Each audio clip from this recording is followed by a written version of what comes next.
This story began in the small town of Kamenny-Gorod, with a dispute between 5 guards over the whereabouts of a certain young man. They believe he wasted his time studying martial arts and recall how he was struck by lightning at the age of 6 and how he constantly runs into the forest to the stone slab.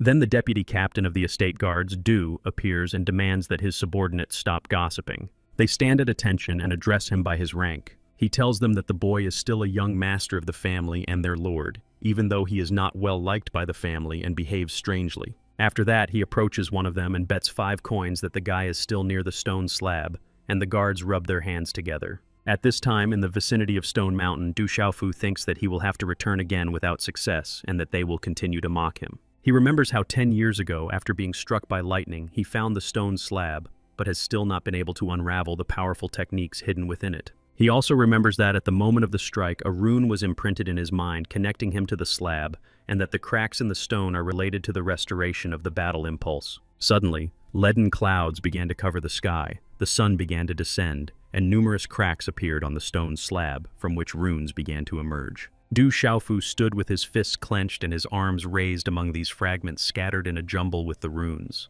His hair fluttered, and his eyes were filled with surprise and admiration. He rejoiced that after 10 years he had finally mastered his first technique. However, the young man could not understand why the slab had cracked and decided that there must be something else hidden in it besides this technique. He lifted one of the stones to check, but found nothing underneath it. Then another one, but unfortunately there was nothing under it either. He even looked under the small stones, but he couldn't find anything there either. The guy sat down on a large stone and told himself that he should forget about all this, and that there was no second piece of equipment here. After sitting for a while, he slowly got up, dusted off his cloak, and realized it was time to think about how to get rid of the debris that had appeared due to the split in the slab. At this time, the Du family estate announced that it was recruiting guards with a salary of 10 coins, and the opportunity to learn the Du family's martial arts if they were accepted. And if anyone wants to become a guard, they will first have to fight and defeat Du Yu and Du Lei. The candidates for the position of guards come out to fight the truly strong young masters of the Du family.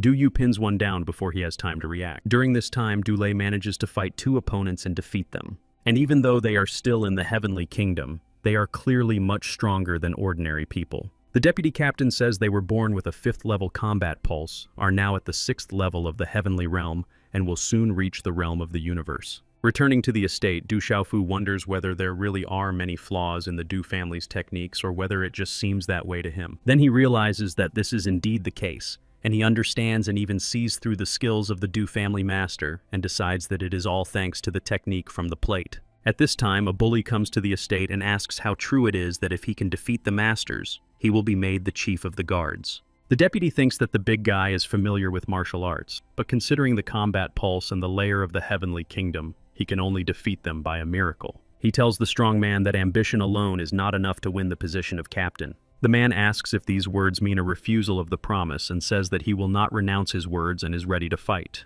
The deputy asks which of the young masters the man wants to fight, Du Yu or Du Lei. The man raises his hand and points to another young master of the Du family. He is confident that he has the strength to defeat him and says that he wants to fight Master Du Xiaofu.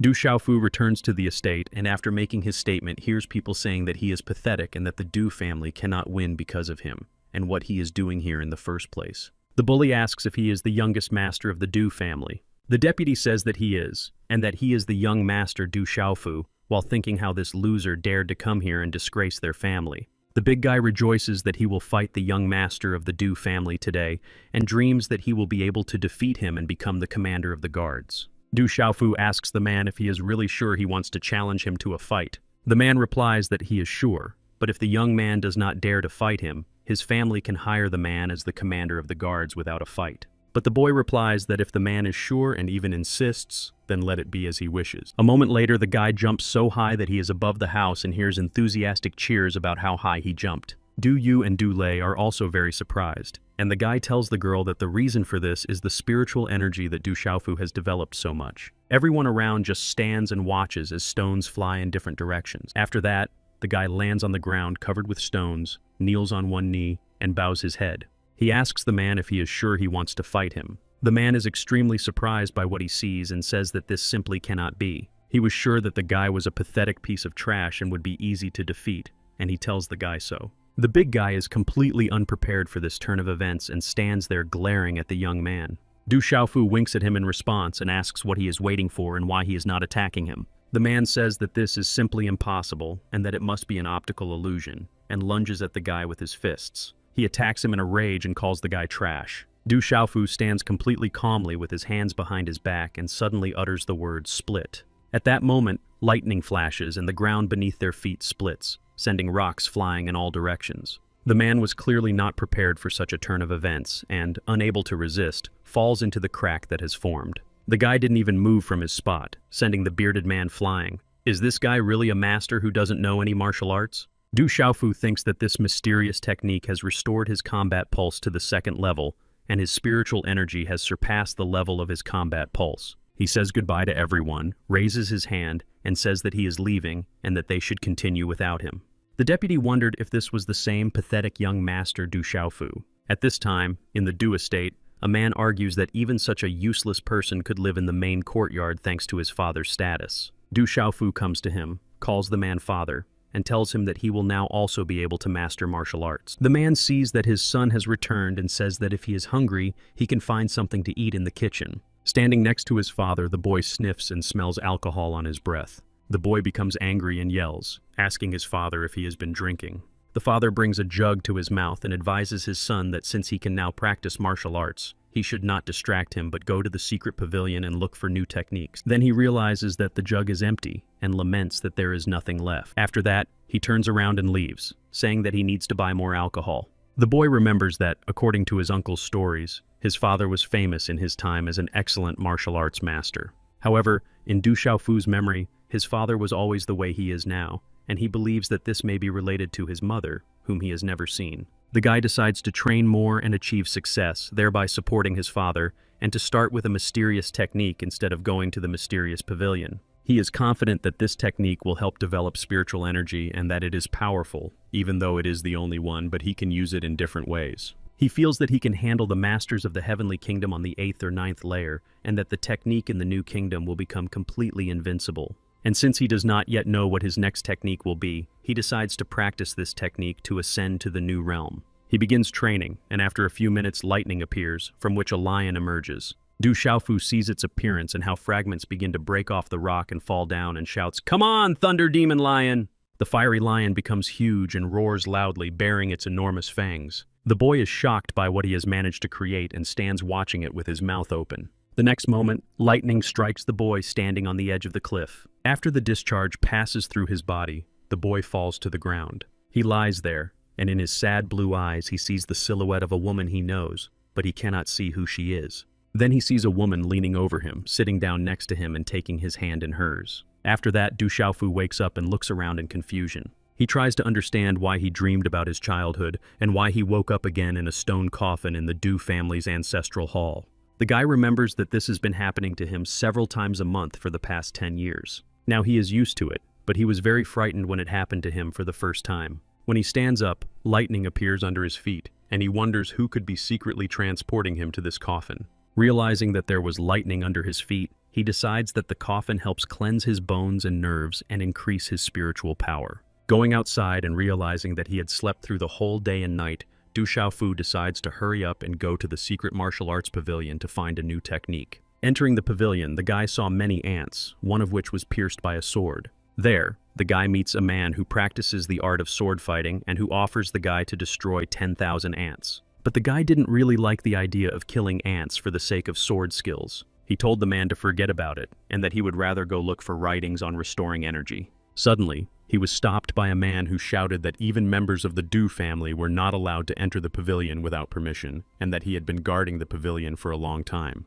The man was extremely indignant at the young man's disregard for the rules and his appearance in the pavilion. In response to Du Xiaofu's indignation, he just stood silently and smiled. Suddenly, he rushed towards the man and declared that he should be addressed as older brother, or else the man would be in trouble, which the man immediately hastened to do. A second later, the man was lying on the stone floor. Du Xiaofu calmly and slowly brushed the dust off his gloves. Lying on the floor, the man said that if he had known the guy was just pretending to be stupid, he wouldn't even have argued with him. Du Xiaofu replied that he would not make the young man look bad in front of others, as long as he behaved himself. Then he went to the storage room with the scrolls, in one of which he found information about martial arts techniques and energy restoration writing.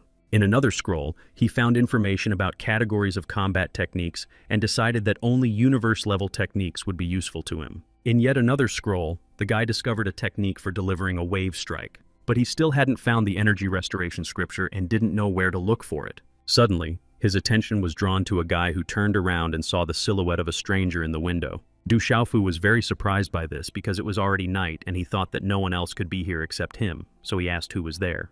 Then he saw a man in a black suit with a mask on his head sitting on the window, and in a moment, the man in black was about to jump down. Du Xiaofu stood holding the scrolls he had been studying before the guest appeared, watching as the stranger jumped. The stranger was dressed entirely in black, his face was covered with a mask, and only his hands and feet were wrapped in white cloth. Du Xiaofu began to jump up and down, thinking about how fast this unknown warrior was. He felt the technique he had acquired begin to activate. Fiery whirlwinds mixed with runes began to swirl around his right arm from bottom to top. He felt the energy of the new technique rising through his body and prepared to attack. He put his left hand forward and prepared to strike with his right hand, which was ablaze with fire and runes. Meanwhile, the stranger was preparing to land on the floor on his hand. At that very moment, Du Xiaofu threw his right hand forward with a loud "ha" sound. However, this did not stop the stranger, who deftly landed on his hands. He then jumped back over the guy's head. Then he landed just as deftly on the floor to the left of Du Xiaofu.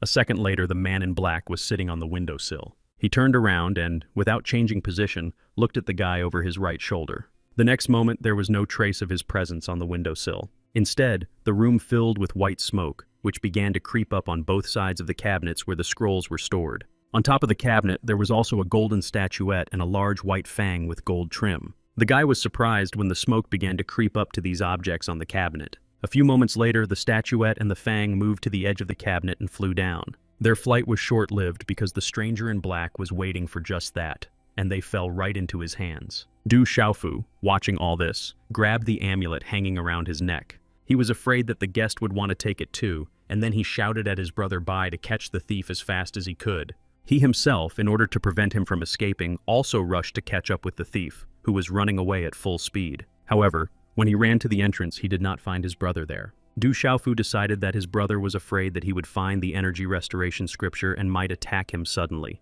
He was absolutely sure that the scoundrel Bai had done this to him. The guy decides to look for a quiet place where he can study the wave strike. Finding such a quiet place, he unfolded the scroll, sat in the lotus position, folded his hands at chest level, and suddenly began to feel powerful vibration. Then he put his thumb and little finger together and raised his index and middle fingers, and the pillar of fire took the form of a huge arrow. A few moments later, a powerful stream of energy struck the scroll lying on the floor in the area where it was written about the levels of studying the wave strike. The guy read on that each new level doubles the power of the wave fist, and even the first level is enough to break bones. Then he began to train with a rock, having read that a single wave punch consists of 9 waves, each wave stronger than the previous one and more difficult to achieve. He stretched out his left arm and sent a wave punch straight at the rock in front of him. After doing this, he decided that compared to the mysterious first technique, learning the wave punch was much easier. Seeing the hole made by his blow in the rock, Du Xiaofu thought that the wave strike had its weaknesses and flaws, despite being very powerful. While he was training, other young masters of the Du family arrived and were surprised to see that, in their opinion, the fool Du Xiaofu was actually practicing. With them was the daughter of the ruler of Stone City, Ye Ziqin, who, looking at Master Hao, asked why she had not seen the young man before if he was from the Du family. Du Hao, the eldest grandson of the Du family, replied that the boy's name was Du Xiaofu and that he was just a fool and that his father was a useless drunkard. The girl did not believe his words and asked in surprise, "He's a fool?" Du Hao's servant began to chase the young man away, saying that his presence might upset their honored guest, Ye Ziqin. The young man recalled with sadness that it was Du Hao who had constantly stolen his medicinal pills, and now his servant Du Gui was also giving him orders. Du Gui raised his hand to strike him, shouted at the young man that he wasn't listening to him and to get lost, and even called him a fool. Du Xiaofu managed to grab his hand and reminded him that he was his older cousin and that in their family, they respected seniority, dividing the older and younger members. He added that if the young man could not treat him with the proper respect, then Du Xiaofu would be forced to teach him a lesson. Du Hao intervened into their argument and complained to the young man that he had raised his hand against his man. Du Xiaofu replied to his cousin that he had merely reminded him of their family rule, which was to respect one's elders. Then his cousin reminded him that he was older than the guy and that he would also teach him a lesson today, to which he replied that it was not his place to teach Du Xiaofu.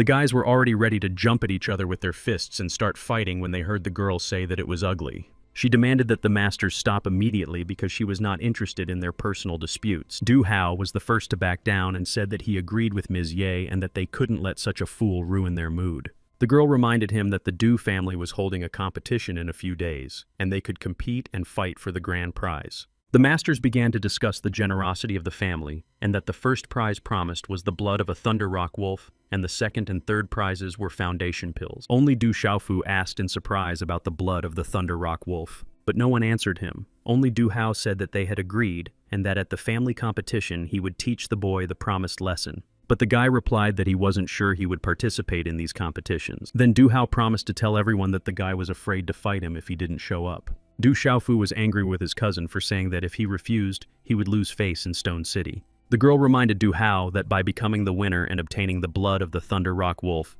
he would be able to develop the Thunder Rock skill, and she was sure he would win.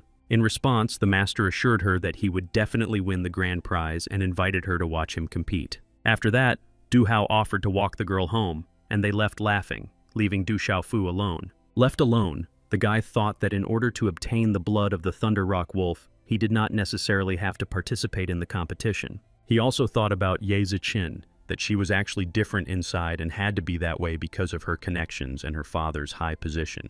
He remembered how, as a child, she apologized for not helping him when his pills were stolen. At the time, he told her that she was not to blame for his weakness, and that he would definitely get everything back when he became stronger. But she reminded him that as the daughter of the city's leader, she would be forced to marry, and Du Xiaofu would not be able to practice martial arts. And then, as a very young boy, upon hearing this, he promised to change his destiny. The girl was very upset by his words and, calling him a fool, burst into tears. Unfolding the papyrus, the boy remembered how she used to climb mountains and how they were friends, and now she pretended not to recognize him so that he wouldn't get into trouble. Du Xiaofu decided that he should train more and start by learning the Furious Wave Fist technique. He did not show up for the competition, and Du Hao won, with everyone congratulating him, wishing him to build a strong state and become a genius of the natural arts. After the competition, everyone discussed how Du Xiaofu had not come, and that even though he had begun cultivation, he still would not have been able to defeat his cousin. Du Hao replied that his cousin would come to the pill distribution, and that if he was hiding today, he would have to show up there. Then one of the young masters would suggest beating the guy up in the hope that after that, the guy would give up the pills himself, and they wouldn't have to take them. After this conversation, the young masters gathered to leave with laughter, but they did not see that Ye Ziqin was watching them. And when the maid asked what she thought of the strength of the younger generation of the Du family, the girl called them mediocre compared to the supreme families. When the young masters, led by Du Hao, were returning home, Du Xiaofu blocked their way. He greeted them with a smile and his arms folded across his chest and said that this was robbery. They began to protest and say that perhaps they had heard wrong because they themselves had gathered to rob him and he could not cope with the best. The guy told them to watch what was happening and use the Furious Wave Fist technique. He raised his fist, jumped up, and then slammed his fist into the ground. Everyone standing nearby couldn't stay on their feet and fell to the ground. The guy walked over to his cousin lying on the ground and said that their whole top three was complete nonsense. He added that he would now pay them back in kind for all their humiliation. After all, if they considered him trash, then they themselves were much worse than trash, and if they considered him a fool, then they were even bigger fools than he was. He also said that now they had to help him spread his name everywhere. He ended his tirade by saying that starting today, he was no longer trash. Lying on the ground, Du Hao could not understand what had just happened to them and how such a thing was even possible. Du Xiaofu took the bottle of Thunder Rock wolf blood and 2 boxes of foundation pills from him. His cousin, still lying on the ground, shouted after him to return the pills, otherwise he would rob him every time they met. After what had happened, he went to the mayor's house, where he was met by Ye Ziqin and her maid. The guy handed her a golden box and said it was her share. The girl was very surprised but took the box, thinking that she was very curious about what was inside. At night, in the secret combat pavilion, Du Xiaofu thought that without the scripture of energy restoration, even blood would not help him ascend to the new realm. Deeply distressed that he could not find the scripture, he began to call out to the old man Bei and ask him where he had put the scroll. The young man shouted that he should not make him search, otherwise he promised to deal with him. At that moment, a very beautiful but unfamiliar woman suddenly appeared before Du Xiaofu. She asked how the young man knew Fu Yibai, but he could only say that he was him. The woman looked intently at the young man and, seeing his confusion, finished the sentence by asking if he was his friend. She was beside herself with rage and asked again if he was friends with Fu Yibai, and from his silence she concluded that he was. At that moment, Du Xiaofu thought to himself that the woman must be very powerful, since she was able to get here without even disturbing the guard. But aloud, he only said that he knew Fu Yibai and offered to find him for her. The woman replied that since Fu Yibai was hiding from her, she agreed to take Du Xiaofu with her. The guy didn't even have time to blink, and he barely grabbed the hem of the stranger's dress before they were already flying over the city. As they flew beneath the clouds, the boy thought about how infuriating this situation was, and how Old Bai could have angered such a powerful woman. When they arrived at their destination, the woman threw him to the ground. Du Xiaofu wasn't ready for this turn of events, so he fell backwards onto the ground with a thud. Finding himself in a forest near a huge tree, he tried to explain that he had no connection to Old Man Bai and that she had grabbed the wrong person. The beautiful woman replied that she would simply kill him first if he was not connected to the old man and was of no use to her. Hearing this, the guy decided that it would be better to say that he was connected to Fu Yibai after all. Then the woman promised to spare his life for now if the guy did not try to escape. But she warned that if the old man came to rescue the guy, she could not guarantee his safety. In the evening, Ye Zichen stood on the balcony and wondered if Du Xiaofu could now really focus on his development. Suddenly, her father, Ye Baolin, the head of Stone City, entered her room to ask if his daughter had gained anything useful from her trip to the Du family. The girl replied that there was nothing special about the younger generation of the Du family compared to other families, except that the young master was not so stupid. Her father replied that the young man was mysterious and told her that Master Du had done well in the outside world but had returned to the city with a child 16 years ago. He told the girl that Du Xiaofu had been kidnapped by someone very powerful who could fly and taken to the mountains of monsters, and that the boy was probably already dead. He then added that the person who kidnapped the boy had reached the level of spiritual pulse, and that his daughter's marriage to a representative of a powerful family would help their family. Without listening to her father, the girl said she understood and ran to rescue Du Xiaofu, dismissing her father's words that she could get into trouble by going to the mountains now. Running away from home, she rushed to the Du family estate to find out what had happened to Du Xiaofu and where he was. The guards tried to calm her down and not complicate matters, then simply asked her not to hit them and offered to talk. After dealing with the guards, she headed for the cliffs with only one thought in her mind. Where was Du Xiaofu now? Meanwhile, the boy, not hoping that Old Bai would come to rescue him, escaped from captivity by jumping from tree to tree while his captor was asleep. He decided that the woman would look for him in Stone City, so his only chance of escape was to hide deep in the monster mountains. Suddenly, he felt his whole body engulfed in flames, and in an instant, he was rapidly approaching the ground. As he lay there, a woman approached him and, sympathetically asking if he was tired from running all night, offered to help calm his pulse. While helping the young man with his pulse, she praised him for running to the mountains instead of the city, and added that few people managed to hide from her. Du Xiaofu said he wanted to see if he could escape, and now he would focus on developing his skills, while the woman offered to check if it was safe ahead. The guy understood that he could only survive or escape by becoming stronger, so he decided to improve his wave strike and wave fist techniques. While the guy was training, he felt that the power of the wave strike was changing and moving from level to level. He felt the power of his strength reaching its full potential and power, and by getting rid of his weaknesses, he would make his wave punch faster and more flexible. While he was sitting on the ground practicing his wave punch, a huge snake was watching him from a tree. In the blink of an eye, it began to twist around the branch and turned into a single continuous stream of energy. Du Xiaofu heard the noise and realized that something strange was happening nearby, so he opened his eyes and began to look around.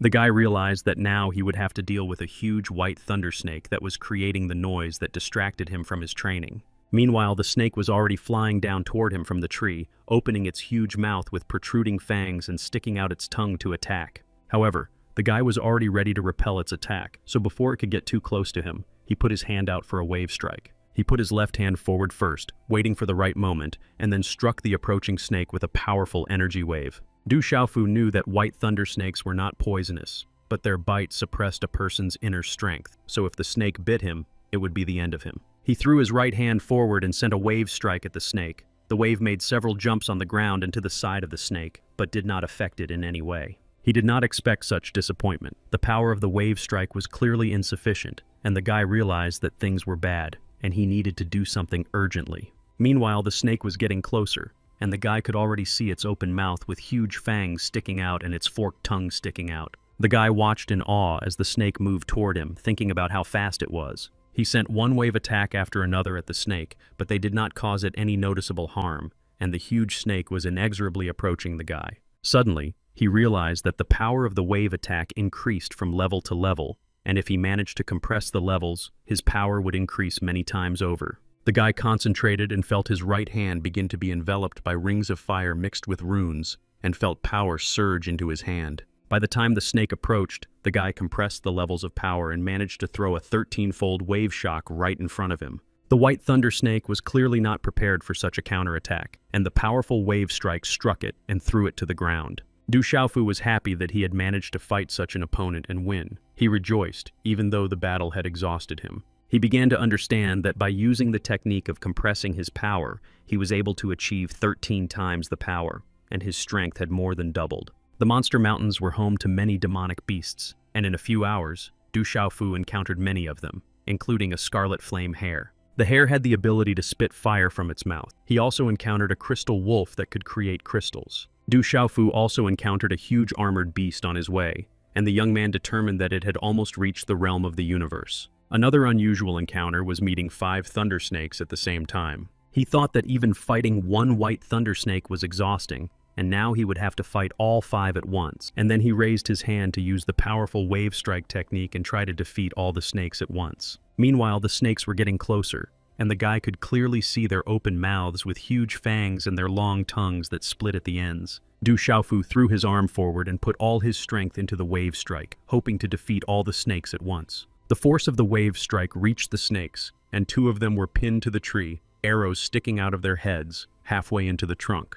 At the end of one of the arrows sticking out of the snake's head, the boy noticed an amulet made of bones with a blue stone and a tassel at the end. The next moment, the boy saw a girl with a bow in her hand, with arrows sticking out of her quiver with exactly such amulets at their ends. The girl jumped to the ground not far from him and asked how he dared to come here with his pathetic strength, to which he replied that he was not here of his own free will. Before the boy could recover, the beautiful stranger rushed towards him, drawing her small blade from its sheath. But instead of attacking him, she stood back to back with him, and together they prepared to repel the attack of the remaining snakes. With the help of the blade and a wave attack, they managed to deal with the remaining white thunder snakes. Saying goodbye, the girl told him to leave if he wanted to stay alive, and that he was now in a place inaccessible to people like him. With that, she disappeared in the blink of an eye, and the guy thought with admiration about how fast she was. Then, looking at the tree, he realized that the stranger had stolen the skin, horns, meat, and bones of the demonic animals, which were worth a fortune. Suddenly, the guy heard a rustle in the nearby bushes and thought it was obviously another beast he would have to fight. At that moment, he told himself that he would fight any beast that might appear in his path. A menacing grunt came from the bushes, and 3 huge, fanged, menacing boars jumped out at the guy at the same time. The boars rushing after the guy were enormous. Their fangs were terrifying, sticking out of their mouths and noses. The guy ran away from them along the road, wondering why there were so many animals, and he realized that he would not be able to defeat them alone. Then he screamed at the top of his lungs and called out to the woman who had kidnapped him, urging her to come to his aid. The woman rushed to his aid, trying to understand how the guy had learned combat techniques, and was surprised that she had discovered such talent. A few moments later, the boars were struck by lightning, and only pieces of meat remained of them. The woman praised the boy for his reaction and ability to use combat techniques, but noted that he could have died several times. Hearing strange sounds coming from afar, the woman said that a herd of animals was approaching, and they needed to leave. Without hesitation, she grabbed Du Xiaofu by his cloak and flew away from that place. A second later, hooves pounded on the ground where they had flown from, and a herd of horses appeared. Other animals followed the horses in a stream, and a huge golden bird flew above them, scattering its golden feathers. Towards nightfall, Du Xiaofu and the flying woman found shelter, built a fire, and began to prepare dinner. When the meat was ready, they sat down to eat, and the woman suggested that Old Bai had taught the young man how to roast meat. The young man tore off a piece of meat and began to eat, inviting the woman to join him. She took a piece of meat in her hand and said that looking at it reminded her of a story that had happened to her long ago. Du Xiaofu replied that everything has a beginning and an end, and that he was useless to her, so it was pointless to kidnap him.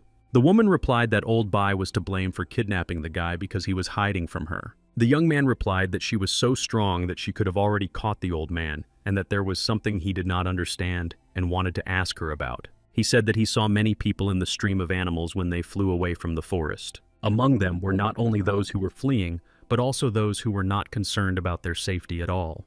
And that's what made him think that the stream was not a normal stream of animals at all, and he asked if there could be treasures in these mountains. So they talked over dinner by the fire, not seeing the bloody sword stuck in the ground behind them and the outstretched human hand. The woman praised him for thinking in the right direction and told him about the king of beasts who lived in these mountains. She added that the king of beasts was self-proclaimed, and that now was the moment when he had grown very weak. Any demonic beast is a valuable trophy in itself, and here there is also the opportunity to take his place, which is why strong fighters battle here. Whoever wins, no matter who they are, will have a huge influence on these mountains. She then added that she was not interested in participating in these competitions, but if the guy wanted to watch, she did not mind. He thanked her and promised to catch Old Man Bay for her when they returned. In response, the woman asked him to fry some more meat after finding rabbits near the stream. At that moment, an old man and a girl from the Suan Fu sect appeared in the forest. They determined from the tracks that someone had been there and had gone into the mountains. The old man said that they should hurry and take advantage of their opportunity so as not to miss the chance given to them by heaven. Meanwhile, in the clearing, other fighters were battling demonic beasts and awaiting the arrival of other powerful sects. After defeating the beast, the man with the necklace said that he would do everything to ensure that the treasures went to the Suan Ming sect. Representatives of another sect, Tian Shi, fought the wolf using the technique of the swift snake. In response to his students' praise, the master said that he was not yet strong enough, but that he himself could even fight the king of beasts. He then added that they could not allow other sects to steal their opportunity to fight the king of beasts. Du Xiaofu watched these battles and thought that the blood of the king of beasts would be useful to him in building his own foundation. The man with the necklace noticed the young man and asked him who he was and how he got there. The old man from the Suan Fu sect said that the young man should hide because he was still a child and not spiritually developed enough. The old man from the Tianxu sect decided that the boy looked extremely suspicious and that they needed to capture and interrogate him. These were representatives of the three great sects of Suan Mingzong, Suan Fu Meng, and Tianxi, and there were rumors that even the lords welcomed the guards of these sects. The boy decided that they had appeared in the depths of the monster mountains to hunt the king of beasts, and the fact that they were all from different sects would help him escape. So he said in a deliberately calm voice that they should continue talking while he went on to look for ingredients for the barbecue. Then the elder of the Tianxi sect said that they had all come here to catch the king of beasts, so why not work together? The representatives of the Suan Fu Meng sect remained silent and did not respond to the old man's proposal. The representatives of the Suan Mingzong sect also remained silent, except for the man with the necklace, who clicked his tongue in dissatisfaction. The elder Tianshu said that the boy was not yet at the level of the first realm, which meant he was with his teacher, and asked his disciple Liu Kun to deal with the boy. Du Xiaofu replied that they were representatives of great sects, but for some reason, they were being extremely imprudent. Liu Kun grinned and narrowed his eyes, replying that their power gave them authority. Then, when he rushed towards the boy, silver lightning began to appear around his right hand. Du Xiaofu was ready for the attack and therefore threw his hand forward using the furious wave palm technique. When they collided, Du Xiaofu's open palm and Liu Kun's fist, the latter felt his spiritual energy being destroyed. From the outside, their duel looked like a clash of two opposing elements. Then Liu Kun struck again, and Du Xiaofu crossed his arms over his chest to defend himself. Liu Kun struck again, this time much harder, so that the ground beneath the young man's feet began to crack. Du Xiaofu was shocked by how strong his opponent was and was annoyed by his advantage. Despite the balance of power, Du Xiaofu declared that he did not consider the young man his opponent and demanded that he surrender. The sect elder Suan Fu Meng was extremely surprised at how powerfully Du Xiaofu's spiritual energy circulated without reaching the first realm. His grandson became curious about how the young man was able to develop spiritual energy and master natural martial arts. The young man replied that it was the result of his hard work and numerous training sessions. Unexpectedly for everyone, Du Xiaofu used the furious wave palm technique and an explosion rang out. Taking advantage of the surprise effect and the fact that everyone was confused, the guy ran away. However, Liu Kun did not lose his composure and shouting, "You can't escape," rushed to catch up with the young man. Members of the other sects also rushed after him, hoping to find out who his teacher was. The guy ran, feeling as if needles were piercing his back, and he understood that this was the pressure of the auras of powerful masters. Du Xiaofu ran to the place where the woman was waiting for him, shouting that the sects wanted to take her barbecue. There, Liu Kun caught up with him, wishing the guy would go to hell. Du Xiaofu began to explain that representatives of the three major sects were chasing him. The woman did not react and continued to sit calmly on the log, but a dome appeared above her and the young man, which Liu Kun could not break through. No matter how hard Liu Kun tried to break through the dome under which Du Xiaofu and the woman were, none of his attempts were successful. The woman stood up and, continuing to hold the dome over them, walked towards Du Xiaofu. Liu Kun sat on the ground, discouraged, not understanding who she was and already counting her among his strongest enemies. Representatives of other sects who had been watching his attempts to break through were glad that he had failed. Du Xiaofu, satisfied that he was safe, lay on the ground far from the woman and repeated that she was incredibly cool. The woman approached him and asked where the barbecue meat was that she had sent him to get. She leaned over him closely, lightning flashing from her eyes, and called him a piece of trash for failing to complete the task. She ordered the guy to go and fight Liu Kun again and brought the flute to her lips. Liu Kun asked if she really thought that he, Du Xiaofu, would be able to defeat him in battle this time. As soon as the first notes of the flute sounded, Du Xiaofu felt his body enveloped in tongues of fiery energy. Everyone nearby, including the young man himself, was greatly confused by what was happening. It turned out that the sounds of this flute held a mysterious power that caused spiritual energy to flow faster and activated the palm of the fierce wave. The melody of the flute activated the spiritual energy concentrated between the heavenly lake and the heavenly gates. The sect elders couldn't believe that such a thing was even possible, since the guy hadn't even reached the first realm yet. The elder of the Tianxi sect demanded that his disciple immediately attack the young man, not giving him time to take all the power activated by the melody of the flute. A representative of another sect warned that the young man's energy could break free and spread for many miles. Liu Kun did not believe until the very last moment that the guy would really activate the palm of the fierce wave. Du Xiaofu successfully accomplished this task, and a fountain of fiery energy burst from his right hand, after which the young man soared upward. Everyone who was present was extremely surprised and shocked by what they had just seen. Liu Kun did not understand how this was even possible. When the young man returned, the woman asked him to remember the sensations he had just experienced. Then she turned to everyone present and asked if there were any other matters they needed to settle. The elder of the Tianxi sect asked her to clarify what she meant. The woman did not have time to answer when suddenly they heard a wild roar and decided that it was the roar of the king of beasts and that he was obviously being chased by some animal. Suddenly, two huge birds appeared in the sky, one with lilac wings and the other with golden wings. An argument broke out between the sect elders, and it lasted until they saw a group of people in white not far away on a hill.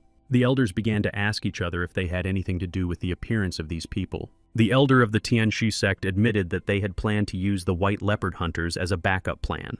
The representatives of the other sects were outraged and surprised and could not believe that Tianxi had actually done this. Du Xiaofu thought about how cunning and calculating the Tianxi sect had been, and that they now had a numerical advantage. He looked closely at the white leopard hunters and recognized people who had a bad reputation in the city and who frightened children. The sect's elder, Suan Fu Meng, was extremely angry about the Tianxi sect's alliance with the white leopard hunters. The sect's elder, Suan Mingzong, suggested that they all unite, including Du Xiaofu and the woman. Du Xiaofu asked what his companion thought about this and what she was going to do. She replied that none of this concerned them and that she would do him a favor by getting him out of there, then grabbed his cloak and they soared upward. When they rose into the sky above the mountains, they saw two birds, one purple and one golden. They were fighting each other so fiercely that feathers were flying everywhere. The golden bird hit the lilac bird so hard that it screamed. In response, the purple bird opened its beak and directed a powerful stream of purple energy at the golden bird. The golden bird responded with a counterflow of golden fiery rain, and at some point, these flows met. Lightning bolts flew in different directions at tremendous speed, striking the rocks and destroying them.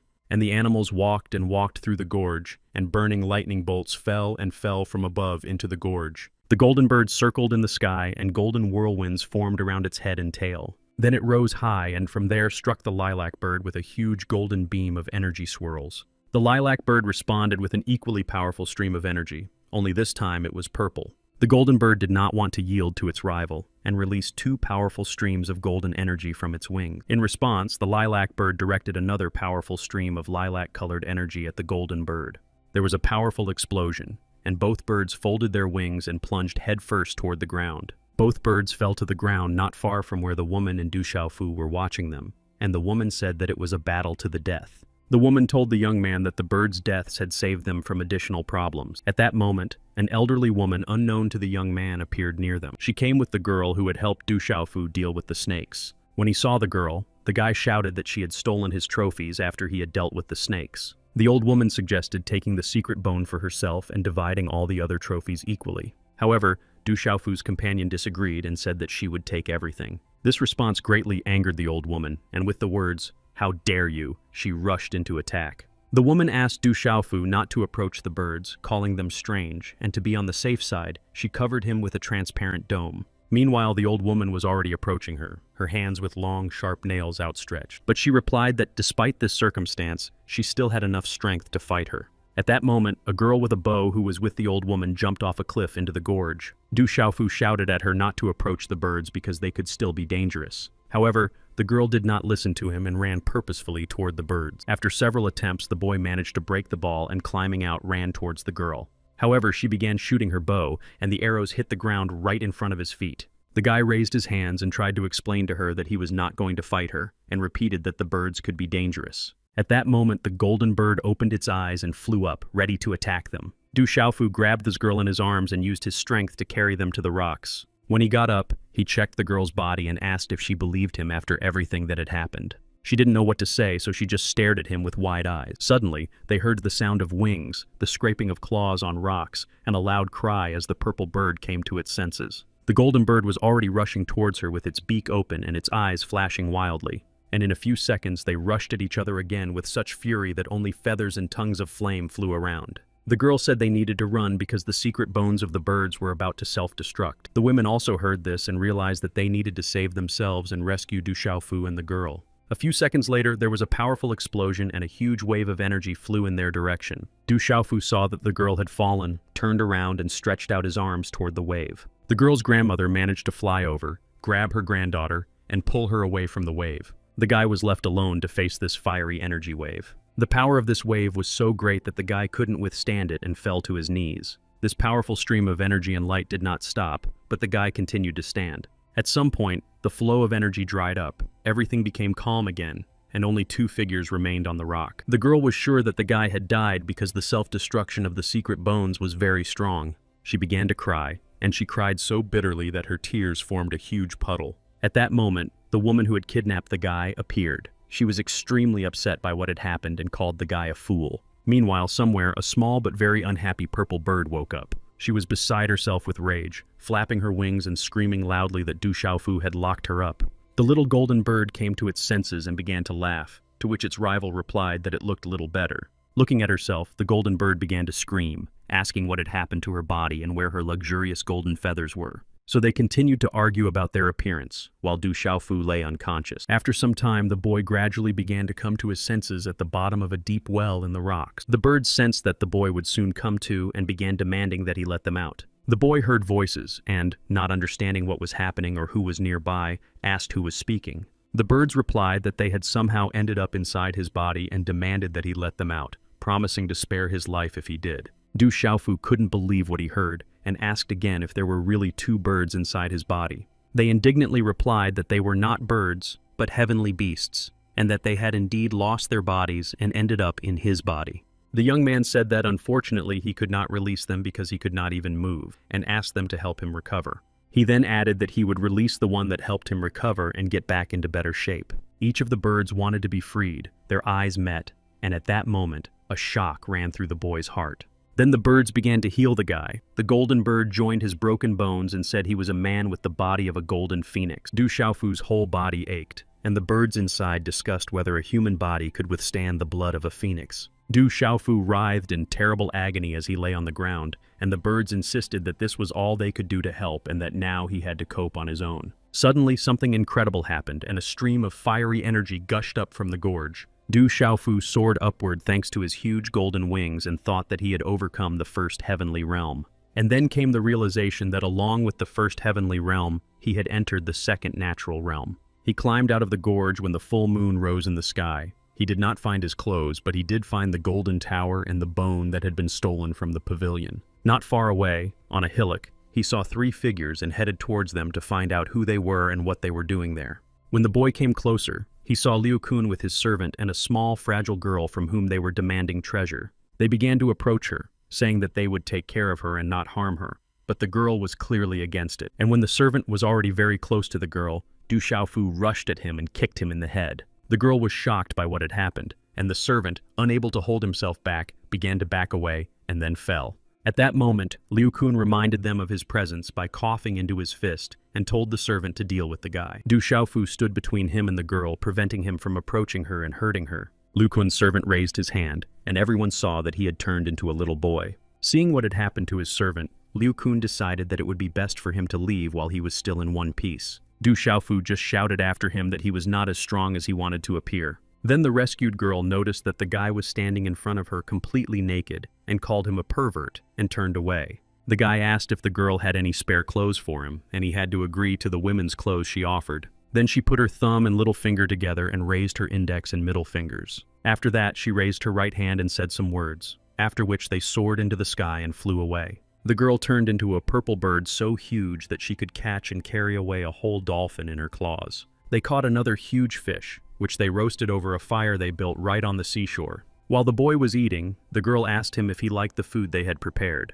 Du Xiaofu replied that the food was fine and asked why he had eaten so much but still did not feel full. Then the golden phoenix inside him explained that all the food he eats is transformed into energy, which is needed for the development of the phoenix's body. The purple phoenix became angry that his companion was helping the boy and began to shout that he had deceived them and did not know how to free the phoenixes. When Du Xiaofu had eaten his fill, he asked what technique the girl had used to make them fly away. The girl replied that it was a spell, and then they heard a rustling in the bushes. The guy asked who was there, and a second later he grabbed a bone, jumped toward the bushes, and threw the bone.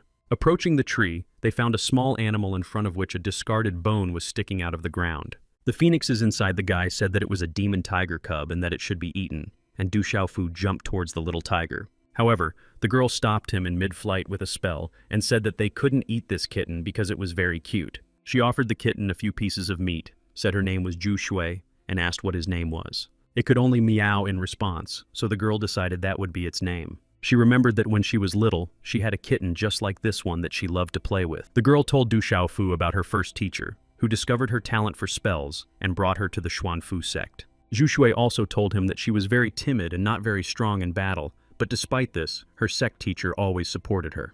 During one of the battles, the teacher used a spell to send her and the senior student away, and to this day they do not know what happened to the teacher. As she told him all this, the girl was very upset and kept repeating that if she had been stronger, she could have changed something. Du Xiaofu asked her if she knew about the Stone City, which is located on the other side of the Monster Mountains. He told her that their city was protected by a benevolent demonic lion, making it inaccessible to wild beasts. He remembered how, as a child, he had decided to watch the lion fight, and it was then that he was struck by lightning and surrounded by hungry demonic beasts. His mother came to his aid while he was lying on the ground, and it was then that he realized for the first time how weak he was. Du Xiaofu told him what he had heard about the law of this world, that the weak perish and only the strong survive. He said he didn't want to live his life hiding like an ant and being a loser, and raising his open palm to the sky, he suggested that they become stronger together. The girl looked at the boy, then held out her palms, on which lay a purple phoenix feather, and said that it would suit him better. The purple phoenix inside the guy cried out that the feather would help him create a new body because it was capable of holding his soul. The girl was happy to help, so she moved closer to the guy with her palms outstretched. She placed the feather on the guy's palms, and he kept them open while the feather flew up. The guy asked the phoenix not to attack people and to protect the girl. When the feather flew into the air, everything around turned purple, and it felt like stars were falling from the sky. A few moments later, a huge, shining silver ball appeared in the sky and slowly descended to the ground. And then, in the girl's palms, there was a small purple chick. The guys couldn't believe that this was the purple demonic phoenix. The chick in turn sat very dissatisfied, raising its beak and looking around indignantly. The girl was very frightened, and Du Xiaofu hurried to reassure her that the bird had lost its demonic power and could be his messenger. Following the young man's words, the phoenix flew up, circled a few times, and then landed on the girl's right shoulder. Du Xiaofu laughed as he watched this and said that the bird seemed to like the girl and could use her as its messenger. The resurrected phoenix only snorted when it heard these words, and then a bird flew to the girl with a message from her older brother. After the girl read the message from her older brother, she and Du Xiaofu went to her home, with the kitten riding on the guy's head. Her older brother met the boy and girl at the edge of the forest, and he was clearly in a bad mood. The girl wanted to tell him everything that had happened to her, but he grabbed her by the hand and pulled her behind him. Looking at Du Xiaofu, the guy asked his sister who the young lady she had brought with her was. Du Xiaofu was upset that he was mistaken for a girl, but Zhu Shui explained to her brother who he was and that the guy had saved her life. He grinned in response and said that he could not even imagine that the guy could have such an unusual hobby. Then Du Xiaofu rushed towards him, grabbed him by the clothes with both hands, and demanded that he repeat what he had said. He replied that the guy liked to dress like a girl and asked if he also had breasts. Zhu Shu had been trying to calm them down the whole time and asked them to stop arguing, but they didn't hear her, so she screamed loudly for them to stop. The boys were surprised by her scream, but they did not stop fighting, and the kitten even jumped on the head of the girl's older brother. The girl, frightened by her own voice, suddenly began to cry bitterly, and her brother rushed to calm her down, saying that it was all his fault. Du Xiaofu and the cat, who had returned to his head, thought it would be better to get out of there. They left and came across a tree with red apples hanging from it, and the golden phoenix kept saying that the guy should have taken men's clothes. Climbing up the tree, the guy noticed people below and heard them talking about helping Mr. Liu search for the bloody Lingji mushroom. The guy recognized them as white leopard hunters, and they were talking about how they had to deal with the remaining disciples of Xuanfu. The boy was just about to enjoy the apples he had picked when he heard that they were going to deal with him too. He took a bite of one of the apples, but it turned out to be very sour, so he threw the apples down one by one. Then, dressed in women's clothing, he jumped out of the tree and ran straight towards the white leopard warriors. It was a complete surprise for them to encounter the boy so quickly and in such a form. He smiled and asked if he had heard them say that they wanted to deal with him. A few minutes later, the white leopard hunters were lying on the ground, their leader left without clothes because Du Xiaofu had taken them for himself. He picked up an apple from the ground and, about to take a bite, asked if they had been talking about the bloody Lingji mushroom and if they knew whether it was tasty. On the way home, the older brother asked Zhu Shui about the strange bird sitting on her shoulder and why he had not seen it before. The girl replied that the bird would now be her new messenger, and asked why her brother had sent Du Xiaofu away. The boy asked if she knew that the blood mushroom Lingji grew nearby, and the girl realized that her brother did not want her new friend to know about the mushroom. He explained that the mushroom was an important ingredient for strengthening the foundation, which was why he didn't want to tell a stranger about it. Suddenly, completely unexpectedly for the girl, another guy appeared and introduced himself as Lin Bo Guang from Xuanming. The girl's brother asked the guy where his friend had gone, and he replied that he had probably already died because he had left him to fight alone. The girl asked in horror how he could abandon his friend, but her brother told her not to interfere. The guy replied that they had also abandoned their teacher, and that there was nothing wrong with running away if there was no way to defeat the enemy. While they were talking, Liu Kun quietly approached them and said that they all needed to get out of there as soon as possible. His appearance was so unexpected for everyone that they could only turn around and look at him in surprise. Liu Kun grinned and said that he had been following them, and thanks to their complete stupidity, he had been able to find the place where the blood mushroom grew. The guy was leaning on a sword, and the girl recognized the sword and asked him where he got their teacher's sword. Then Liu Kun told them what had happened, and how he had come to possess the sword. He told them about the battle that took place between his teacher and the teacher of the boy and girl, the head of the Xuanfu Men sect. During the battle, the sect leader Xuanfu Meng struck Liu Kun's teacher with his sword. The latter grabbed his opponent by the arms and, holding him, shouted to the young man that now was the time to attack him. Liu Kun watched their battle and was ready to defend his teacher at any moment, holding his teacher's huge wooden cane in his hands. He approached the sect leader Xuanfu Meng from behind and stabbed him in the back with all his might. The teacher praised his student, but he did not stop there. Leaning his whole body on the cane, he pierced his teacher's body and said only, "Goodbye."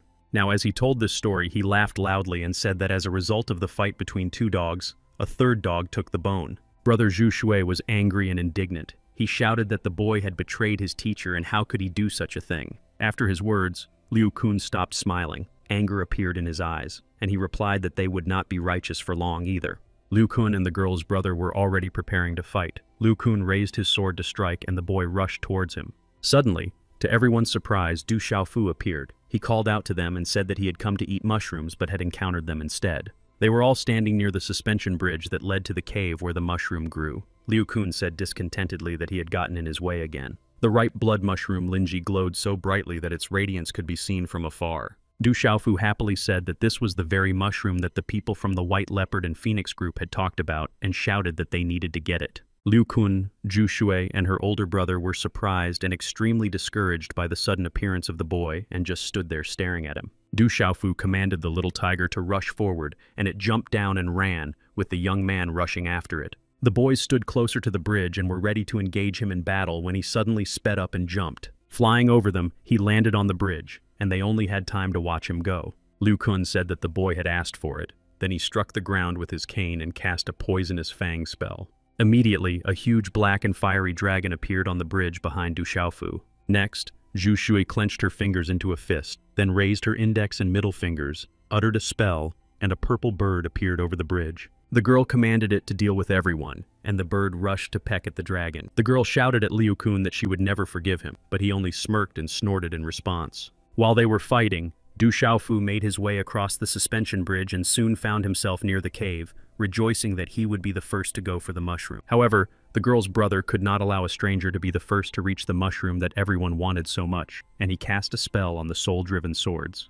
Du Xiaofu turned back to the bridge and saw that the swords were flying and breaking the boards from which it was made. The bridge began to sway from side to side, and the young man had to grab the rope to keep himself on it. Lu Kun saw that the girl's older brother was also running towards the bridge and was about to step onto it. He grabbed his staff and struck the ground with it in a rage, and suddenly the planks where the bridge was attached to the rocks began to fly apart. This happened just as Zhu Shui's older brother jumped onto the bridge, and the bridge planks and part of the rock collapsed beneath him. Losing his footing, the boy fell rapidly into the abyss. Zhu Shui screamed and fell to her knees. She folded her fingers, uttered a spell, and suddenly the purple bird reappeared and rescued her older brother, placing him on its back. When her brother was saved and the bird returned him to the ground, the girl told Liu Kun that she would take revenge on him for her teacher, but he just smirked again.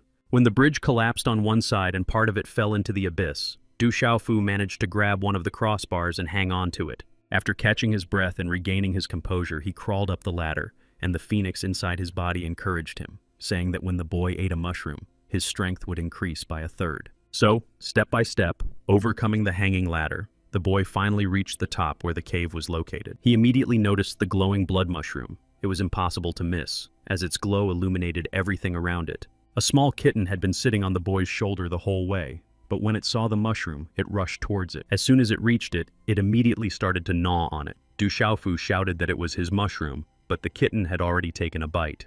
The guy hit the animal so hard that it got a bump on its forehead, then took the mushroom and asked if the kitten was going to eat it all by itself. Suddenly, they heard a strange noise from above and the rustling of wings. Looking up, they saw a huge bird with the body of a dragon. A few moments later, the bird began to descend, and the boy noticed a fair-haired girl riding on its back. Without waiting for the bird to land, the girl jumped off, causing the ground to shake and crack. Du Xiaofu also couldn't stay on his feet and fell to the ground, watching as the girl got up and walked towards him. He was holding a small animal and a mushroom in his hands and felt an incredible tremor, realizing that he was completely unable to move. The girl approached him, leaned over, looked him in the eyes, and told him to give her the bloody mushroom, her pupils bright red. Du Xiaofu was not going to give up, despite the protests of the Golden Phoenix, who said that the girl was at a much higher level of combat pulse. He replied to the Phoenix that he would not even consider obeying it, and caught the girl's uncomprehending gaze. Then he suddenly put the mushroom in his mouth, chewed it completely,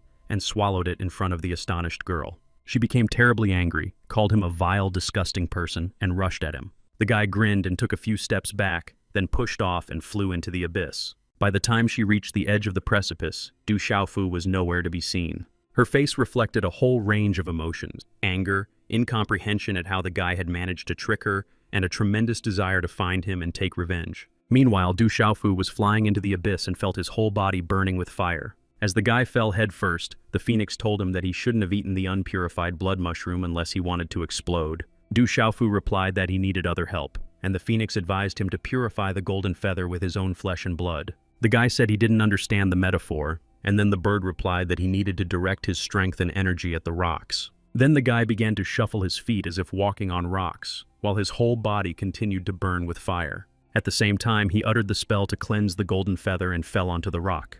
Where he fell, a depression formed in the rocks beneath him, but the fire that engulfed the boy's body did not go away.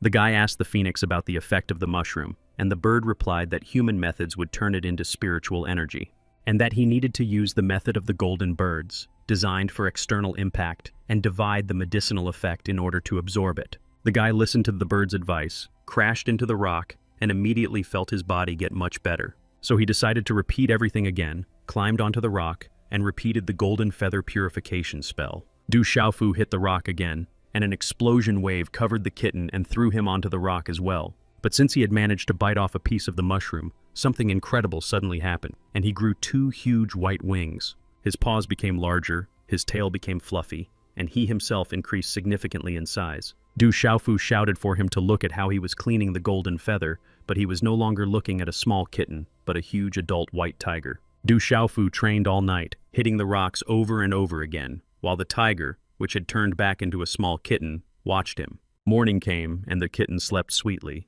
but Du Xiaofu had no intention of stopping his training. He hit a rock next to the kitten, sending stones and dust flying around. The boy laughed, but the kitten was scared to death. The Golden Phoenix praised the guy for training for 3 days without a break and being able to rise to the middle level of the universe realm. The boy replied that it couldn't be otherwise, but the Phoenix said that the tiger had advanced much further and had already reached the realm of the battle pulse. Du Xiaofu started shouting that the tiger had been training behind his back, but the Phoenix calmed him down, saying that he was protected and that the tiger would become the ruler of the world in the future. At that moment, Liu Kun met the girl Du Xiaofu had run away from in the mountains. He advanced, the girl retreated, and she was about to fall into the abyss. The guy said that this girl must have serious wounds after fighting monsters, and she replied that it was like a dog attacking a wounded tiger. Liu Kun advised her not to be so stubborn and to voluntarily give him all the treasures she had. At that moment, a huge white tiger with powerful wings appeared behind the girl, with Du Xiaofu standing on its back. Everyone was surprised, including the girl and Liu Kun, who asked if it was really a royal scaly tiger at the level of the pulse battle realm. The girl was exhausted from the previous battles and shocked by what she had just seen, so she simply lost consciousness. Du Xiaofu did not expect such a reaction from the girl and asked if he had frightened her. Liu Kun also fell down in surprise and fear and asked the guy not to come near him, but he replied that he needed Liu Kun's clothes. After that, Du Xiaofu took off the guy's clothes, tied him to a rock, and changed into his clothes. By this time, the girl began to regain consciousness, started to move and make sounds, which attracted Du Xiaofu's attention. The guy approached her and wanted to pick her up when he suddenly noticed a golden bag in her corset. Du Xiaofu had never seen anything like it before in his life. He asked what it was, and the Phoenix replied that it was a Qiankun bag. The guy asked again, and then the Phoenix said that anything he wanted could fit in this bag, even the sky and the earth. The young man was very impressed by this information, so he reached for the girl's chest and grabbed the edge of the bag. At that moment, the girl came to her senses, grabbed her sword, and began to threaten the guy with violence, while he began to justify himself, saying that he could explain everything. Meanwhile, at the foot of the monster mountains, the wounded Ye Zichen was hiding from the lightning-fast jaguar.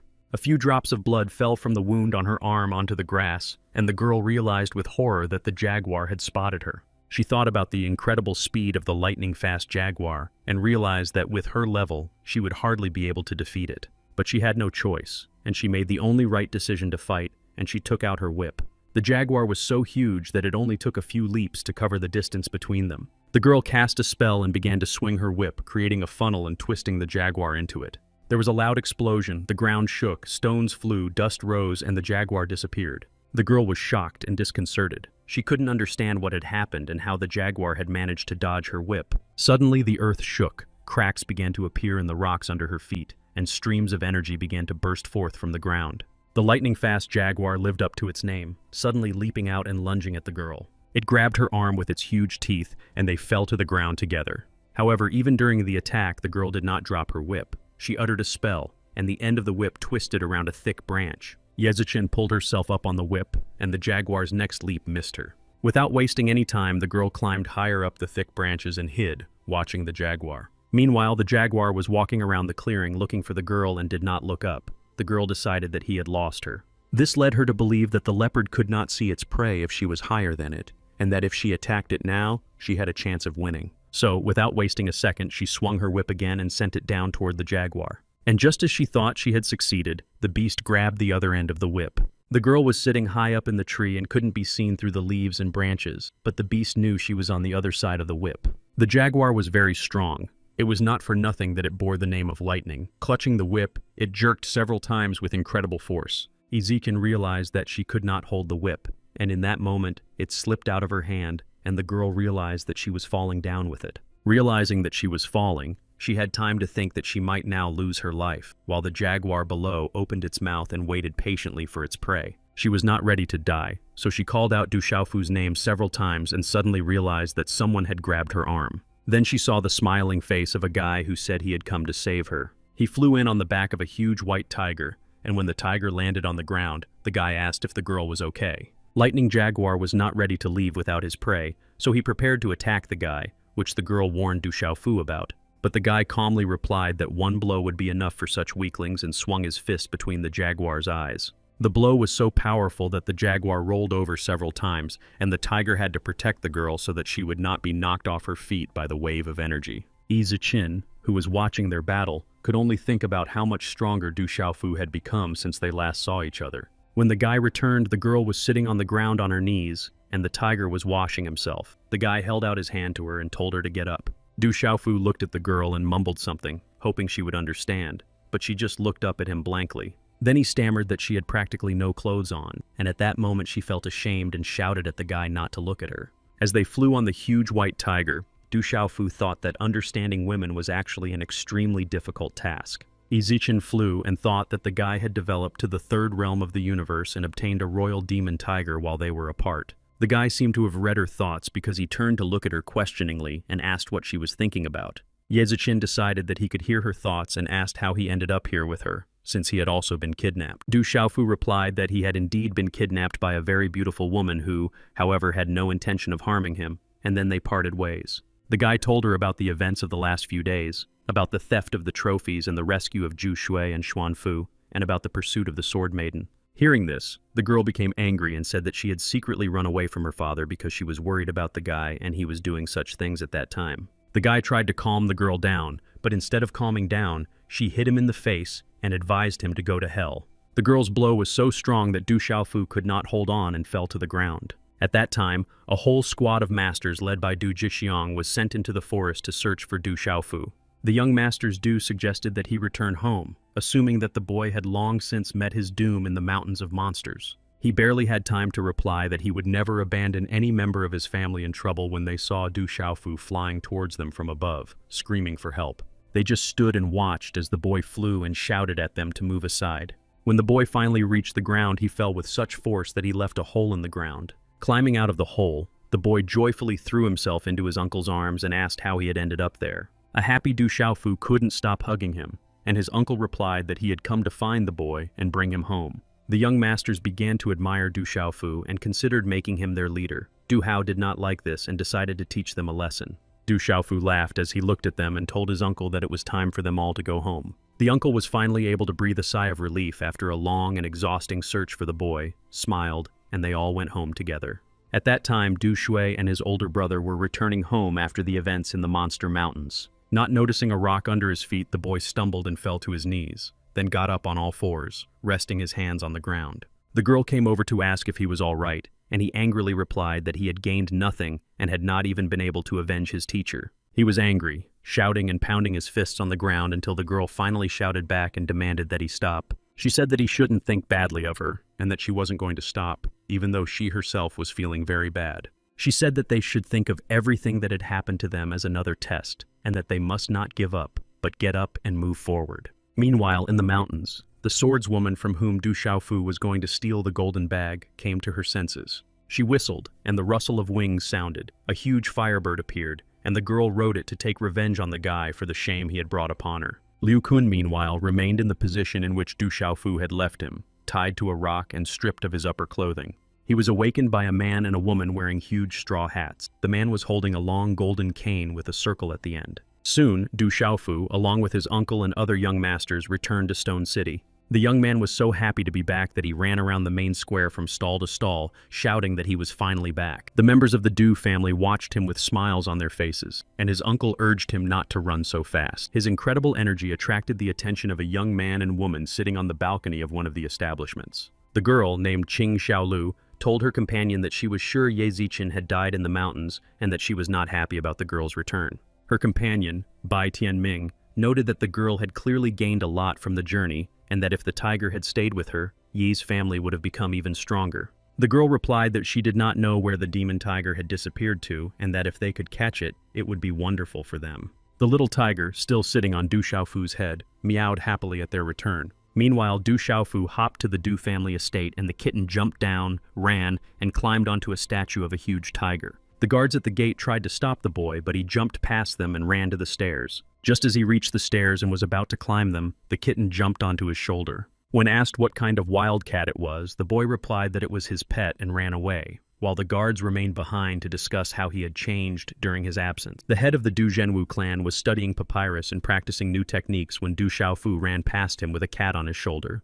A few moments later, his breathless uncle Du Jishun appeared and said that the boy was running around the neighborhood and he couldn't stop him. Du Renwu was extremely surprised to hear his brother's words and asked if no one in the estate was able to stop Du Xiaofu. Running past Du Renwu, Du Xiaofu ran to look for his father, who was sitting on the balcony railing drinking from a jug. The boy shouted to his father that he had returned, and his father, taken by surprise, dropped the jug and hung on the railing, clinging to it with his feet. He was terribly upset that his peace had been disturbed and he had been distracted from drinking. Du Xiaofu and the kitten continued on their way, and the boy kept calling his father and shouting that he had returned. The father indignantly grabbed 3 stones lying on a plate and threw them at the boy. Then he climbed onto the railing, stood up straight, called his son a fool, and said that today he would teach him a lesson. However, Du Xiaofu caught the stones in midair, which surprised his father. Now it was the boy's turn to get angry. He asked how his father dared to attack him and added that he was going to look for Old Man Bai.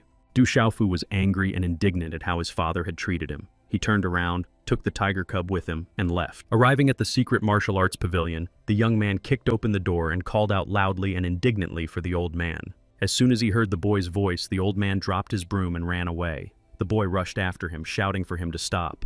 The old man was so busy trying to escape from the boy that he ran without looking where he was going and ended up crashing into a huge column. Catching up with the old man, Du Xiaofu sat down on a step, put his feet on Bai's back, and asked who the woman was who had kidnapped the young man.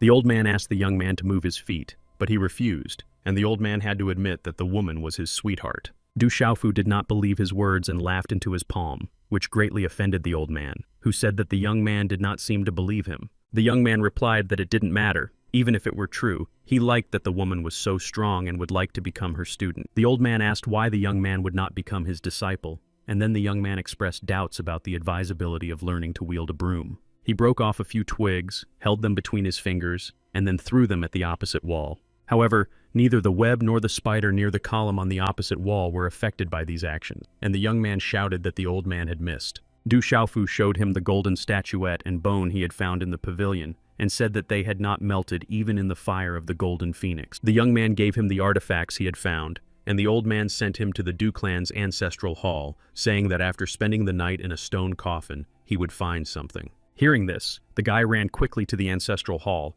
and Fu Yibai approached the wall where 3 ants were nailed with 3 broomsticks. Taking a lit candle in his hands, Du Xiaofu carefully covered the flame with his hand and stepped over the threshold of the ancestral hall. He saw a huge table with rows of urns and a golden phoenix, and asked if this was the hall where ghosts lived, but the boy replied that these were only rumors. Then he looked up, raised his hand holding the candle, and saw a 1,000-year-old stone coffin in chains that looked extremely eerie. Phoenix asked if the coffin was really glowing or if it was just his imagination, and the guy replied that the symbols on the coffin seemed to have awakened. Suddenly, Du Xiaofu heard someone coming, quickly extinguished the candle, and hid. Someone entered the hall, and it turned out to be one of his brothers. He came in and looked around, hoping to see something suspicious, but neither the table nor the urn aroused any suspicion. The guy was about to leave when suddenly he heard a terrible roar and saw someone big jump next to him. Then he saw someone hanging upside down, holding onto the chains that wrapped around the coffin. This someone began to swing the coffin, flew up to the guy, greeted him, and said that he hadn't seen living people in a very long time. The guy was terrified and ran away so fast that only his heels flashed and sparks flew across the floor. Du Xiaofu, for it was he, climbed on top of the coffin, laughed, and called his brother a coward. However, in the next second, his expression changed when he heard a voice say that the guy seemed to be braver. The boy looked around, trying to see who could be talking to him, then noticed that the coffin had begun to glow and clouds of light were rising from it. After that, the coffin began to sway from side to side, and the energy flows began to lengthen and stretch toward the boy.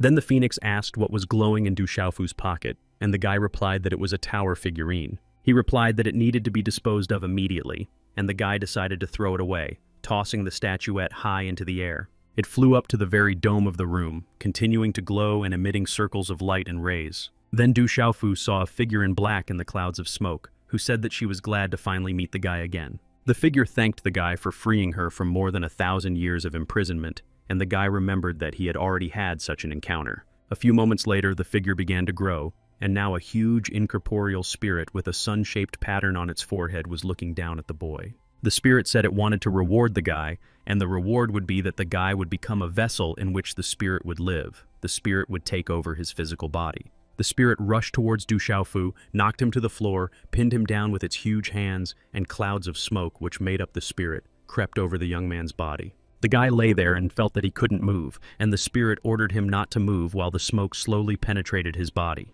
This would happen gradually, little by little, and when the smoke completely filled the boy's body, he would stop feeling pain. While Du Xiaofu tried to resist, the spirit took on the form of a small curly-haired boy who smiled a victorious smile. However, the power of the golden phoenix inside the boy helped him get up. The phoenix asked if the child had not been taught not to climb into other people's houses. When an energy ball appeared in Du Xiaofu's hand, the child asked who he was, and the boy replied that he should introduce himself immediately. Gathering all his strength, the boy launched the energy ball at the spirit, which began to take on human form. Du Xiaofu saw when his ball reached its target and enveloped the spirit, but he was clearly not ready to see what the spirit had turned into. On the floor, amid smoke and lightning, sat a curly-haired child with a sun tattoo on his forehead. The child took a few steps and then fell to the floor, with energy shackles tied around his stomach. Du Xiaofu looked at him and said that if the spirit wanted to please him by pretending to be a child, then it needed to be nicer and behave like a child. The child began to get angry and said that the guy was just a body for the golden bird, and why was he acting like a dog that pounces on a weakened tiger? Now it was Du Xiaofu's turn to get angry, and he asked who the dog was and demanded that the child repeat his words again. The child grimaced, repeated his words about the dog and the tiger, and began to grimace, looking the guy in the eyes. However, he did not take into account that there were still shackles around his waist, and the guy directed his energy and pulled on them, dragging him towards him. When the child was close, Du Xiaofu grabbed him by the shoulders and lifted him closer to his face, his eyes burning with yellow fire. He stuck his tongue out at the guy and said that if he didn't like the analogy, then he could be a failed phoenix that even a duck would surpass. Seeing the boy's angry gaze, the child realized he had found a weak spot and, taking advantage of his confusion, rushed at him. Du Xiaofu clearly did not expect such agility. The child pushed off from him and flipped several times in the air, while the guy, unable to hold on, fell to the floor. The child calmly landed on the floor a few steps away from the guy and thought how weak he was, unable to withstand even one blow. However, disappointment awaited the child as well. He had hoped that by breaking free from the guy, he would be able to remove the shackles that bound him. But alas. By this time, Du Xiaofu had already come to his senses, got up, and headed towards him, thinking up nasty insults as he walked. He approached the child and asked what he had missed while he was unconscious. The child replied that he was ready to tell him everything he wanted to know. Then he smiled sweetly at the guy and said that he was just an ordinary child who was running by and asked him to let him go. Phoenix began to shout that the child was trying to trick Du Xiaofu, urging him not to let that happen, but the guy had already knocked the child to the floor with a single blow. Phoenix found another reason to be upset and said he was surprised at how easily the guy was able to hit the child without hesitation. The boy replied that the child was not beautiful and that he had heard his voice inside the golden tower, and Phoenix advised him to deal with the child. At that very moment, the child woke up and said that he could not be destroyed because he knew how to open the bag kept by Du Xiaofu. The guy became interested, and the child, deciding to avoid punishment, called himself a talisman master named Zhen Qingchong. Upon hearing about the talisman master, Du Xiaofu became even more interested and said that he was beginning to like him, but the boy snapped back in response. Du Xiaofu took out the Qiangkan bag, showed it to the child, said it couldn't be opened, and asked if he could really open it. After thinking for a moment, Zhen Qingchong said that judging by all appearances, this bag once had an owner, and it was not Du Xiaofu, and that if they tried to open the bag using force, everything stored in it would be destroyed immediately. To break the spell, they would need to find a talisman master who was many times stronger than the person who made the bag. Then he began to praise himself in every way, telling everyone what a wonderful talisman master he was. Du Xiaofu got tired of listening to his tall tales and even wanted to hit the child, so he knocked him to the floor and demanded that he open the bag. In response, Zhen Qingchong demanded that he be released because even a talisman master as powerful as he was unable to do anything. Then the golden phoenix stepped in, and in the blink of an eye, the ropes around the boy's stomach suddenly turned into a golden hoop. The technique used by the golden phoenix was called a spiritual lock, which freed the child's hands and stomach. The delighted boy hurried to remove the hoop from his head, but the attempt was unsuccessful, and the phoenix would not be able to attack him. Zhen Qingchong realized that if he wanted to regain his former glory, he desperately needed Du Xiaofu, who also had a connection to the golden phoenix. So he put the bag on the floor, and he and Du Xiaofu sat down opposite each other. The boy folded his arms across his chest and began to say something. Suddenly, the bag rose above the floor, spinning and engulfed in flames, and pieces of paper with writing on them began to fly out of it. A few minutes later, the bag was in the center of a huge emerald-colored pillar, from which energy burst out and struck the boys sitting on the floor. Then the bag gently landed in Zhen Qingchong's palm. He handed it to Du Xiaofu and told him to open it, and the boy asked to be taught how to do it too. Du Xiaofu poured the contents of the bag into his palm and was surprised to find girls' jewelry, which he indignantly called trinkets. At that moment, Ye Ziqin was sitting on the bed in her room doing embroidery when her father entered the room. The girl did not expect to see her father at such an hour and quickly hid what she was embroidering under her pillow. She asked him why he had come, and he flicked her nose and said that if he hadn't come, his daughter might have run away with some handsome boy again. The girl was outraged and surprised by her father's words and rushed to kick him out of the room, but he just laughed in response. Then the man became serious and said that since Du Xiaofu had saved the girl in the mountains, they needed to visit the family as soon as possible and bring gifts. When the girl asked if he would go himself, the man replied that despite the protection of the Thunder Lion, he should still be cautious and far-sighted. He added that their families had always had a good relationship, and the girl finished his sentence by saying that it was important for them to put aside their pride and form an alliance. The man replied that he had always been proud of how smart she was, and that sooner or later she would have to become the head of the family and ruler of the city. She would have to grow up and learn, because her father could not always protect her. She would bear responsibility for the city and would have to mete out justice. In the morning, when Du Xiaofu sat down in the library of the secret pavilion to study the scrolls, Fu Yibai swept the halls, walked between the shelves, and sang a song. Suddenly, Du Xiaofu threw one of the books at him, hinting that he was tired of listening and that the old man should stop singing. The old man picked up the book and said mockingly, "Does the boy really hope to get him with his pathetic skills?" A few more books flew at his head. Without thinking twice, he threw the book he was holding at the young man, approached him, and saw that he was sitting on the floor surrounded by piles of books. The man asked if the boy was going to find his final resting place under the piles of knowledge left to them by their ancestors. The guy was so absorbed in studying the books that he didn't notice that a kitten had climbed onto the highest stack and was about to fall. The kitten managed to jump down, but Du Xiaofu did not have time to dodge, so the old man said that he did not literally mean burying the young man in the library. Then the man invited the young man to drink tea with him and asked if he really wanted to become a spellmaster. The boy replied that he really wanted to, but since he didn't know anything about spells yet, he had come to look for books on the subject. The man thought that it had finally happened and the boy had shown an interest in spells, which was certainly a good thing. He was distracted from these joyful thoughts by Du Xiaofu's question about whether the man knew of any books in their library related to spells. Fu Yibai replied that he had been in the secret combat pavilion for so long that he knew all the books in it and promised to look for books on spells for the young man. After a short time, he brought the young man a huge stack of books, saying that this was only the table of contents. The young man was surprised and shocked. He asked if this was really just the table of contents, but the old man said he would leave it for him to read at his leisure and ran away. After he left, Du Xiaofu remained sitting at the table with a whole stack of books and couldn't believe that all of this was really just the table of contents. Realizing that he couldn't go anywhere and would have to read, he really wanted to become a master of spells,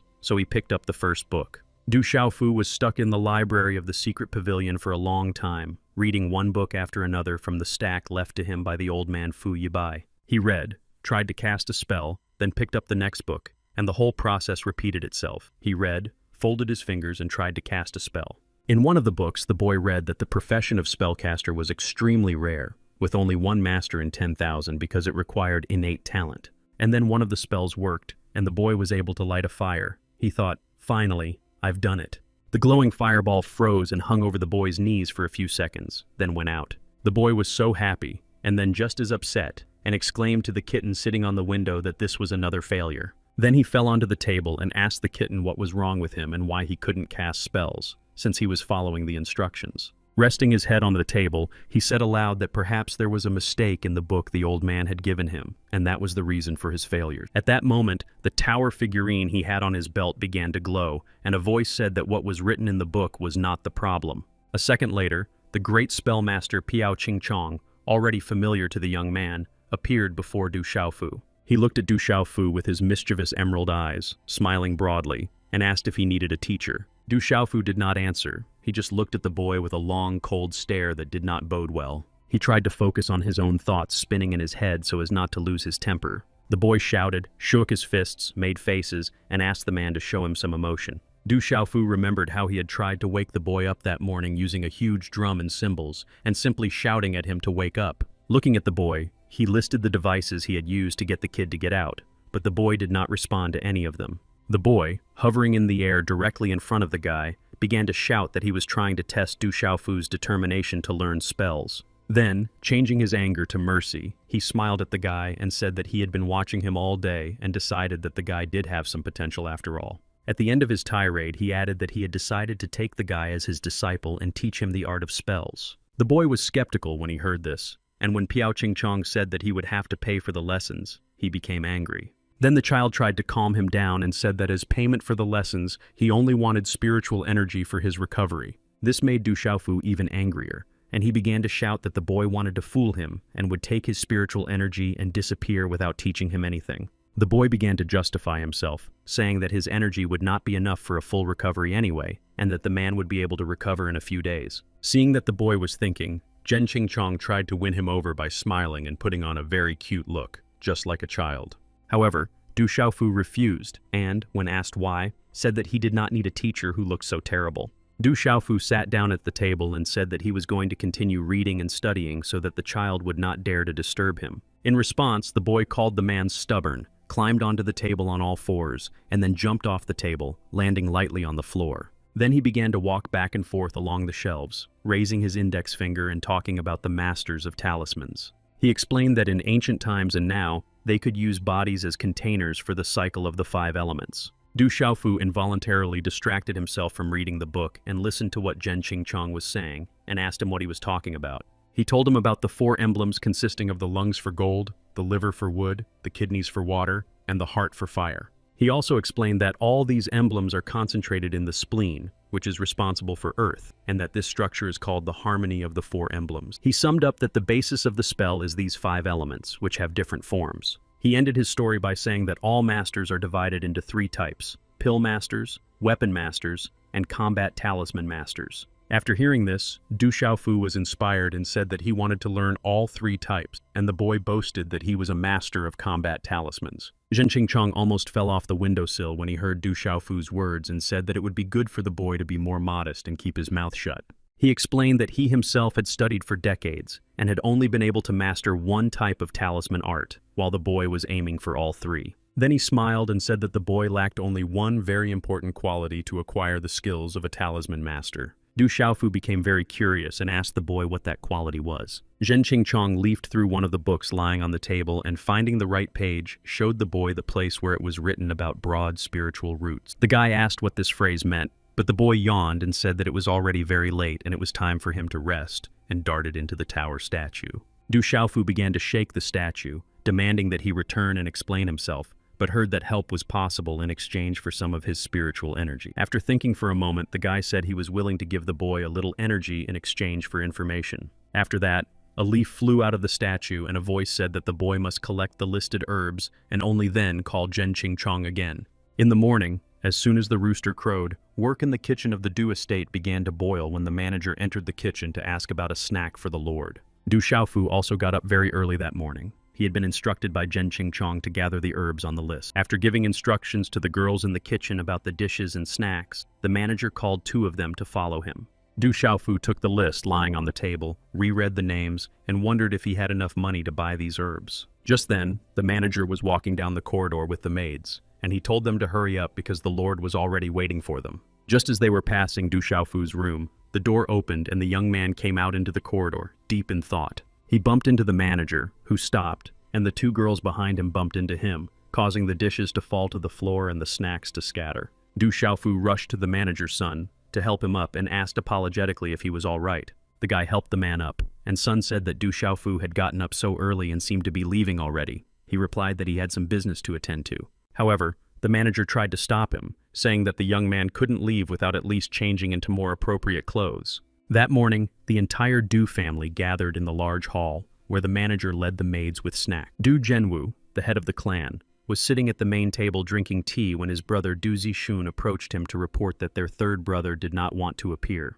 However, the clan leader told his brother to leave him alone and asked about Du Xiaofu. His brother replied that the boy was in his room. Du Hao's mother, who was present at the meeting, said that Du Xiaofu was not well-mannered, allowing himself to sleep when the elders had already gathered. Turning to her son, Du Hao, she asked him to go up to the boy's room, wake him up, and bring him to the hall. However, the boy smirked and said that at the last meeting, Du Xiaofu had taken their foundation pills and promised to rob them at every subsequent meeting. Du Jixiang became indignant at that moment, and Du Xiaofu entered the hall, saying that his older brother had been robbing him since childhood. Neither Du Hao nor his mother were prepared for Du Xiaofu to tell everyone about the years of theft of his pills, and they sat there angry and indignant.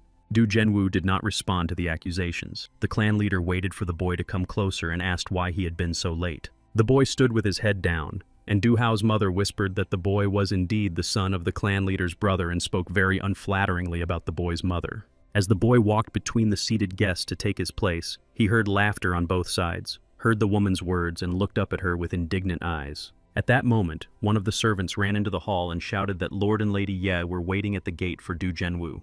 Du Xiaofu was overjoyed to hear this. He thought that Ye Ziqin was also here. They had not seen each other since returning from the mountains. Du Renwu replied that they would be very happy to welcome such guests and that they should all go together to greet them. However, the guests were already entering the hall where the Du family had gathered, and the head of Stone City, Ye Baolin, said that there was no need to stand on ceremony with them. Then the man laughed and said that his daughter had come without an invitation, and the clan chief replied that they themselves should have invited the girl to visit. After that, he invited Ye Baolin to sit down, pointing to the chair in which he had recently been sitting, and asked for tea to be brought. The men sat down at the table, the maid brought snacks and poured tea into cups, and Ye Ziqin remained standing near her father's chair. The head of the city started the conversation first, saying that it was only thanks to the Du family that his crazy daughter was able to return alive after escaping to the mountains of monsters. Du Zhenwu replied that their families had always been allies, and that his family had only done what it had to do to save the girl. In response to these words, the city leader called a servant and ordered him to bring in the gifts that he and Ye Ziqin had brought with them. The servant entered carrying a long red box which he placed on the floor, and everyone present leaned forward with interest to see what was inside. Ye Baolin opened the box and took out a sword. A whisper spread through the hall that it was Mo Lin's sword, which had been forged by 3-star spellcasters and weaponsmiths. Du Xiaofu stood behind his brothers and also looked at the sword. He was amazed and delighted, thinking that the sword looked truly powerful. Meanwhile, Ye Baolin stretched out his hand with the sword and said that they had brought this gift especially for the young hero of the Du family named Du Xiaofu. The boy was shocked by what he heard and stepped out from behind his brothers. Everyone began patting him on the shoulder as they, like the boy, could not believe what was happening. Du Zhenwu turned to his nephew and said that he should come forward and accept such a valuable gift and express his gratitude. Du Xiaofu approached Ye Baolin, held out his hands with his palms up, bowed his head, and the man, in turn, held out his hands holding the sword to him. As they stood there, Du Hao's mother commented that the boy was dressed in ordinary clothes, even though everyone knew that today was a special day. Du Hao stood behind the young man and smiled, asking if he thought he was dressed inappropriately and that it was indecent. In response, Ye Ziqin looked at her father and said that a successful person should not worry about such trifles as clothing, and asked if she was right. Du Hao's mother, like his older brothers, was extremely dissatisfied that their comments had not been heard and that Ye Ziqin had stood up for the guy in front of everyone. The city leader laughed when he heard his daughter's words and said that she was absolutely right, then handed the sword to Du Xiaofu and told the young man to raise his head. He then added that their family had clothing stores in the city and that Du Xiaofu could go with Ye Ziqin to pick out some clothes for him there. Du Xiaofu and Ye Ziqin went to the city together, and the girl said that there were a lot of people in the city, which was quite rare. Du Xiaofu ran up to one of the stalls and admired a statuette, but the girl said that there could be nothing special in a stone city. The boy remembered that he hadn't been to the city since childhood, and the last time he had been to a store was with his father and his third brother Du, buying clothes for the new year. The girl replied that the store had been sold 5 years ago and asked how long he had been sitting at home. Du Xiaofu was upset to hear about the store. The girl also said that in recent years, the leading families of the Stone City had gained great power and even expanded their shops and restaurants. Small businesses were forced to close or come under the control of these families, and even their family had suffered. After hearing this, Du Xiaofu approached the girl and lightly tapped her on the back of the head with his fist. The girl was surprised and didn't even know what to say. The guy smiled at her and, hugging her shoulders, said that the person standing in front of him was not the Ye Ziqin he knew. The girl looked up at him with her huge blue eyes and gave him a long look that conveyed incomprehension and questioning. The guy tapped her on the back of the head and said that she was a stubborn princess who hadn't let her teacher sleep for 3 days in order to win the battle. The annoyed girl asked him to stop patting her on the head, and then the boy's eyes fell on a sign for a medicine shop. He asked the girl to wait for him in the clothing store because he needed to buy some medicine, and she told him to hurry up because she didn't like to wait. The guy went into the store and saw men talking behind the counter and a woman standing nearby.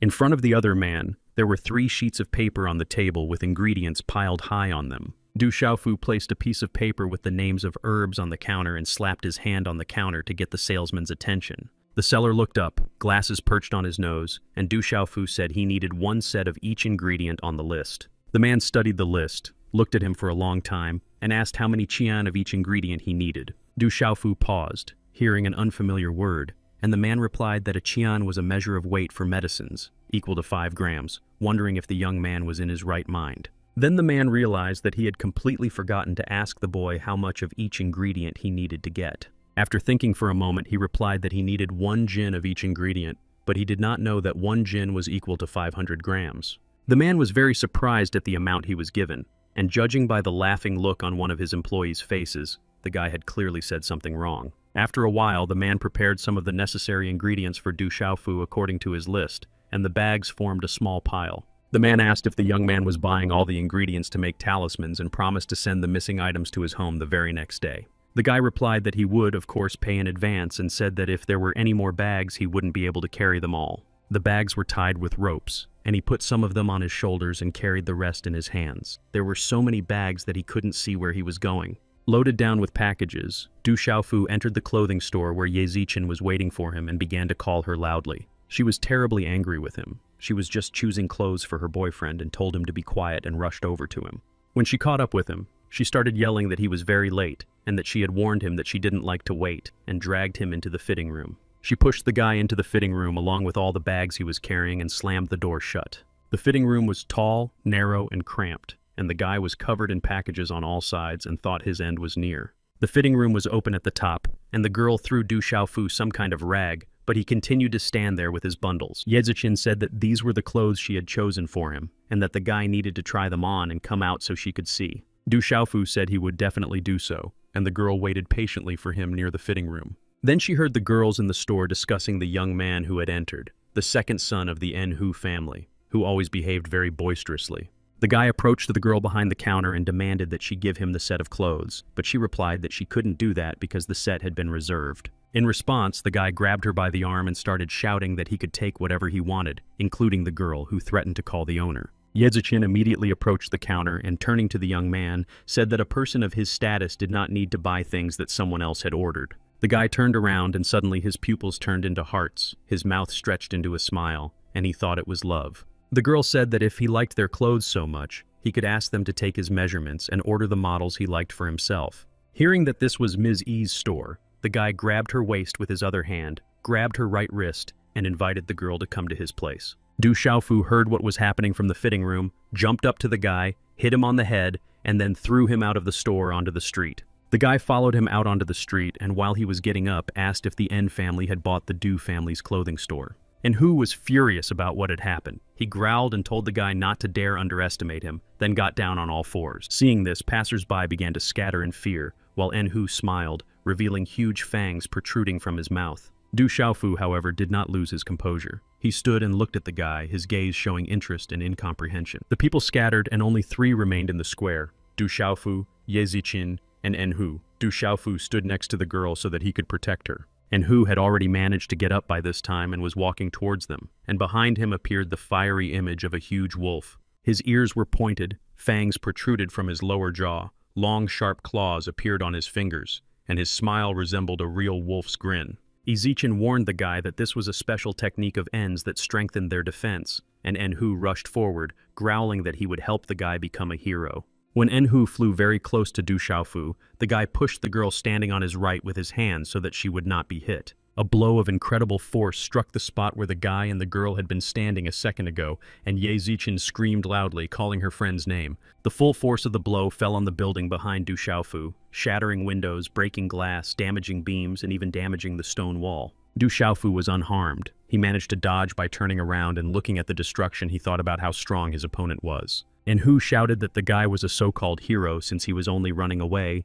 called him a pathetic ant, and told him to be braver and attack again. Du Xiaofu didn't need much convincing. He rushed towards his opponent, using the power of a wave attack. His opponent was taller, so the young man had to jump up and then forcefully aimed his fist straight at his forehead. However, he could not have imagined that this would not work. His opponent grabbed his wrist with one hand and struck him in the chest with the other. Du Xiaofu couldn't stay on his feet after such a blow. He flew across the street and broke a wooden bench when he fell on it. The girl ran up to him, knelt down beside him, and asked him with concern if he was all right and unharmed. She said she had been watching their fight and that Enhu had not dodged, probably because he had no doubt that the guy could not harm him. Du Xiaofu was angry about how the fight had gone and admitted that even though Enhu didn't look very smart, he was actually much stronger. At that moment, Enhu was openly mocking the guy. saying that he was so weak that he fell after his first blow. He was so busy rejoicing and celebrating his victory that he didn't immediately notice a heavy basket flying straight at him. It was a basket left behind by one of the townspeople, and it flew into Enhu's head, but he cut it in half with his hand and all the contents spilled out around him. However, he hesitated for just a second, and at that moment, Du Xiaofu ran up to him and kicked him in the head. Du Xiaofu did not take into account that the guy only had to tilt his head down so that his foot would not hit his head, which is what he did. Du Xiaofu realized he had missed, and rage and indignation boiled up inside him, so he prepared to run and try the attack again. Enhu continued to stand there smiling his wolfish smile and said that the guy couldn't hurt him even if he just stood still. Then Du Xiaofu decided to use the golden tiger technique, but he saw a huge protective ball around his opponent, who was standing with his arms crossed in front of his face. Then he accelerated and rushed towards his opponent, his fists flying back and forth faster than lightning, delivering one blow after another. However, Enhu stood unharmed, smiling openly, mocking him and shouting that it was all useless. Then Du Xiaofu thought of using another technique. He uttered a few words, and a fiery whirlwind appeared around him. The young man directed all his power at his opponent, who was caught off guard, completely unexpected that the young man possessed such techniques. Ye Ziqin, who was watching their battle, was no less surprised than Enhu by what was happening, and she exclaimed with admiration, "How fast!" A new fireball had already appeared in Du Xiaofu's hands, which he intended to send straight at his opponent again. For a split second, while Du Xiaofu was forming a new fireball, Enhu shouted that the guy was caught and rushed at him with his whole body. This time, Du Xiaofu used the furious wave palm technique, and his opponent was surprised that the guy knew how to do that and realized that he could no longer dodge. Realizing the complexity of his situation, he tried to use the storm fist technique against the boy. However, he did not take into account that Du Xiaofu still had the third-level giant wave technique in reserve, which he used at that very moment. There was a powerful explosion, and a huge fireball rose into the sky where the battle was taking place. The townspeople poured into the streets and stood there with their mouths open. They found Enhu lying in a pit formed after the explosion, and realized that Du Xiaofu had managed to destroy Enhu's golden tiger technique. Du Xiaofu and Ye Ziqin headed home. On the way, the guy noticed that his new clothes were torn and felt something in his pocket. Ye Ziqin suggested that it might be a gift from the store, but the boy decided that it looked rough and threw it away. Something hit the roof and made a noise. When he got home, Enhu found his dad and older brother together and demanded that his older brother get revenge for him on Du Xiaofu. He shouted that the boy was insolent and that by defeating him, he had shown disrespect to the Un family, but his brother was calm and unperturbed. Keeping his cool, Enlong told his brother that he had been defeated in just 2 moves, and that it was no wonder the Du family had hidden the boy for 10 years, as he had become so strong. Then, after finishing his tea, he advised his brother not to bother Ye Ziqin anymore, saying she was not right for him. His brother got angry and asked if she would be right for him. Without getting up from his chair, he kicked his brother's leg with such force that he flew to the floor, only his slippers sparkling on his feet. He added that the events of the day and the injuries sustained by his brother were clear proof that his younger brother was no match for the daughter of the city's leader. Enhu, in despair, rushed to his father, fell to his knees, grabbed his hand, and begged him to sort things out instead of watching his son being beaten. And King Song, the patriarch of the En family, listened to his younger son, then turned his gaze to his older son and asked what he thought about the matter. And Long replied that attacking Du Xiaofu could damage their reputation because the boy was younger than them, and people would decide that they could not win fairly. When his father asked again if the boy thought they should leave things as they were, Enhu shouted that they could not forgive such a thing. Without letting go of his cup, En Song's younger son smiled slyly and said that of course they couldn't forgive the Du family for this. Returning home, Du Xiaofu continued his training, and this time he studied the Golden Phoenix cultivation technique. He shared his thoughts on this technique with the Golden Phoenix, who told him that he should not underestimate his abilities. Du Xiaofu remembered that in the mountains, when he first comprehended the realm of the universe, he was able to defeat the head of the monster hunters who was much stronger than him. He remembered the defensive technique used by Enhu and came to the conclusion that the techniques of masters from large families had stronger foundations. Suddenly, Du Xiaofu heard some shouting on the street, went to the window, and heard someone shouting, demanding that they hand over the guy. Hearing this, Du Xiaofu interrupted his studies, ran out into the corridor, threw open the door, and asked what was going on. One of the guards ran up to him, explaining that people gathered by the En family had come for Du Xiaofu, and there were many of them.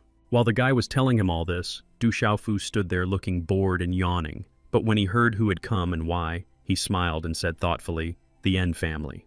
And Ching Song stood at the gate of the Du family estate accompanied by his sons. He demanded that Du Xiaofu be handed over to him or he promised to cause serious trouble. Du Zhenwu came out to meet him, accompanied by his brother and the masters, and asked everyone to calm down, saying that an investigation was necessary first. And Ching Song shouted, pointing to his son, who was leaning on a crutch, his other arm bandaged, saying that Du Xiaofu had beaten him to this state. Du Renwu told his men that it seemed Ching Song was serious about fighting, so they would probably have to do it, but he didn't have time to finish. Du Xiaofu came to this gate, called out to his uncles, and then asked loudly so that everyone who had come could hear what he wanted from the young man. His uncle replied that Ching Song had come and told a story about how Du Xiaofu had beaten his son, Hu, yesterday, and asked if this was true. The young man replied that he did not know who the young man he had fought with yesterday was. He had simply stood up for a girl who was being harassed by a scoundrel. Hu began shaking his crutch and shouting that the guy had hit him because he was jealous, since he had a close relationship with Ye Ziqian. Du Zhenwu listened and replied that Hu was weaker and deserved to lose, and that what happened was nothing more than a normal skirmish between young men. Du Xiaofu pointed at Hu and said that the fight wasn't that bad, he didn't beat him that badly, and that the guy was faking it. And Ching Song stood up for his son, asking how Du Xiaofu dared to tell lies, and Du Renwu challenged the man to a fight if he was brave enough. Du Jixiang and the younger masters who were present had long been prepared for such a turn of events, so they immediately rushed into the attack. Du Jixiang rushed into the thick of the fray, waving his arms and legs and shouting that they had asked for it and that they would not back down because they had already found a reason to fight. And Hu also got caught up in the brawl. He was pushed several times, fell to the ground, and then someone kicked him in the buttocks. The person who kicked him was Du Hao, who laughed loudly and shouted that the guy was not the only one in the Stone City who had reached the realm of the universe. Then he walked closer to Hu, who was lying on the ground, and kicked him again, saying that this was a lesson on behalf of the entire Du family. Du Xiaofu watched the fight and thought that some of the family members had been cruel to him just yesterday, but in front of the En family everyone stood up for him. The beaten and unavenged An family decided to leave. The father picked up his younger son, put him on his shoulder, and left, shouting that he would not forget this. Du Xiaofu was about to return to the estate when An Long called out to him, saying that he was the brother of the beaten boy, Hu. He said that his younger brother's defeat meant nothing, and that he would avenge his brother during the competition. Du Xiaofu replied that he was in. As he left, En Long thought that the guy was only at the initial level of the universe realm, and yet, curiously, his strike was no less than that of an advanced fighter. He had already turned to leave when he remembered that he had not said goodbye. He raised his left hand and said, "See you later," and went home. Returning to the estate, Du Zhenwu went up to his study and called Du Xiaofu to come with him. Then he drank tea for a long time and studied manuscripts. The Golden Phoenix was extremely indignant that the young man had been sitting there for an hour, and his cunning uncle had not yet said a word to him. Du Xiaofu replied that this time he would have to answer for it, as he had provoked the En family, but thanks to his thick skin, he would be able to endure it all. Finally, Du Zhenwu decided that he had punished the young man enough with his silence and turning to his nephew, asked if he understood what his mistake was. In response, Du Xiaofu turned away from his uncle and cheerfully reported that he had only done a good deed by saving the girl from the criminal Hu. A few seconds later, a huge book flew at him with such force that the chair he was sitting on tipped over and Du Xiaofu fell to the floor. This event was unexpected and unpleasant for him, and scratching the back of his head, he pounced on his uncle with the question of why he had done this to him. His uncle looked at him and replied that the mistake was that the young man had announced the relationship between the Du and Ye families too early, putting them all in the same boat, so to speak. The boy was extremely surprised by this answer. He looked closely at his uncle, ready to hear what else he had to say. For a long time, Du Xiaofu had no need to delve into the relationship between the families, but recent events have provoked a change in the rules of the game. Du Xiaofu picked up a chair, preparing to sit down, and his uncle told him that the power of the Yi family had been in decline for a long time and that Ye Baolin needed an ally. He called the Ye family's visit a performance and said that the attention given to Du Xiaofu was clear proof that the city leader was hoping for the Du family's support. Du Xiaofu shouted that he was deceiving him because no one would dare attack the Yi family as long as the Thunder Lion existed. His uncle smiled and asked if the young man was sure that this was really the case, as there was a legend that Ye's ancestor had saved the Thunder Lion and it had become his guardian. After a short pause, he added that there were also rumors that the lion had stopped growing and that the end of its life was very near. Du Xiaofu was upset to hear all this, so he became angry and irritated and shouted in his heart that such a thing was impossible. The Golden Phoenix intervened, stating that the lion was currently in a difficult stage, and considering his injury, it was not surprising that he might soon die. Du Xiaofu was deeply saddened to hear the phoenix's words. He sat down on the edge of his chair and thought about how this big, fluffy creature could end up like this. Du Renwu said that after the lion's death, there would be many trophies left, and many would claim them, and Ye Baolin promised to share the trophy. Du Xiaofu asked if his uncle had agreed, and he replied that he had no choice. The boy had beaten Enhu, and the fight was an attempt to clarify their relationship. The boy was shocked by what he heard. He jumped up and shouted that he did not understand how they could divide the body of the lion that had guarded the stone city for so many centuries. Du Zhenwu replied that they did not have the blood and flesh of the demonic lion,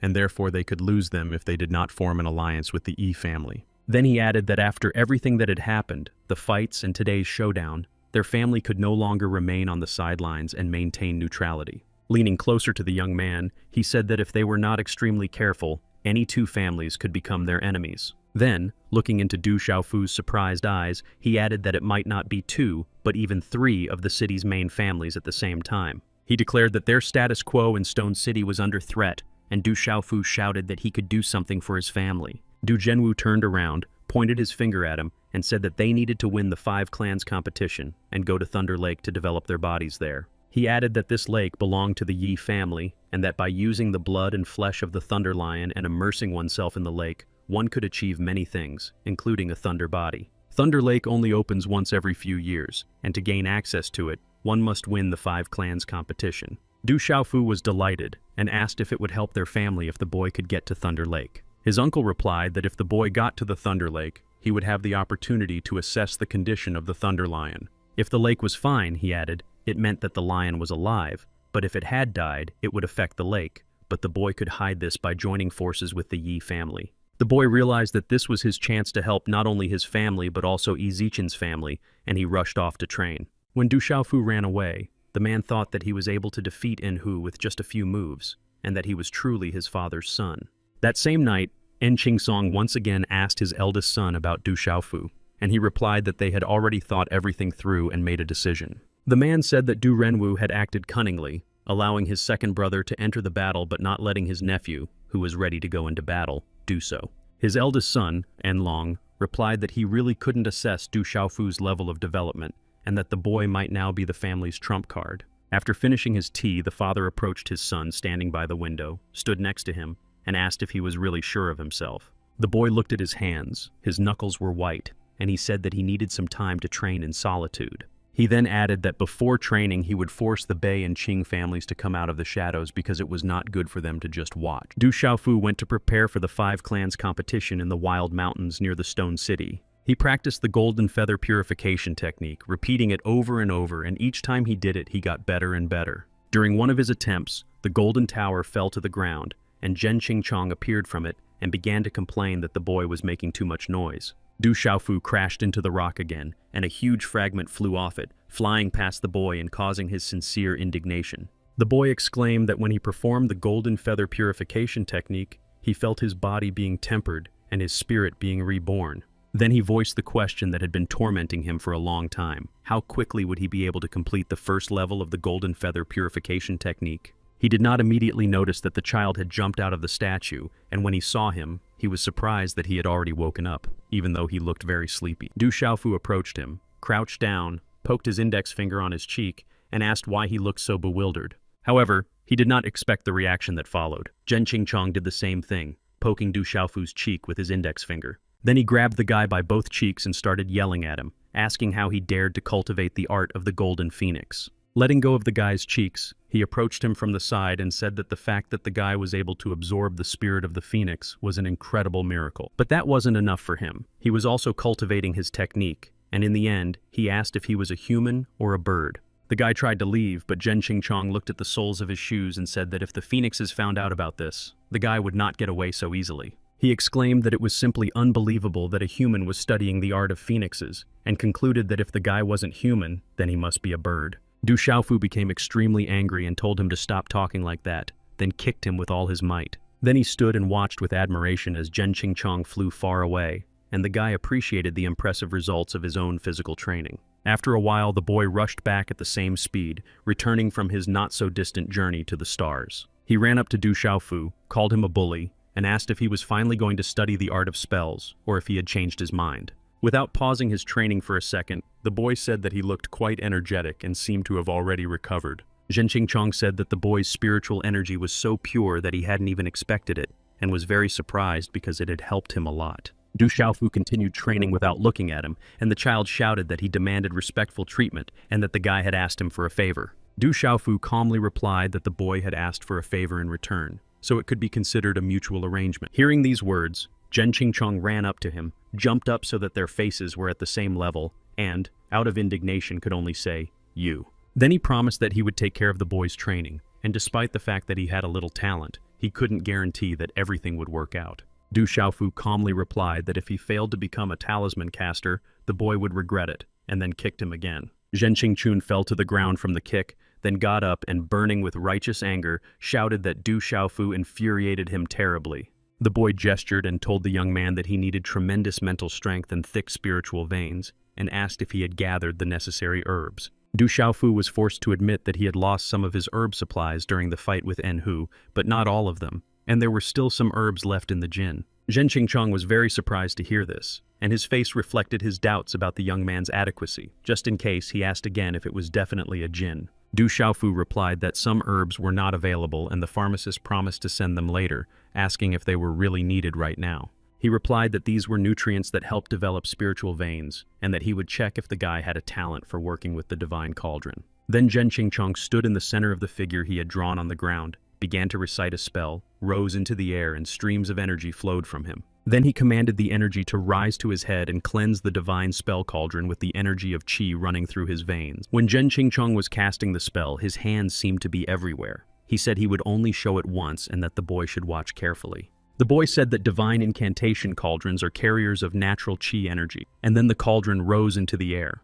Du Xiaofu stood with his arms crossed over his chest, and the streams of energy rushing from side to side did him absolutely no harm. Zhen Chong was shocked. He was sure that the energy of the divine cauldron should have struck the boy down, and he decided that he was indeed a birdman. Soon, the boy's energy began to decline, and he descended to the ground, saying that in his current state, his ability to work with the cauldron was limited. For this reason, Du Xiaofu would have to train himself, and if he turned out to be a mediocre student, he would not become a master spellcaster. The boy replied that he would try himself.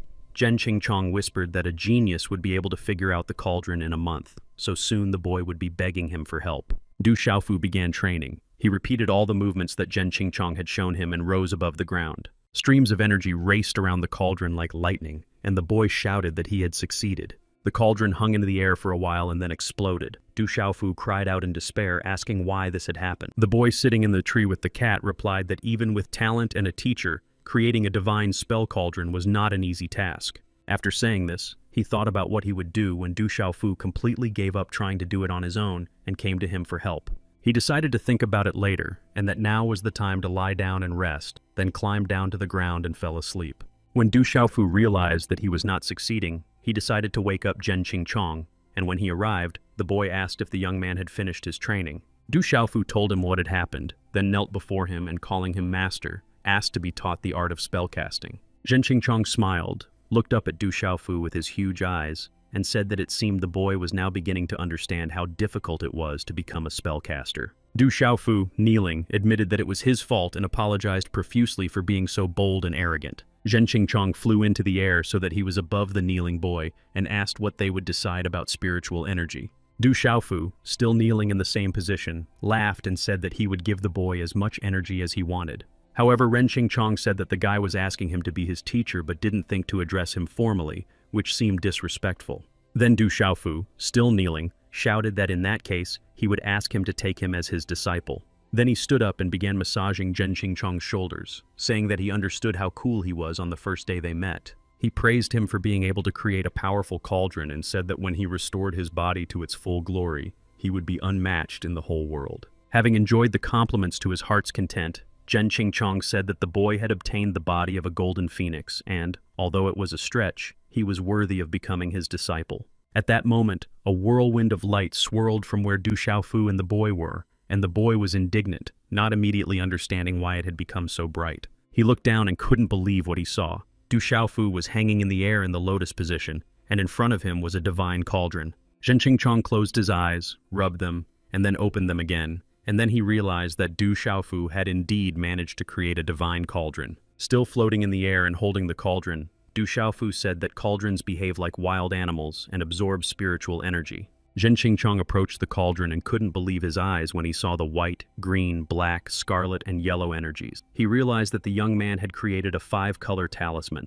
At that moment, he thought that if other talisman masters found out about Du Xiaofu, they would all come running and ask him to teach them. The young man held the cauldron together for as long as he could, and at some point said that he could no longer hold it. When the cauldron shattered into pieces, the young man admitted that he had used all his energy to create it and was now exhausted. Hearing this, Zhen Qingchong asked if the guy had really never created a divine spell cauldron before. Du Xiaofu looked at him in confusion and replied that he had not, and asked why the teacher was asking.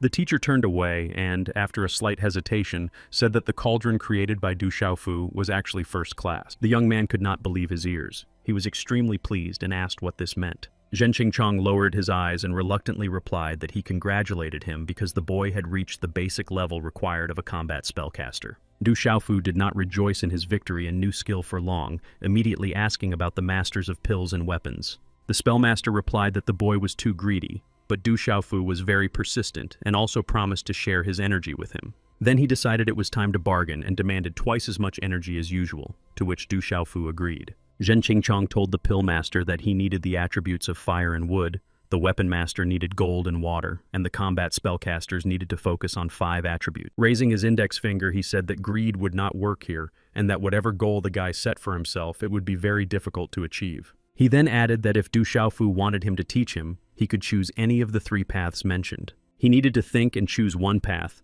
and asked which path the guy had chosen, to which he replied that he was choosing all 3. Then, with a relaxed smile, he added that he did not want Zhen Qingchong to be his teacher in this matter. Hearing this, Zhen Qingchong said that crowds of geniuses were begging him to take them as disciples, and the young man was infuriating him with his attitude. He then added that Du Xiaofu had everything he needed to become a spellcaster, and one of the most important things was that he had a teacher like him. In conclusion, he said that if the boy did not share his spiritual energy, he would not receive any help from Ren Qingchong, and he darted into the statue.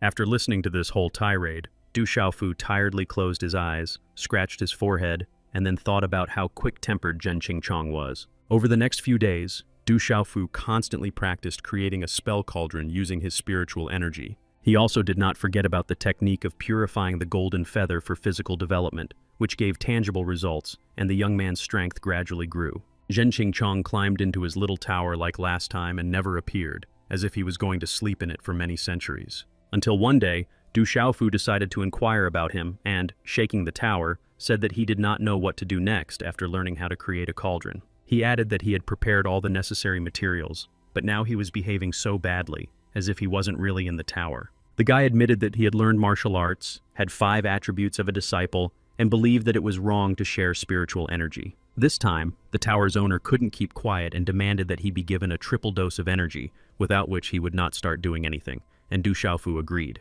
After leaving the tower, Zhen Qingchong promised to teach the guy the Tai Yi Soul spell so that he could use it to develop his own power. Filling the cauldron with ingredients, he began to explain that no one in heaven or on earth knows the source of this energy. It comes from nowhere. He said that everything in this world is generated by yin and yang, but this Tai energy has no source. He showed the young man the ingredients, how to fold his fingers, what movements to make, and after a while, a cluster of energy appeared at the level of his head. Du Xiaofu was amazed by what Zhen Qingchong had done, and he asked if taking the spiritual essence would help develop his spiritual veins. He replied that if the young man was tired of living, he could accept the essence, but given the amount of spiritual medicine, the effect would be incredible. Zhen Qingchong looked at the young man with serious eyes and said that by taking this essence directly, he risked destroying his soul. He raised his hand, and the essence followed his hand upward. Then he abruptly threw the essence into the pond, causing the water to boil. After that, he told the young man to undress, go to the river,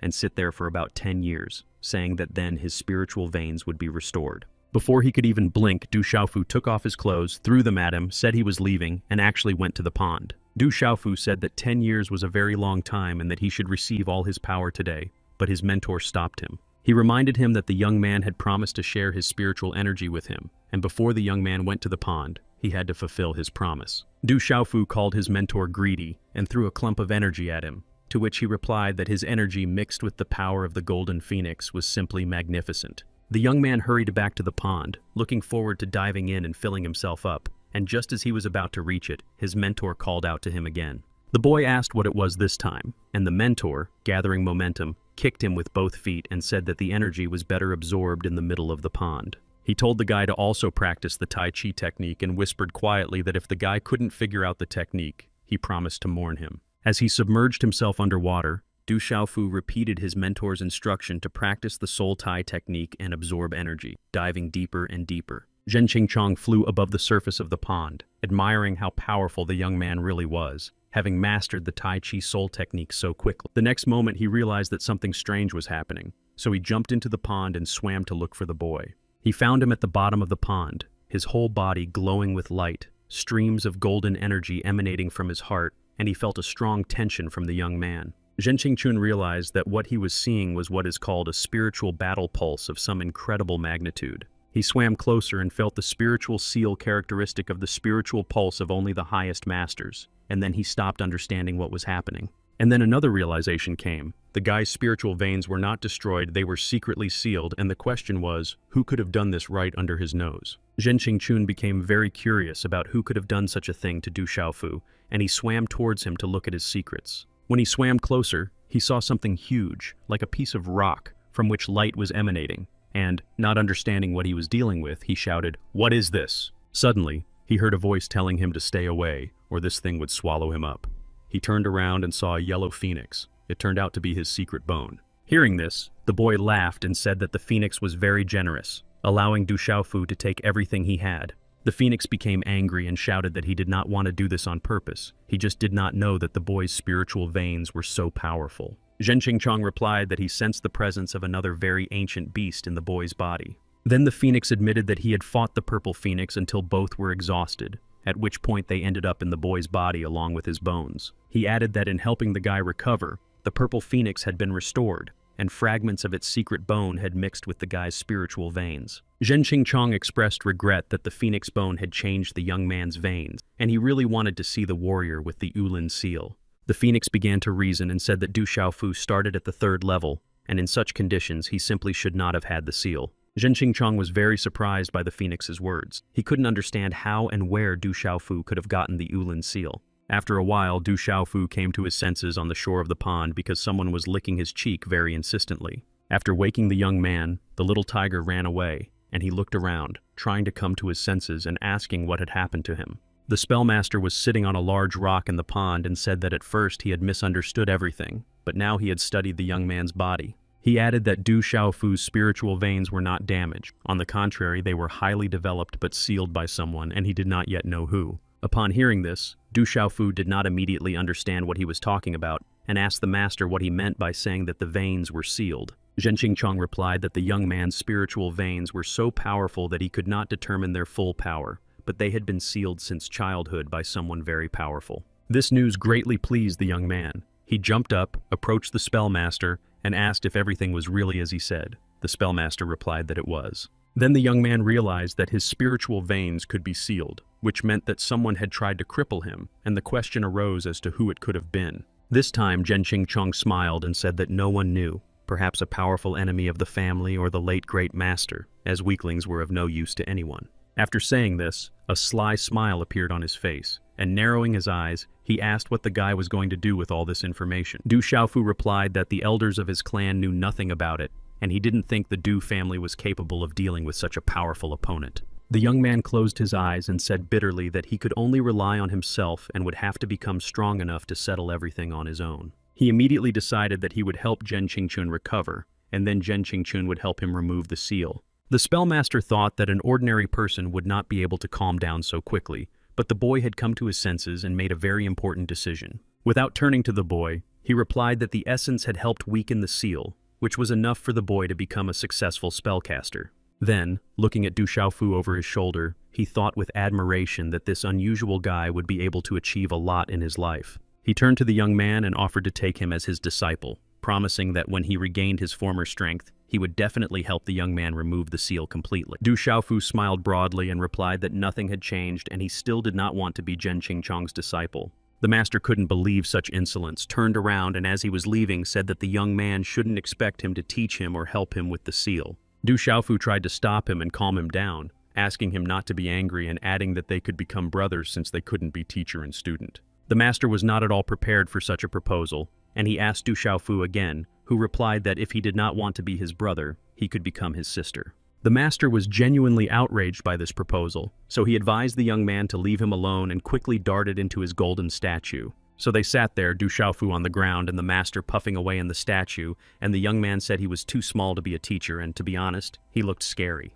Then a brilliant idea came to his mind. He suggested that on odd days, the master would be the older brother, and Du Xiaofu would be the honorary one, and that would be fair. 6 hours later, Du Xiaofu knelt before a huge stone with lit incense sticks and swore that Zhen Qingchong was now his older brother.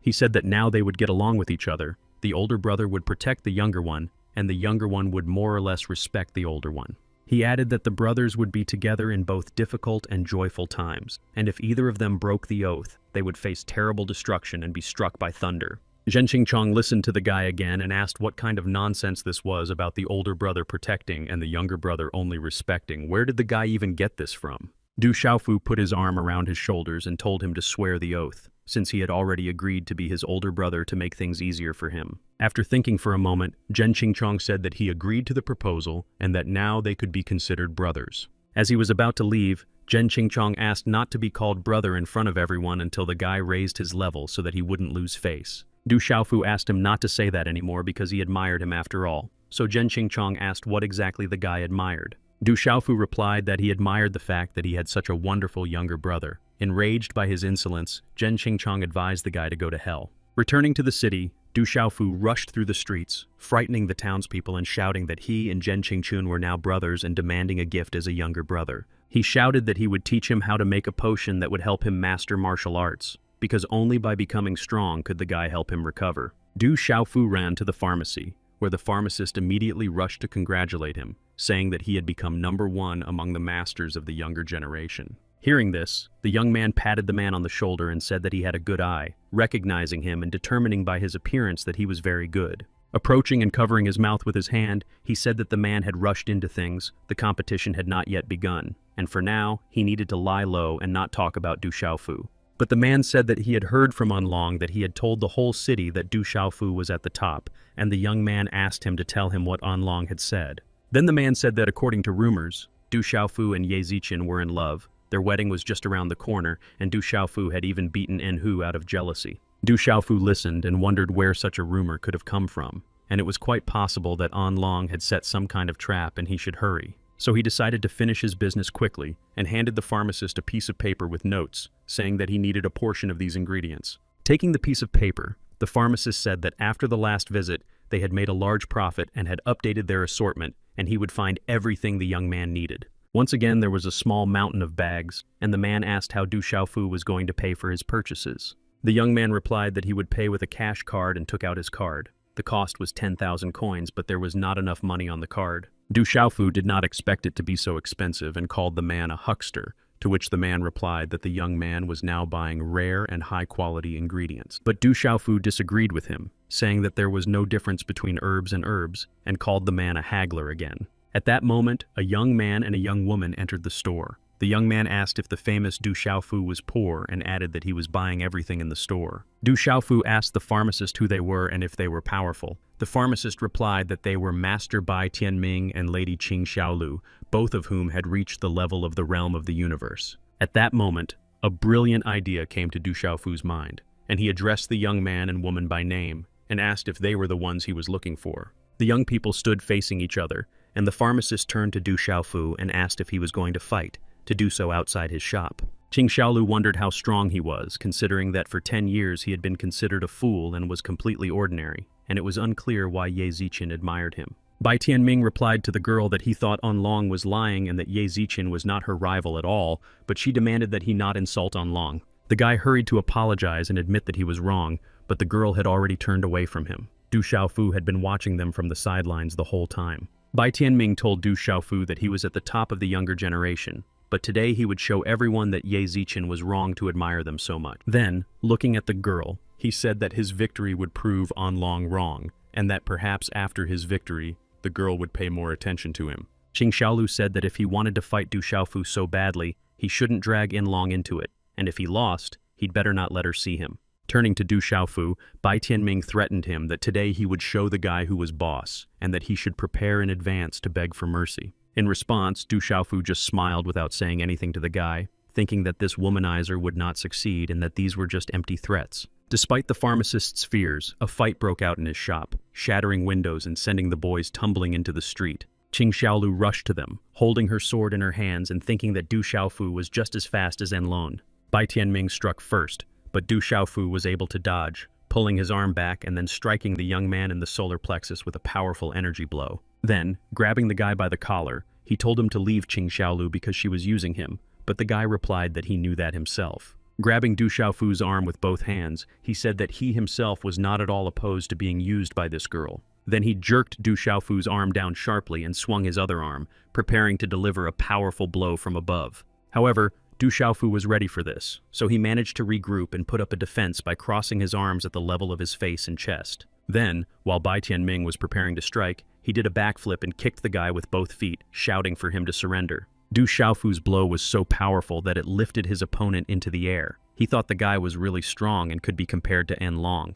Du Xiaofu, watching Bai Tianming fly upward, said that he was at the level of the universe, but his body was very weak, and he was like a bubble ready to burst. Meanwhile, rumors of the fight between Bai Tianming and Qing Xiaolu with Du Xiaofu spread throughout the city, and townspeople began to gather at the scene of the battle, preparing for the spectacle. On the way, people discussed the recent fight between Enhu and Du Xiaofu, and came to the conclusion that the En family might not actually be as strong as the Du family. Someone even recalled that Onlong himself had said that Du Xiaofu was the strongest of the younger generation of the 5 great families of Stone City. When they arrived at the scene of the fight, they found Bai Tianmin sitting on the ground and Qing Xiaolu standing to the side. Everyone started asking, pointing at Du Xiaofu, if it was him. Bai Tianmin got up from the ground. Du Xiaofu said he had shown that he was truly strong, and that it was quite possible that Onlong would look like a loser compared to him. Then he took off his shirt and said that if he managed to defeat Du Xiaofu in battle, it would mean that he was also superior to Enlong. Closing his eyes, the guy thought that maybe if the girl saw his bravery in the fight with Du Xiaofu,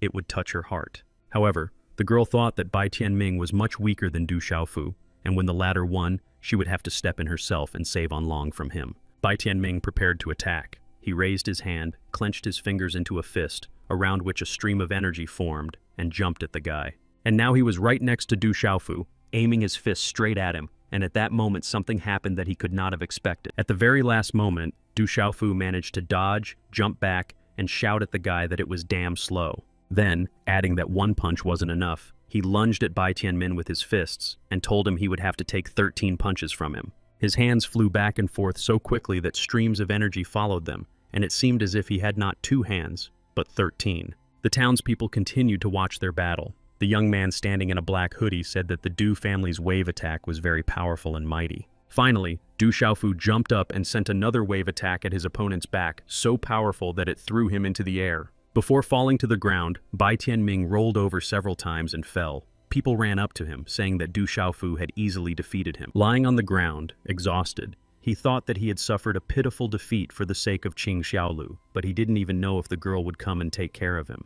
Meanwhile, true to her promise to herself to free Onlong from his rival, the girl rushed at Du Xiaofu from behind with a sword in her hand. Pulling her sword from its sheath in midair, she thought that Bai Tianming had ruined her plan and asked Du Xiaofu aloud to show her what it was that made Ye Ziqian admire him so much. Hearing her question, the guy wondered how she had managed to sneak up on him so close from behind and take him by surprise. The girl wasted no time and swung her arm forward with the sword, but Du Xiaofu managed to turn toward her and crouch down so that the sword did not hit him. The girl swung her sword again, and this time it hit the spot where the guy had been standing, but he managed to jump up in time. She jumped after him, and Du Xiaofu thought that they were both at the level of the universe, but the girl moved so quickly and quietly that she was like a ghost. Before he could finish his thought, Qing Xiaolu was again dangerously close, aiming her sword at him, but the guy managed to jump aside. Then Du Xiaofu heard Zhen Qingchun's voice telling the guy to come up with some clever way or break through with force. Then he added that the girl had advantages because of her sword and techniques that used speed. Du Xiaofu mentally asked him to explain in human terms. Qing Xiaolu was preparing to attack again using the sword rain technique and thought that she might be underestimating Du Xiaofu's speed and strength after all.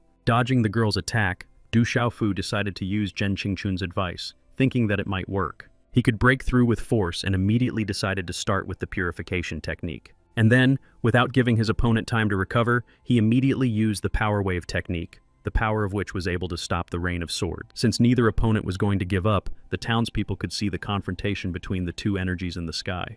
At that moment, the young man in black was talking to his servant and saying that now was a great opportunity to deal with Du Xiaofu. The servant asked who he thought would win, and he replied irritably that the stronger one would win, which was obvious, and demanded that he not be called sir.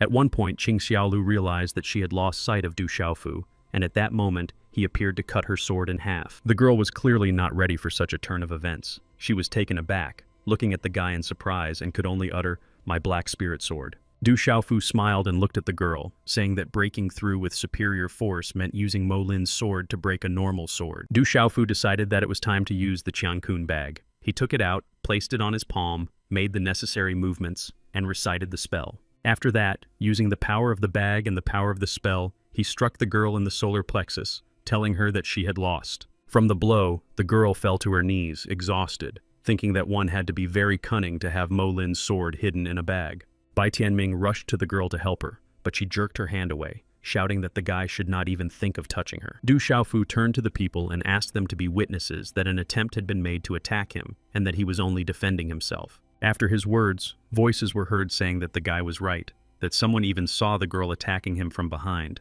and that the guy's family should take revenge. After listening to all this, Du Xiaofu replied that these were matters for the younger generation, and they would sort it out themselves without their families, while he wondered whether his uncle would punish him. Turning to the defeated, the guy asked if they despised him as much as he despised them when the losers ran to complain to their heads of families. Bai Tianming, still lying on the ground, replied that everything had been settled between them, the problem had been resolved, and he would not appeal to the head of the family. Qing Xiaolu looked at the guy angrily and said that this was the end of it. She had nothing more to say. This time he was better. However, Du Xiaofu smiled slyly and narrowed his eyes, saying that they had caused all this trouble, and how could he just end it like that? Suddenly, after these words, he brought his open palm to the girl's stomach, as if scanning it, and touched her belt. Bai Tianming reached out to stop him, saying that if he had any complaints, he should take them up with him. Du Xiaofu pushed the guy away with his foot and did not answer the girl's question about what he was up to, and then Qing Xiaolu said that she would not give in to him. When Du Xiaofu put his hand behind her belt and took out the cyanide bag, she admitted that she liked Enhu and started crying. Du Xiaofu twirled the bag on his finger and said that he didn't care who the girl liked, and that he only wanted the bag. After that, he approached Bai Tianmin and said that he should break up with the girl after all, as he had realized today that he had no chance with her. The latter refused to listen to advice, saying that he didn't want the guy rummaging through his pockets, took out his cyanide bag, and placed it on Du Xiaofu's palm. Holding both bags, which he had just obtained in a private fight, in his palm, Du Xiaofu was about to leave when Bai Tianmin called out to him. He asked why the guy was taking their bags, since no one could break into them in the Stone City, and then Du Xiaofu took out the guy's cash card and smiled. As he left, he held up the card and said that if they provoked him again, he would not let them off so easily.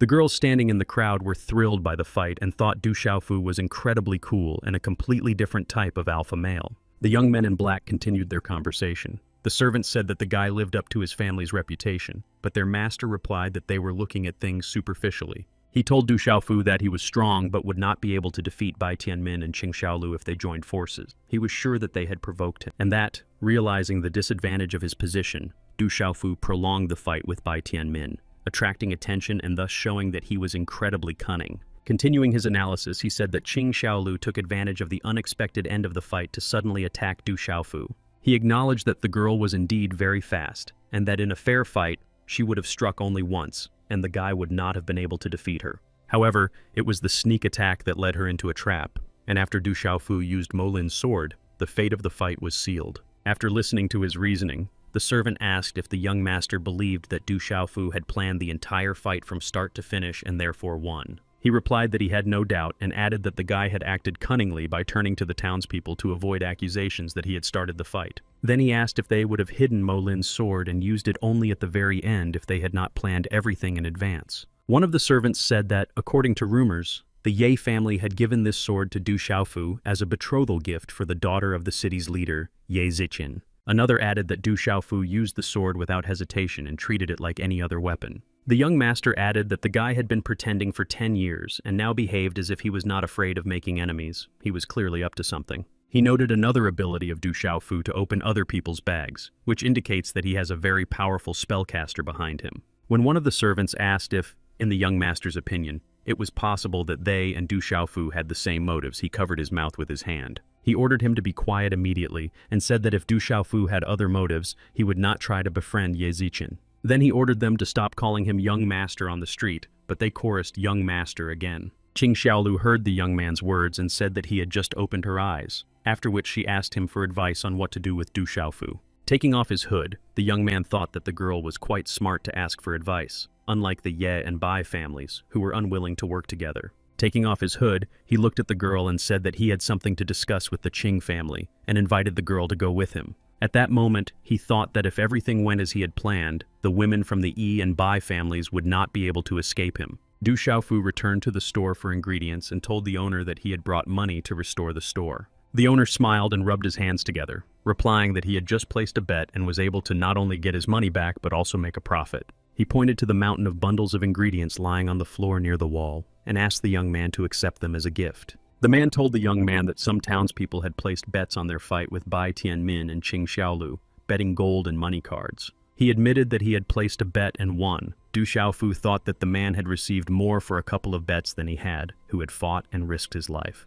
The young man looked at the man and smiled. The man replied that he was a businessman, and Du Xiaofu thought that he had received the ingredients without paying any money, which was quite something. The guy hoisted all the bundles onto his back, thanked the man, and asked if he knew where the largest mountain house in the city was located. The man replied that the Bao Lai Center in the eastern part of the city was the largest gambling house in Stone City. It belonged to the Tianlin demon beast hunters, and Du Xiaofu remembered that they were more powerful than the white leopard hunters. Finally, the man decided to ask why Du Xiaofu did not put the ingredients he had bought into his Changkun bag. This seemingly simple question caught Du Xiaofu off guard, and he honestly replied that he had completely forgotten that he had such an option. When Du Xiaofu took the ingredients and came to the forest, Zhen Qingchong attacked him for being a spellcaster's apprentice and forgetting about the spirit bag. Deeply indignant at this fact, he asked Du Xiaofu who he was now, a spellcaster, a porter, a handyman, or just a stupid fighter. Du Xiaofu replied that it was enough to scold him, that they had herbs and it was high time to start learning how to purify them. Zhen Qingchong would not let up and complained that the guy had stolen his rival's bags, which was extremely unethical, and he was ashamed of him. The guy replied that he had no other choice because he needed money for expensive ingredients, and he found this way out. Zhen Qingchong reminded the young man that he should have been more tactful and not behaved like an uneducated fool without using technique and skill. In the end, he decided that Du Xiaofu still deserved praise for how long and patiently he had waited for the opportunity to use Molin's sword. The young man laughed and said that he had simply forgotten about the sword, which was very rash and could have cost him the victory. Then Ren Qingchong said that he was going to teach Du Xiaofu the science of purifying ingredients, flew into the air, and set fire to the bundles lying on the ground. Watching the burning bundles with Du Xiaofu, Zhen Qingchong said that the most important thing in this matter was the incantation cauldron and control of one's power. Then he explained that heavenly punishment grass, which has powerful medicinal properties, is best purified over low heat using 1/3 of one's normal strength. As for andrographis, he pointed to the flower, saying that it has no taste and is slightly poisonous,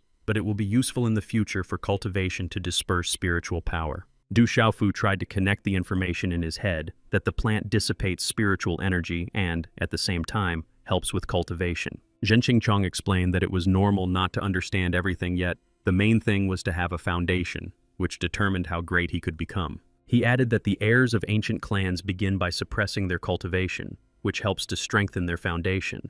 Du Xiaofu listened to all this with great enthusiasm. His eyes lit up, and he was so inspired that he shouted that he wanted to do the same. In response, Zhen Qingchun said that the young man would be no worse than those very heirs when he left the Stone City. Du Xiaofu thought about these words and asked if he was trying to use this cunning method to get the boy's spiritual energy again. Zhen Qingchong replied that since they had sworn to be brothers, his task was to pass on all his knowledge to the young man, and what he could understand depended on his abilities. The next few days were devoted to studying techniques for purifying medicinal ingredients. Countless mistakes and several thousand coins finally led to him successfully purifying a medicine that aided cultivation. Du Xiaofu made attempt after attempt, practicing the technique of purifying ingredients, and did not even realize that he possessed the enormous talent of an incantation master. Zhen Qingchong, watching the young man's training, thought that he had spent dozens of times more time and money before achieving his first success. After purifying the medicine, Du Du Xiaofu began to practice the Golden Phoenix technique, which helped him to learn the effects of the medicine faster and more effectively. But it was too early to stop there, so a new cycle of medicine purification, medicine intake, and Golden Phoenix technique training began. Zhen Qingchong noted that the Golden Phoenix technique had an exceptionally good effect on the speed and completeness of the absorption of the medicine's effects. Soon, he realized that the guy was training in both martial arts and the art of spells, and instead of slowing down, his progress was only accelerating. But he was deliberately holding back his development. Without this, he would have developed even faster. He looked at the boy and said that he was disgustingly strong. In the morning, Bai Tianming was walking in the garden with his sister Bai Kaiyi, and asked her to help him take revenge on Du Xiaofu, saying that he had absolutely no respect for their family. After listening to her brother's request, the girl replied that he should talk about disrespect for the family if he himself allowed himself to be used by Qing Xiaolu. She added that the girl loved On Long and that if her brother was capable enough, he should pay attention to Ye Ziqin instead. Bai Tianming said in despair that if they let Du Xiaofu get away with such behavior, it would be a stain on their reputation and people would think that they were afraid of the Du family. The girl thought about it and replied aloud that there were those in the city who expected them to do just that and put themselves at risk. Then she told her brother to stay home for a while and not get into any trouble, that one battle was not decisive and victory in the war was more important. Her brother didn't like the way his sister talked to him and the advice she gave him, so he turned away without saying a word in response. Meanwhile, at the estate of the city's leader, Ye Ziqin, she thought about how the masters of the En and Bai families were skillfully hiding and not taking any overt action. On the table lay a piece of paper with the names of young people, some of whom the girl indignantly remembered from Chao Chitai's marriage proposal. She laughed and shared aloud her joy that her father had refused him, as the engagement could have complicated everything, but then her father's voice asked how interestingly. Her father's appearance came as a complete surprise, and she shouted at him loudly that he had entered her room again without even knocking, adding that it was scary. Her father did not answer. He took the sheet with the names and said that one of the four whose name had not been crossed out would have a chance to go to Thunder Lake. Ziqin replied that this was indeed the case, but On Long and Bai Kaiyi were at the middle level of the realm and had less chance, and that they should be wary of Chao Chitai. After listening to his daughter and her arguments, Ye Baolin replied that in addition to the masters listed, they should also be wary of Du Xiaofu. The girl looked at him in surprise and asked if her father suspected Du Xiaofu's family of anything. The man replied that he did not suspect the family, but Du Xiaofu himself, adding that the girl probably did not know what nasty rumors were circulating in the city about the young man. Her father shouted about his cunning plans and that he had saved her in order to get closer to the family, and he spread the rumor that Mo Lin's sword was a gift in honor of the engagement. The girl listened carefully to her father, smiled, and told him that she herself had spread the rumor about the sword being a gift for the engagement. Ye Baolin turned to her and growled so fiercely that lightning flashed, and his daughter was frightened and asked him what was wrong. When her father was put to bed and given a compress, his daughter came to sit with him, and he asked her why she was helping a stranger to the detriment of her father. Then the girl smiled, closed one eye, and said that it was her father who had decided to form an alliance with the Du family. Ye Baolin roared that he had not asked his daughter to enter into a political marriage with the young man, and what would happen if Du Xiaofu decided to seize power in the city. The girl replied that the boys' spiritual veins were not developed, that their families had always had good relations, and that the Du family needed support and would not become enemies. Then her father asked her directly why she had asked him to refuse Cao Chitai, since the young man was talented and his country could support their family. The girl shook her head, closed her eyes, and said that her father was short-sighted, and that after rejecting Yi Ziqin and Bai Kaiyi, Cao China had become engaged to Qing Xiaolu. She then added that the young man had come to the city secretly, his intentions hardly noble, seeking opportunities to gain power, and that she did not envy his future wife. Ye Baolin thought that his daughter had come up with a great idea and said aloud that their thunderous ancestor was now very weak and that the Ye and Bai families should stick together.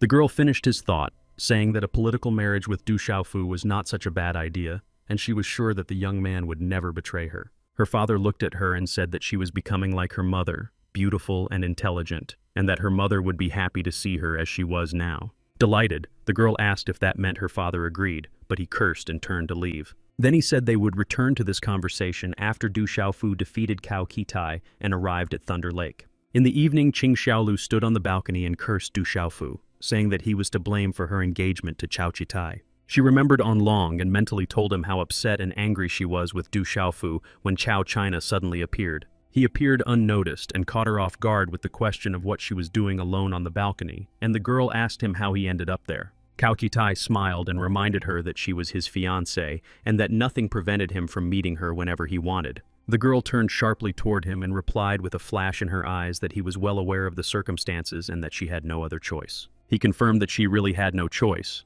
but that did not change the fact that she was now his fiancée, and an unpleasant smirk appeared on his face. The girl replied that if he thought he could control her because of their engagement, he was sorely mistaken, and declared that he had no right to do so. Qing Xiaolu was so angry at his sudden appearance and his tone that she swung at him, but he beat her to it and struck first. The girl screamed and fell to the floor, and when she got up there was a pool of blood on the floor, and the girl said that it was a blow of the highest level of the universe. Cao China said with a smirk that her average level was not bad for Stone City, but if she compared herself to him, she would be at the bottom of the list. He then added that it was her family who begged for the engagement, and considering that there were crowds of girls like her around him, she should know her place. He hinted that he knew about her feelings for Anlon and hoped she was smart enough to draw conclusions and think about the consequences of her behavior. The girl replied that the guy was a real devil, and it seemed that he had been pretending all this time. He nodded and said it was good that she finally understood everything. Then he approached her, hugged her, apologized for his rudeness, and promised to deal with Du Xiaofu before the meeting of the 5 clans. The meeting of the 5 families and the competition between their representatives was expected to take place soon,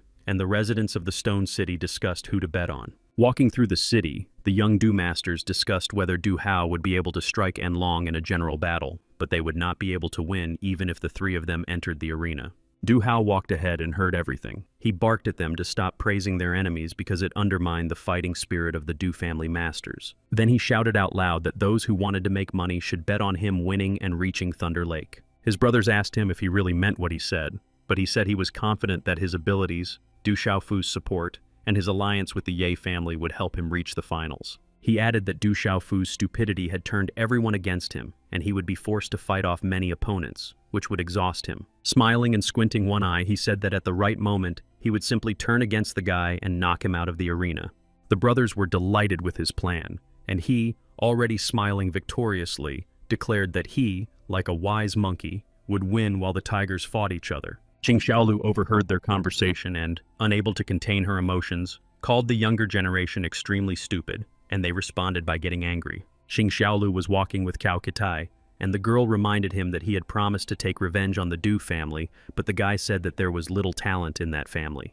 When they passed by the Du Masters, Du Hao thought that this must be Qing Xiaolu's fiancée, and that he would also take part in the competition. He shouted after them to come back, then ran ahead and turned to Cao Qitai, saying that he was hoping in vain to escape. Du Hao and his brothers came to their senses on the sidewalk. Everything around them was black with smoke, and he realized that Cao China possessed the highest level of the universe. At that moment, Du Xiaofu came out of the store. Ren Qingchong said that he would become a bad spellcaster without money, and the guy was thinking about where to get ingredients without money. Du Xiaofu went to a pawn shop and met a salesman from the ingredient store there, who asked if he wanted to pawn something or make a bet. The guy asked when he had become a moneylender, but then remembered that he was in disguise and that he shouldn't give himself away, so he fell silent. The man replied that the guy must have confused him with one of his many cousins, and asked why the guy had come to him after all. The young man replied that he had 3 bags of cyanide that he wanted to sell, took them out of his pocket, and laid them on the table. The man offered 10,000 coins for 2 bags, but said there would be complications with the bag bearing the emblem of the Stone Dragon Empire. The young man was surprised to realize that the swordswoman was from the royal family of the Stone Dragon Empire, and asked if the man could take her. The man replied that he could certainly find a place to put the royal family's belongings, but the price would be different, taking into account the length of transportation. Du Xiaofu asked him to name the real price the man could offer him for the bag, and he named the figure of 10,000 coins. The young man agreed and figured that now that he had 33,000 coins, he could bet on his own victory and get twice as much. He handed the man his money card and said he was betting everything on Du Xiaofu, but the man immediately tried to dissuade him. He said that the odds on the favorites were very low, and that if the guy wanted to make money, he should bet on the underdogs. The guy figured he could make about 5 million coins by following the man's advice and bet on Bai Mei making it into the top 4. After placing his bet, Du Xiaofu went to the Du estate and immediately went to the Du council hall, where he found Du Zhenwu and the elders and asked if his uncle was looking for him. Du Zhenwu told him that something very unpleasant had happened. Cao Qitai and Qing Xiaolu had severely beaten the masters from the Du Hao, Du Yang, and Du Chong families. The elder of the Du family, Du Guanyao, added that the young man was the only one of the younger generation of the Du family to take part in the 5 clans competition. Du Xiaofu asked if his brother's injuries were serious, and Du Jishun replied that the wounds were not dangerous, but it would take 3 days for the masters to recover less than half of their strength. Du Renwu informed this king that 4 members of their family had reached the realm of the universe, but only Du Xiaofu remained because the family could not send the younger one. The young man thought that this attack had been planned and aimed at him, and asked where this Cao China had come from and whether he was from the Qing family. Du Zhenwu replied that he was the son of the ruler of the Cloud Country, and that his engagement to Qing Xiaolu was one of the steps in the conquest of power in the Stone City. The elder said that the young man could use any elixirs, take scrolls with techniques from the secret pavilion, and even use the scriptures of energy restoration. He added that he had only one request for the young man, to use all these resources to punish Cao China for what he had done to his brothers. Du Xiaofu was very grateful for the elder's trust. He folded his hands on his chest, said he understood everything, and bowed. At night, Du Xiaofu lay awake thinking that his father had fought for the family's honor before, and now it was his turn, when suddenly he heard strange noises. Rolls, jars, and tubes flew through the wall, and a voice said that they needed to quickly move everything and run before the guy spotted them. After that, Du Xiaofu saw his brothers Du Hao, Du Yang, and Du Chong, and asked why they had come here instead of healing their wounds. The guys said that they brought all this to Du Xiaofu as compensation and admitted that they could only develop by using elixirs. Du Hao said that Cao China had the highest level of the universe, and Du Xiaofu was the only one in their family who would participate in the competition. He added that they would not be able to fight alongside him, but they could share the elixirs to try to make up for their attitude towards him. Then all 3 bowed to him and asked him to win the 5 clans competition for the sake of their family, adding that they were counting on him. Du Xiaofu laughed and said that since his brothers were asking him, he had no choice but to win. While Du Xiaofu was training, Zhen Qingchong encouraged him to take care of opening the Niwang Palace and become a 2-star spellcaster. He commanded him to start by combining the head of reason and the art of Xuan, then achieve a sense of divine form, and finally open the Niwang Palace. He himself thought that it would take a master several years to reach the 2-star level, so he was surprised when Du Xiaofu did it in a couple of months. When the young man succeeded, he shared with his teacher that the power of a 2-star master was very powerful and significantly different from martial arts. His teacher replied that the powerful spiritual force of the Niwang Palace would help improve his fighting instincts by improving his reactions and accuracy. 3 days later, on the day of the competition, Onlong told his father that he was 1 step away from the highest realm of the universe. His brother Enhu added that the brothers could handle everyone by being on the same wavelength, and added that they should teach Du Xiaofu a lesson. The spectators commented on the arriving participants, among whom the An family was immediately noticed. They also discussed that, according to rumors circulating in the Stone City, the Du family would be represented by only one person, Du Xiaofu. Following the En family, the Qing family arrived, led by the head of the Qing family, Qing Zongqiang, followed by his daughter Qing Xiaolu and her fiancé, Chao Qida. On the other side was the Bai family, with the head of the family, Bai Jiru, accompanied by his son, Bai Tianmin, and daughter, Bai Kaiyi. And Qing Song turned to Du Renwu and suggested settling past grievances at these competitions, to which he replied that Du Xiaofu would perform very well. Standing next to Du Xiaofu was Du Jixiong, who said that Enhu had been beaten and that it was Enlong's turn next. He advised him to be careful because he was not as stupid as his brother. The head of the Bai family said that his children had come for guidance from Du Xiaofu. Du Zhenwu asked him to be gentler with his nephew, who had only recently started training. When Du Xiaofu told Du Jixiong that he had already beaten Bai Jiru's son, his uncle told him to focus and not to underestimate Bai Kaiyi, who was smarter and more cunning than her brother. Qing Zongqiang told Du Xiaofu that he had robbed his daughter in the middle of the street. Du Zhenwu replied that his nephew had fought alone against 2 opponents and that the victory was well-deserved. Du Xiaofu told his uncle Qingchong that it was Cao China's turn, and his uncle replied that he must destroy Cao China, and the boy promised to do so. The head of Stone City, Ye Baolin, arrived at the competition venue, and shouts of greeting were heard from all sides as the participants bowed their heads. Ye Ziqin approached Du Xiaofu, greeted him, and said that they hadn't seen each other in a long time. He replied that they had seen each other quite recently. The girl added that many people had been trying to cause him trouble lately, and that today he would have a hard time because of her, and asked if he blamed her. Hearing this, Du Xiaofu laughed and said that she was not to blame, and that he did not believe that all his problems were because of her. In response, the girl asked him to turn around and then he would understand everything, and assured him that no matter how things turned out, the Ye family would be on his side. Listening to the voices, the guy heard people complaining that he was distracting Ms. E, and some openly told him to go away.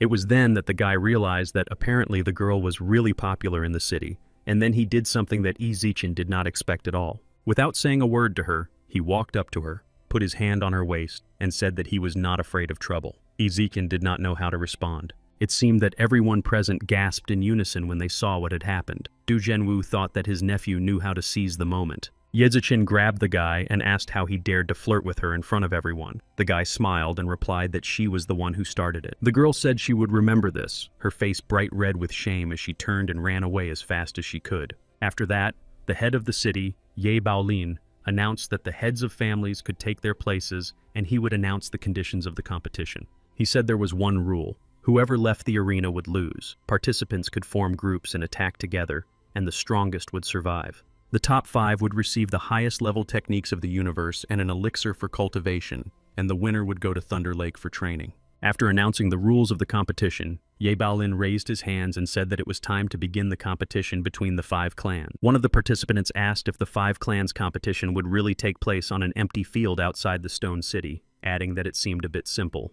Ye Baolin looked at the old man standing next to him. A few moments later, the old man rose first above the floor and then flew above the building. The participants stared at him in amazement, and voices were heard saying that the old man was levitating and that this ability was characteristic of the realm of the soul vessel. Someone shouted that it was Ye Quan, an expert from the Ye family. He had not been seen for more than 20 years, and everyone thought he had died. Everyone rushed to guess why he had appeared. Meanwhile, the old man hovered in the sky, stretched out his hand, and began to draw something on the ground with his index finger, from which lightning bolts emanated. Then he gave the command to rise, and everyone saw a rectangle drawn with sparkling lightning bolts below. At that moment, Qing Zongqiang thought about how powerful the realm of the soul vessel was, and that perhaps the old man was the secret trump card of the Yi family. However, the head of the Yi family thought that the thunderous lion would soon meet his end if the Yi family tried to intimidate everyone by using their ancestor. Meanwhile, the old man gave the command to move forward, and a huge stone block separated from the ground and rose high into the air above the assembled crowd. Then the old man looked at the forest, raised his hand with his index and middle fingers pointing upward, from which lightning bolts shot out, and gave the command to cut. Suddenly, out of nowhere, a small knife appeared and cut down several trees. He himself separated the tops and side branches from them, and after a while, a pile of smooth logs appeared. Then the logs flew to the place where there was a depression in the ground, arranged themselves around the perimeter of the site, and entered the ground. After that, the stone slab descended, and the logs passed through it, becoming supports. The old man invited all the participants of the competition to enter the arena. Du Jishun thought about how great the power of the Ye family's ancestor was, and about the difference in the foundations of their families, because the Du family had only gained strength in the last decade. Ye Baolin invited the young people to the arena and told them to be brave and not let the elders look down on them. Then Yezichen decided to go first. She pushed off from the platform where she was standing and, after a few moments, landed in the arena, saying that she was expressing her respect to her ancestor. He praised the girl, and following her, Qing Xiaolu and Bai Kaiyi jumped one after the other, pushing off firmly from the arena. Then Enhu and Enlong jumped. The old man thought to himself that if they could jump so far, it meant they had reached the 7th level of the universe. Cao China asked if the old man was evaluating their skills, and he simply walked to the arena through the air. Shouts rang out from all around that the boy could levitate. Everyone in the arena was surprised and wondered if it was possible that Cao China had also reached the realm of the soul vessel. Entering the arena, Cao China greeted the elder by placing the fist of one hand on the palm of the other and announced that he was from the Cloud Country. The elder looked into the young man and replied that Cao China's skills were very good, that he was impressed, and that the young man was a worthy heir to the Cloud Country. At that moment, Du Xiaofu thought that Cao China was most likely just using some technique to confuse his opponents. The participants took their places at the corners of the arena, and the old man announced the number of members from each family and asked if anyone wanted to take part in the competition. After these words, Du Zhenwu said to Du Xiaofu that he was the only representative of their family, and he could not let the family down. Du Hao looked at his brother and said that all the young people in the family looked up to him, and that as older brothers they had to set a good example for them. The younger brothers and sister mentioned above shouted words of support to him and asked him to give his opponents a good shake-up. Several girls held a poster congratulating Cao China on his victory. Someone shouted that she loved him, and another that she wanted children from him. Du Xiaofu thought that the guy knew how to attract attention, and that he did not possess any movement techniques and would have to rely solely on strength. And Long, watching Du Xiaofu, thought that he himself was one step away from the highest level, while the guy was only at the middle level of the universe realm, it seemed. Bai Kaiyi, looking at the guy, thought that he had some abilities and that he had probably been training for the last 10 years just for this day. Cow China, looking at the guy, thought that he was far from the average level of the universe realm, as the guy's spiritual energy significantly exceeded that level. The elder of the Ye family, observing Du Xiaofu, felt the ferocity of an ancient beast in his energy, while Ye Zichen mentally said that she believed in him. Standing on the edge of the roof, Du Xiaofu shouted to those standing in the arena, "Is Bai Mei here?" One of the girls raised her hand and replied that she was Bai Mei. The guy smiled and replied that he would protect her. The girl's older brother intervened and told the guy not to dare flirt with a girl from their family. He was supported by Enhu, who suggested teaching the guy a lesson, and Bai Tianming, who suggested dealing with Du Xiaofu and beating the guy to death. And Long suggested dealing with Du Xiaofu first, and then fighting among themselves, and Bai Kaiyi supported him. Du Jixiang, hearing these words, shouted that it was completely shameless to openly agree to attack one person together. Du Zhenwu thought that his nephew was doing something incredible because after his words, representatives of the Bai and En families would hunt him down. In turn, Ye Zichen was busy looking at Bai Mei, wondering what was so special about her, as the girl was just an empty-headed beauty. And then Du Xiaofu thought, "Look at me, everyone," pushed off from the wall with such force that stones flew, and jumped up, leaving a trail of energy behind him. The elder of the Yi family, like everyone else present, watched the guy, and the old man thought that this guy wasn't so bad after all. When the guy was not far from the arena, the old man said, "He jumps high, but landing is harder than taking off," and told him to try not to crash. Du Xiaofu landed safely, folded his hands in greeting, and said that he expressed his respect to the ancestor Yi Quan. Ye Zichen wondered why the guy had jumped so high, then realized his plan and shouted for everyone to quickly jump onto the poles. Everyone rushed to climb the wooden poles, but only Cao Chitai stood smiling, completely calm and not giving in to panic. Du Xiaofu landed on one foot, and the arena began to crack. The young man smiled and asked where everyone was running to since they had planned to attack him. Bai Mei fell and started calling for help, thinking she was about to fall down with everyone else, but Du Xiaofu managed to grab her by the hand.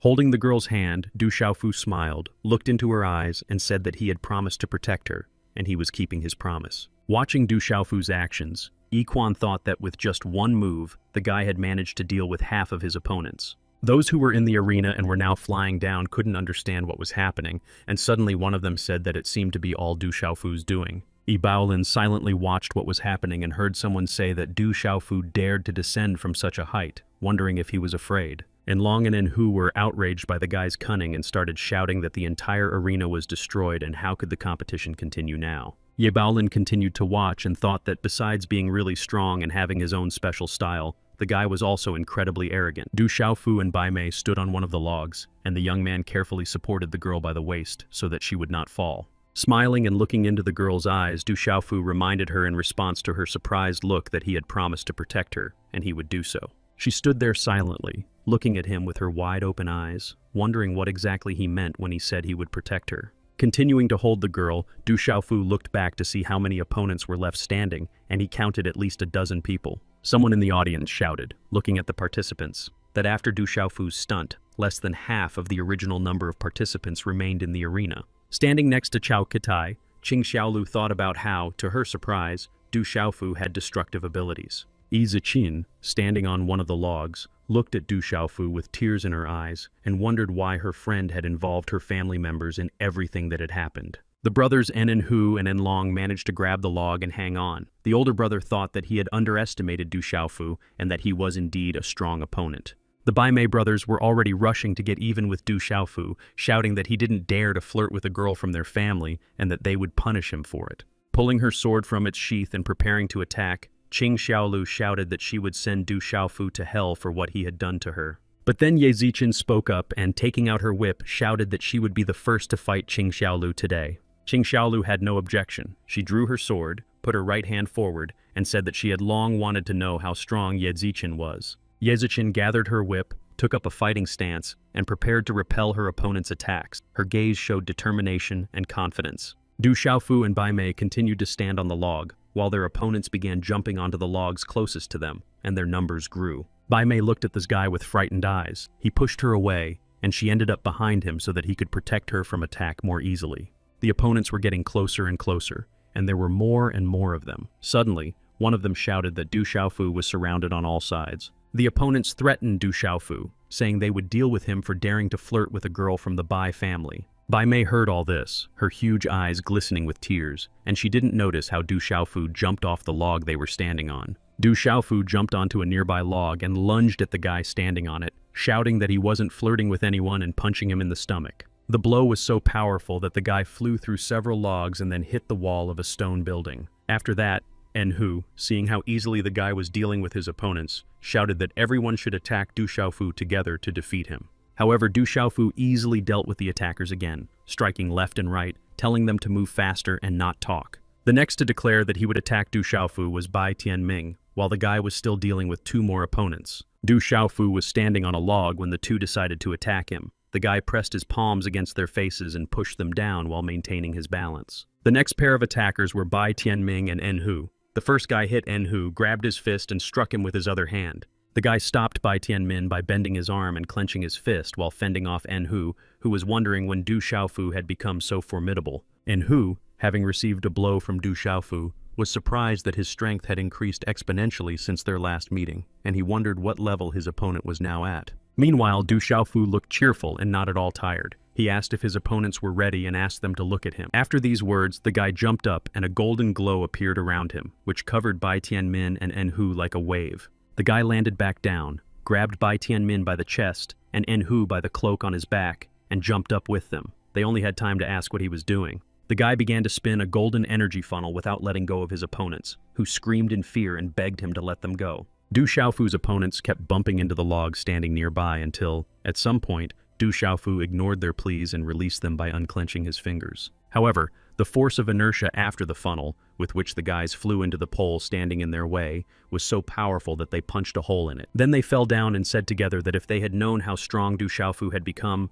they would not have even bothered to mess with him. There were cries that Du Xiaofu was very strong, and no one could have imagined that the strongest members of their families, Enhu and Bai Tianmin, would be defeated so quickly. The older generation of the Du family, represented by Du Jiqiang, was sincerely happy for their nephew, and their uncle shouted that the boy was doing well. The younger generation of the Du family was not far behind the older generation. The younger brothers and sister applauded and shouted about how strong their older brother Du Xiaofu was. Ye Baolin sat pensively. He saw that Du Xiaofu was acting without technique, his movements simple, yet incredibly powerful and extremely effective. Iquanu was delighted with Du Xiaofu's actions. He compared him to a beast in human form and suggested that little could stop him. Bai Jiru, sitting with the clan leaders, shouted for his daughter Bai Kaiyi to use the Lingbo sword formula, and he raised his hand holding the book. The girl took her sword out of its sheath, and at that moment, En Qingsong admired her strength and even thought that she was not inferior to his eldest son, En Long. Bai Kaiyi wasted no time, stretching her arm forward with the sword and using the limbo sword technique to send an energy blast at the guy. Bai Jiru said that if she did everything right and the sword's energy reached Du Xiaofu, all the energy points on the guy's body would be sealed. Qingzong Qiang, sitting next to him, added that when that happened, no matter how great Du Xiaofu's power was, it would become completely useless. Du Zhenwu understood how powerful the limbo sword formula technique was and thought that his nephew should be as careful as possible. Meanwhile, Bai Kaiyi's energy strike cut through the log Du Xiaofu was standing on, but the guy managed to jump to another one. One after another, energy streams resembling rounded knives flew toward him, and he thought that this energy strike was pursuing him. Bai Kaiyi flew towards Du Xiaofu, sending sharp, knife-like energy streams at him one after another. Du Xiaofu tried to escape from them, running in a circle, pushing off from the logs. Each time an energy stream hit a log, it made a hole in it. Jumping from log to log, Du Xiaofu directed a counterattack of golden energy waves that delayed and knocked down Bai Kaiyi's energy streams. Still standing on one of the logs, Bai Mei thought that Du Xiaofu was indeed very strong, but unfortunately, he would not be able to give Bai Kaiyi a worthy rebuff. At that moment, Bai Kaiyi shouted that it was useless for him to do anything, that she was in control of the energy wave and that the guy couldn't escape her. Smiling, he replied to the girl that he thought it was quite difficult for her to maintain control over the energy wave. In response, the girl sent an even more powerful stream of energy and said she would see if Du Xiaofu could withstand it. Du Xiaofu decided to use the power of a shockwave against Bai Kaiyi and sent a 13-wave energy strike at the girl. Before reaching their opponent, these two powerful energy streams collided, causing a small explosion at the point of impact. Du Hao said it looked like a wave attack. His brother had added only 9 layers of waves to the wave attack, but their brother had managed to put 13 into it. Du Jishun was equally surprised. He even opened his mouth in surprise and said that it seemed they had been using the technique incorrectly all this time. Du Renwu was delighted with his nephew's abilities and said happily, "It seems that Du Xiaofu really was able to improve his wave strike so much." Realizing that she could not withstand such a blow, Bai Kaiyi chose to surrender, jumped down, stuck her sword into the ground and said that she was no match for Du Xiaofu. The young man replied that he still considered her strong, and that if the battle had taken place a month ago, he would not have been able to cope with her unusual sword technique. At that moment, Enlong, approaching from behind, thought that now he would enter the battle and show Du Xiaofu the results of his solitary training. Bai Mei noticed that Enlong was approaching Du Xiaofu from behind and was about to attack him, so she shouted to warn him. Du Xiaofu heard the cry, turned around, jumped up, and decided to use the spiritual energy wave technique, and in that moment, he was enveloped in purple energy. Du Zhenwu watched and thought that Du Xiaofu was now at the peak of the advanced level of the universe realm and was literally a few steps away from the highest level. At that moment, Bai Jiru closed his eyes and thought about how Enlong was surpassing his daughter Bai Kaiyi in terms of development. Meanwhile, the strength and power of Du Xiaofu's energy flow increased, and golden streams were added to the purple streams. Enlong decided to use the wind-piercing spear technique, and a huge purple energy spear appeared in his hand. Holding the energy spear in his hands, he rushed straight at his opponent, and soon the tip of the spear was dangerously close to Du Xiaofu. At that moment, the young man stood motionless, calmly watching his opponent as he approached him, the tip of the spear aimed directly at him.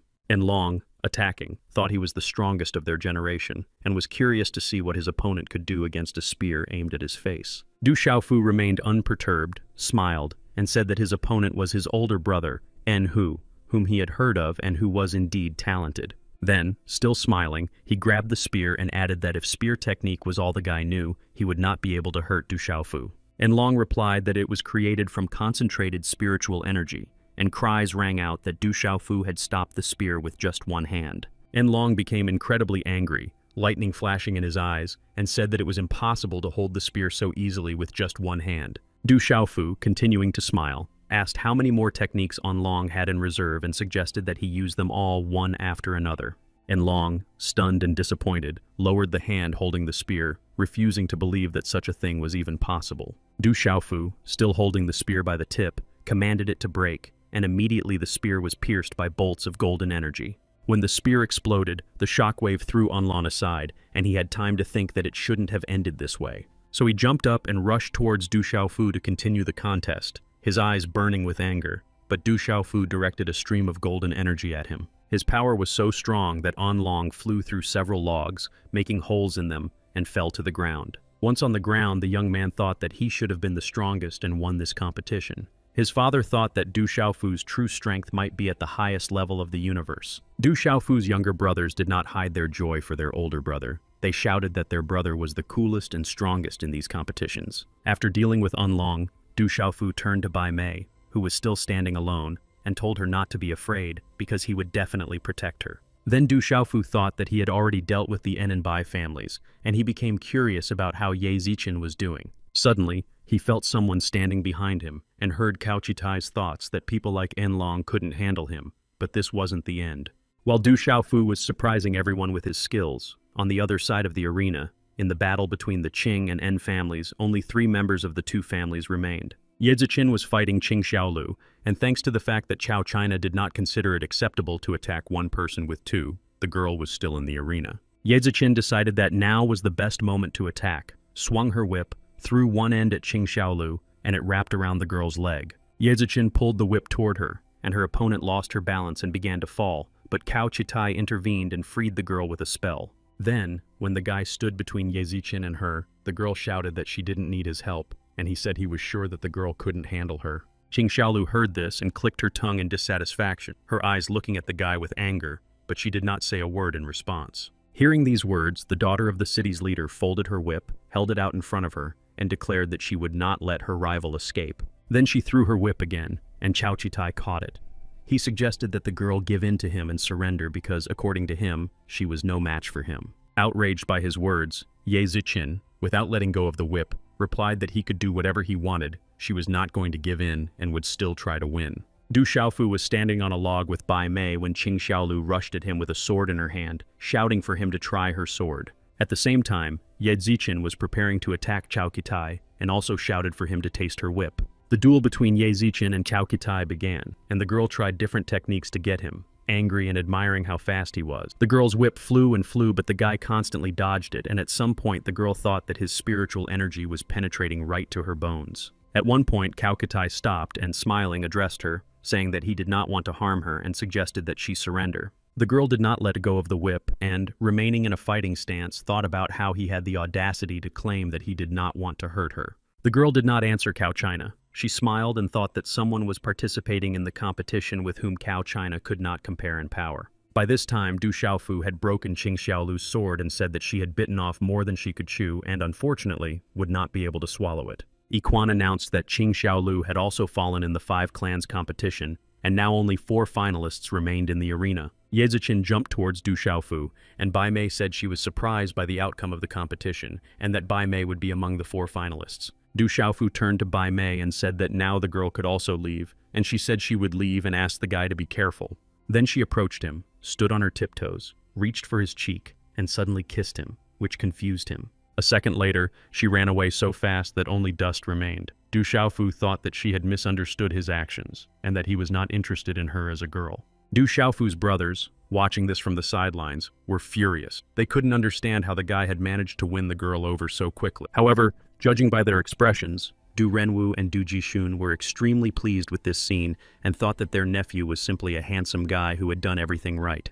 Ye Baolin was outraged, steam coming out of his nose as he cursed in his mind how a boy dared to flirt with someone right in front of his daughter. Bai Jiru was no less indignant. He said that he never expected a girl from his family to stoop so low as to hang on Du Xiaofu. After Bai Mei ran away, Ye Ziqin jumped onto the log where Du Xiaofu was standing and called out his name loudly. The guy covered his face with his hands and immediately began to justify himself and ask her not to be angry because what happened with Bai Mei was just a misunderstanding. However, the girl did not even think of attacking him. She said that she had been almost wounded in the battle and asked the guy to help her take revenge on her rival. Rejoicing that the storm had passed and Ye Ziqin was not going to scold him, he thought he was ready to do anything just to avoid angering the girl. As she ran away from the arena, the girl turned around, looked at the guy with her blue eyes and reminded him that he had to win because she was counting on him. Du Xiaofu was also happy that everything turned out not so bad. He smiled at her, raised his fist, and said he would take care of it. Du Xiaofu left, and the girl went to her father, who asked why she didn't fight alongside the guy,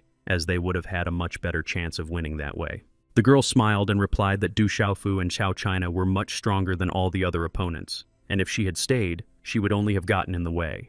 Du Jishun whispered to his brother that Du Xiaofu's opponent was incredibly strong, and that it was difficult for him to gauge the guy's level of training and skills, as it seemed that he was hiding them. Du Renwu sat seriously, listened to his brother, and replied that the guy was their 3rd brother's son, and he believed in him and that he could succeed. Yiquan wondered which of them was stronger, the young heir of Du Xiaofu, who was considered useless, or the talented adopted son of the Qing Cao family, China.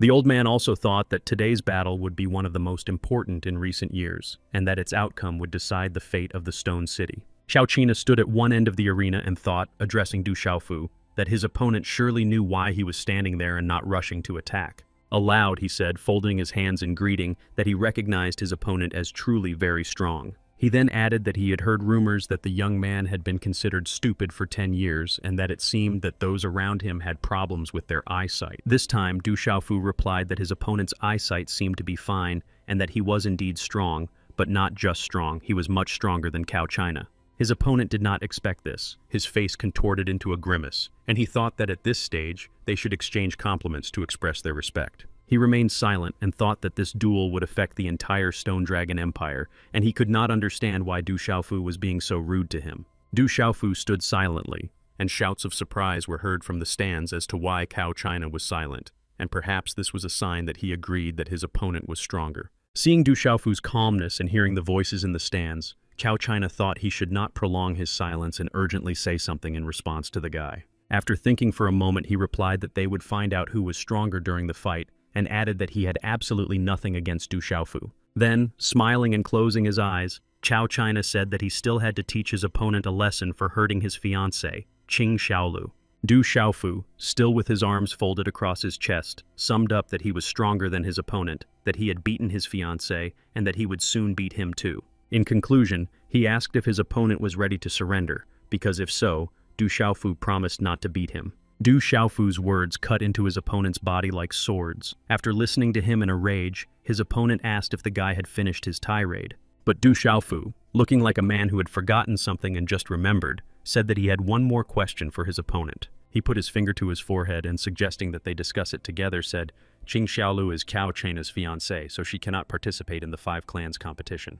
He continued that since he was participating in the competition on behalf of the Qing family, their marriage to the matriarchal girl Cao China was invalid. Cao China remained silent, while Qing Xiaolu cursed. Then Du Xiaofu added that apparently Cao China could not find a wife because he was weaker than Du Xiaofu and had to enter into a matriarchal marriage with the Qing family. Cao China became extremely angry, lightning bolts flashed, and he promised that he would make Du Xiaofu regret ever crossing his path. Du Xiaofu asked him to calm down, saying that the people in Stone City were kind and would not treat him badly because of his matriarchal marriage. Du Xiaofu's brothers, sitting in the stands, laughed and confirmed that even henpecked husbands would not be laughed at or treated badly. Watching the quarrel between his rivals, Ye Quan thought how Cao China had iron self-control, restraining himself all this time and not attacking. Qing Zongqiang, sitting in the stands with a dissatisfied look on his face, thought irritably about why Cao China had gotten involved in the argument with Du Xiaofu. Du Zhenwu noted with admiration that his nephew had a sharp tongue, unlike his father, their third brother. Du Jixiang replied that he liked this trait in his nephew, and now it was clear that Du Xiaofu and his other brothers were on completely different levels. Cao China stood on a log behind him, glowing with energy. Seeing this, Baijiru shouted that he seemed to be at the highest level of the universe. Pulling his hand back and clenching his fingers into a fist, Cao China shouted that he would now test whether Du Xiaofu was ready to answer for everything he had just said to him. Du Xiaofu also pulled his hand back and smiled, replying that the guy shouldn't freak out so much just because someone told him about matriarchal marriage. At that moment, both of them struck, and two energy waves, Cao China's blue and Du Xiaofu's gold, collided on one of the pillars between them. Du Hao shouted that his brother Du Xiaofu was only at the middle level of the universe realm, but in terms of strength, he was in no way inferior to Cao China. The energy flows dispersed, and Cao China struck again, hitting the log on which Du Xiaofu was standing, breaking off part of the log at the top.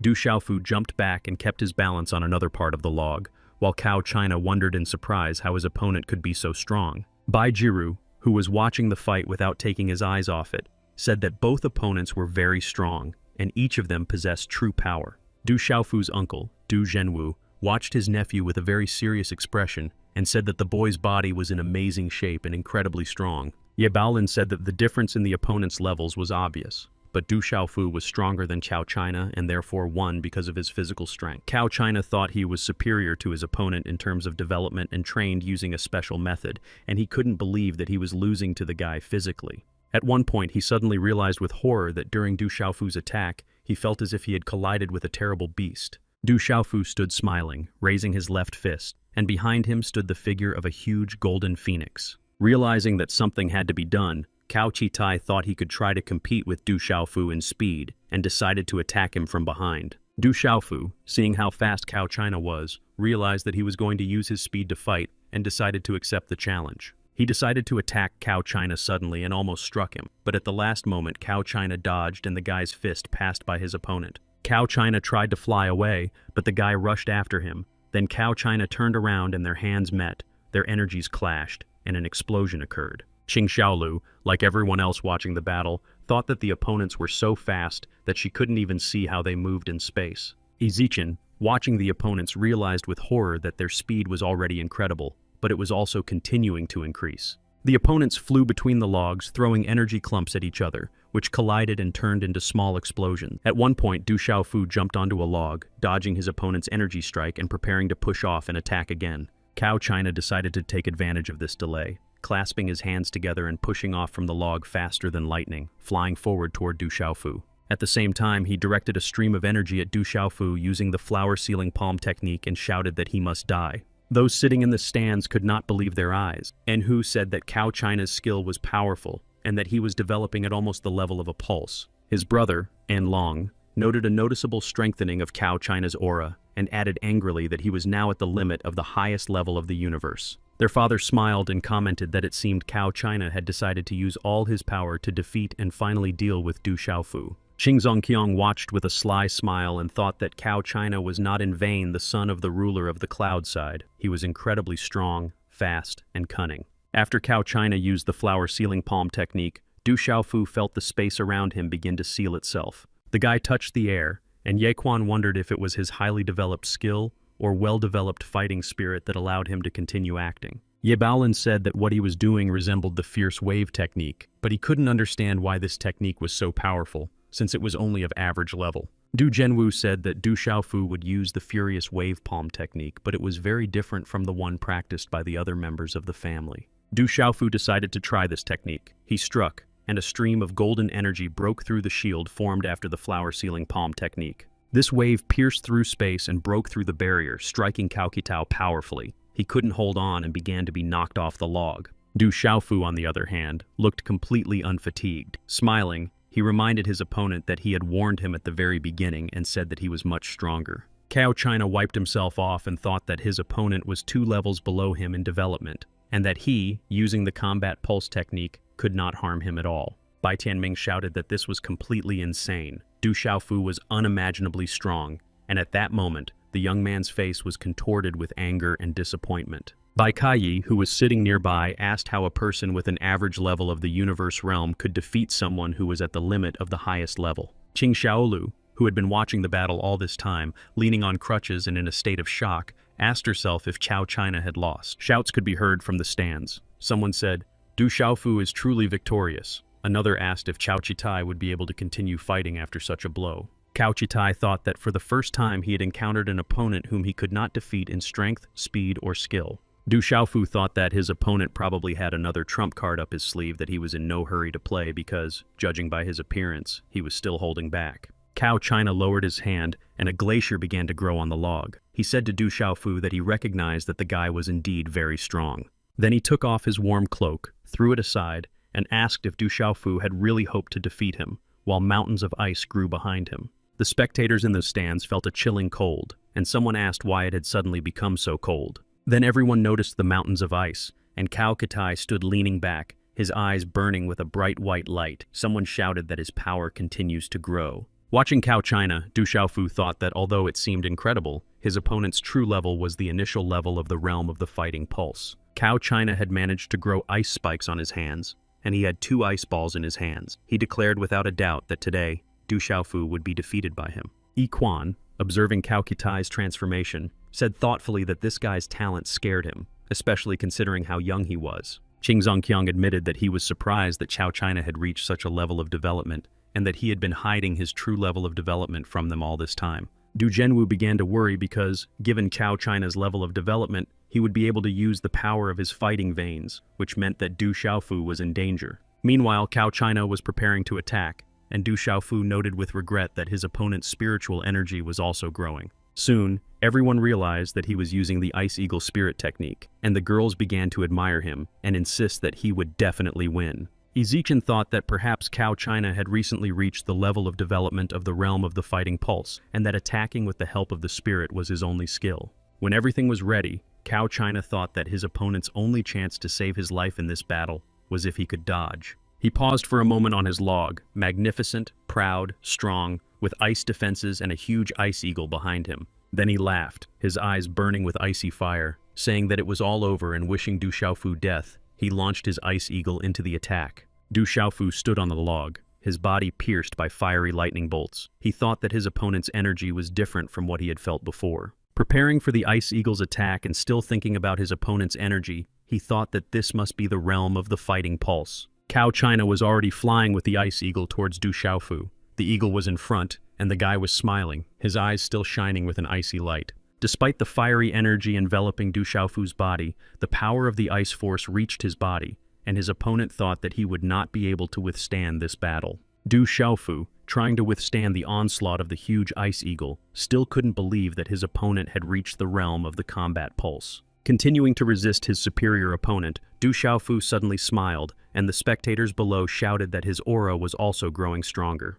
And now, still engulfed in fiery energy, the young man looked more confidently at the ice eagle and more boldly at his opponent. Now it was Cao Qitai's turn to be surprised. He looked at his opponent and, not believing his eyes, asked if Du Xiaofu could break through to the next level. At that moment, Du Xiaofu rose into the air, the streams of fiery energy became stronger, and even the young man's aura became visible, glowing brightly in a golden color. Shouts were heard as Du Xiaofu suppressed his true powers, and then a shining figure of a huge golden phoenix appeared behind the young man. Turning to the phoenix, the guy said to himself that it was just an ice eagle, waved his hand, and streams of energy followed his hand. Du Xiaofu began to twist them into a funnel, preventing the ice eagle from breaking through. When the stream gained enough power, the guy directed it at the ice eagle. One after another, the guy directed powerful streams of fiery energy at the ice eagle, Cao China, each of them hitting their target and causing him harm. The streams of fiery energy destroyed the ice eagle's body one after another, and when Cao China realized that things were bad, he decided it was time to run away.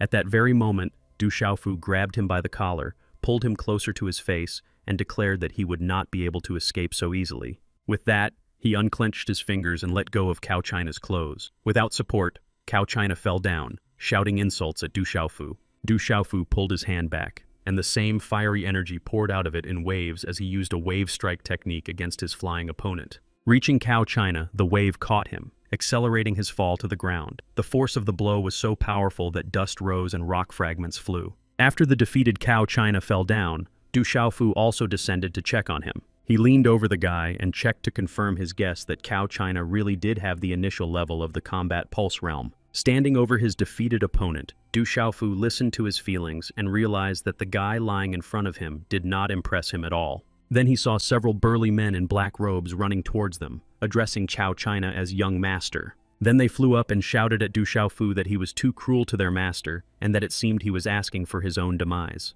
Looking back at them and assessing the situation, the guy realized that two of them were at the level of the realm of the fighting pulse. But then his two uncles rushed to his aid. Du Renwu ran ahead a little further than Du Jixiong, shouting that they did not dare to attack a member of the Du family. The two guys in black robes and the two uncles, Du Xiaofu, met like four powerful streams of energy. Du Renwu and Du Jixun were able to protect their nephew and repel the attack of the men in black robes. When it was all over, Du Zhenwu's older uncle approached the young man and asked if he was all right. He calmly replied that he was perfectly fine. Then Du Xiaofu approached Kai China again, grabbed him by the collar, and heard the men in robes promise to kill him if he touched their master. He lifted Cao China's body up, still holding him by the collar of his shirt, and said that it would be interesting to see which of them would die first, him or Cao China. Again, there were cries of discontent. Then the guy slammed his opponent against a nearby log and asked if they still thought he wouldn't dare. They howled, and Du Xiaofu said that they had interfered in the competition between the representatives of the younger generation of Stone City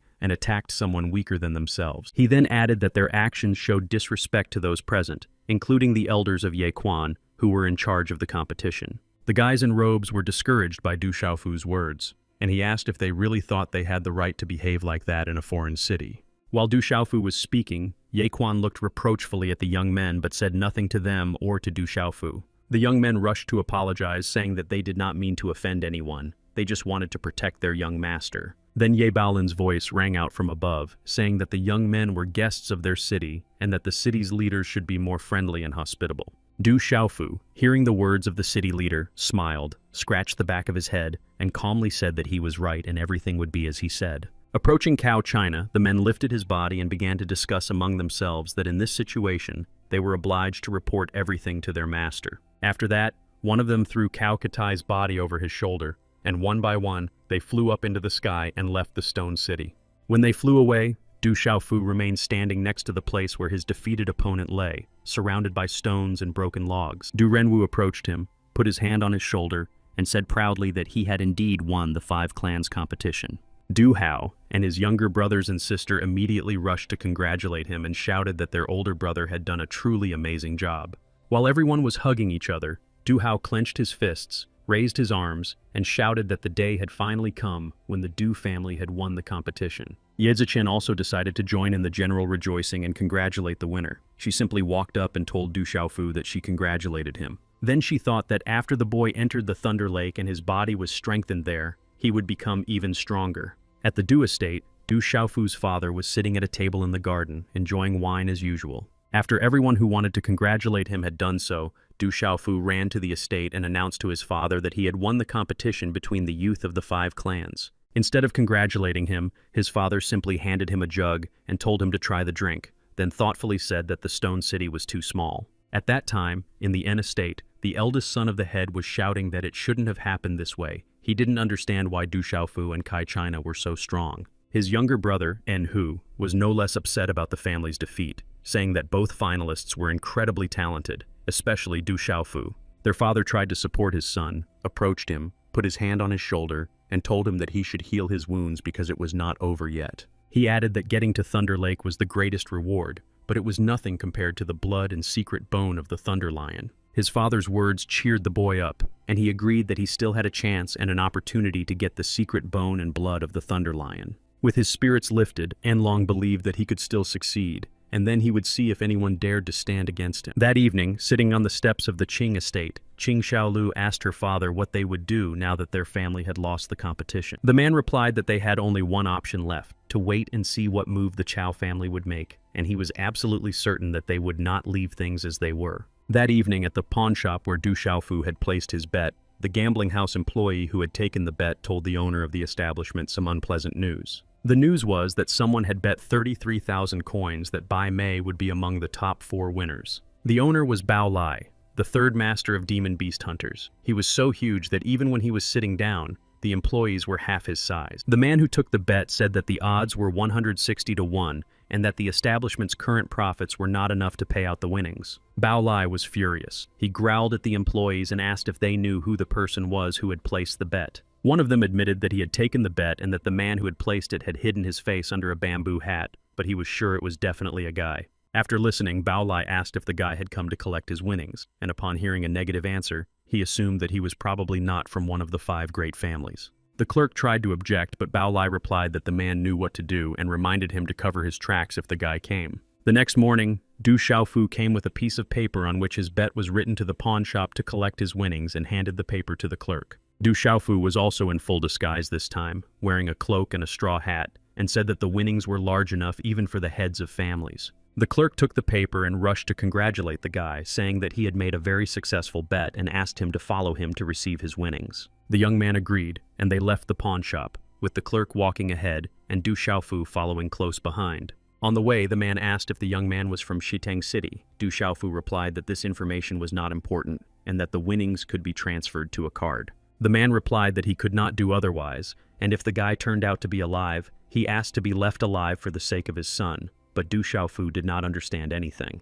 However, everything became clear when the man pushed him into a stranger's yard, where the young man was immediately surrounded by a crowd of people with sticks. One of them smiled maliciously and advised Du Xiaofu to be smarter, and in the meantime they would teach him a lesson that taking money from Bai Lai was not so easy. The men were already ready to attack when the guy suddenly disappeared. They began to look around, asking each other where he could have gone. Du Xiaofu jumped out completely unnoticed behind one of them and hit him in the face, then jumped out next to another and did the same to him. Having spent only a few minutes knocking his teachers to the ground one after another, the guy became frankly bored, put his hands in his pockets, and yawned. Then he winked at them, smiled through his mask, and lowering his fist with his thumb down, said that the guys were too slow for him. Somehow coming to their senses, the attackers decided that they should deal with the guy after all and began to attack him again with their sharp stakes. Seeing the brave guys flying in different directions one after another, the employee screamed in horror that this kid was quite difficult to deal with. Du Xiaofu knocked the attackers down again, while he himself remained unharmed and did not even look tired.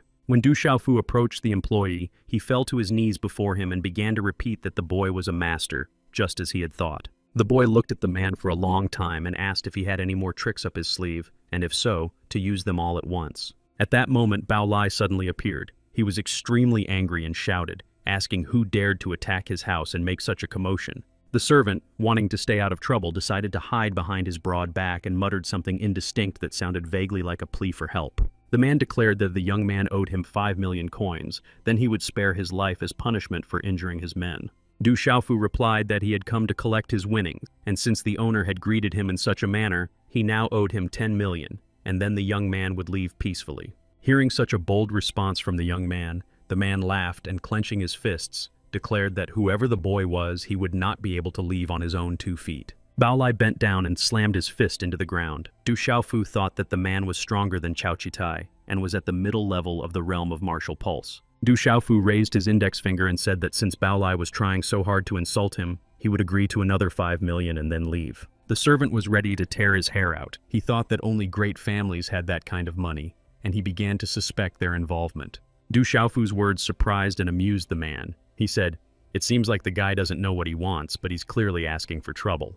Ever calm, Du Xiaofu replied that he had given Bao Lai a chance to settle everything peacefully, but the latter had rashly rejected the young man's mercy. Finally enraged, Bao Lai growled that the young man, standing on the brink of his own destruction, continued to boast shamelessly and that all his threats were just words. Seeing Bao Lai's condition, the servant began to fear for the boy's life because the master who killed demonic beasts was strong and cruel. The man went on the attack, waves of energy streaming from his fist. Du Xiaofu stood enveloped from head to toe in bright golden fire energy. Bao Lai rushed at the young man, and his huge fist, the size of a sledgehammer, approached the young man's face and froze just a few centimeters away from it. Suddenly, the man saw a glow descending from above. He froze in surprise, holding his arm outstretched with his fingers clenched into a fist. He looked up, his eyes widening in horror. Directly above him, the man saw a huge white tiger with sharp fangs and wings. The tiger hung in the air directly above the man's head and growled at him, opening its huge mouth. The man heard the rustling of wings behind him.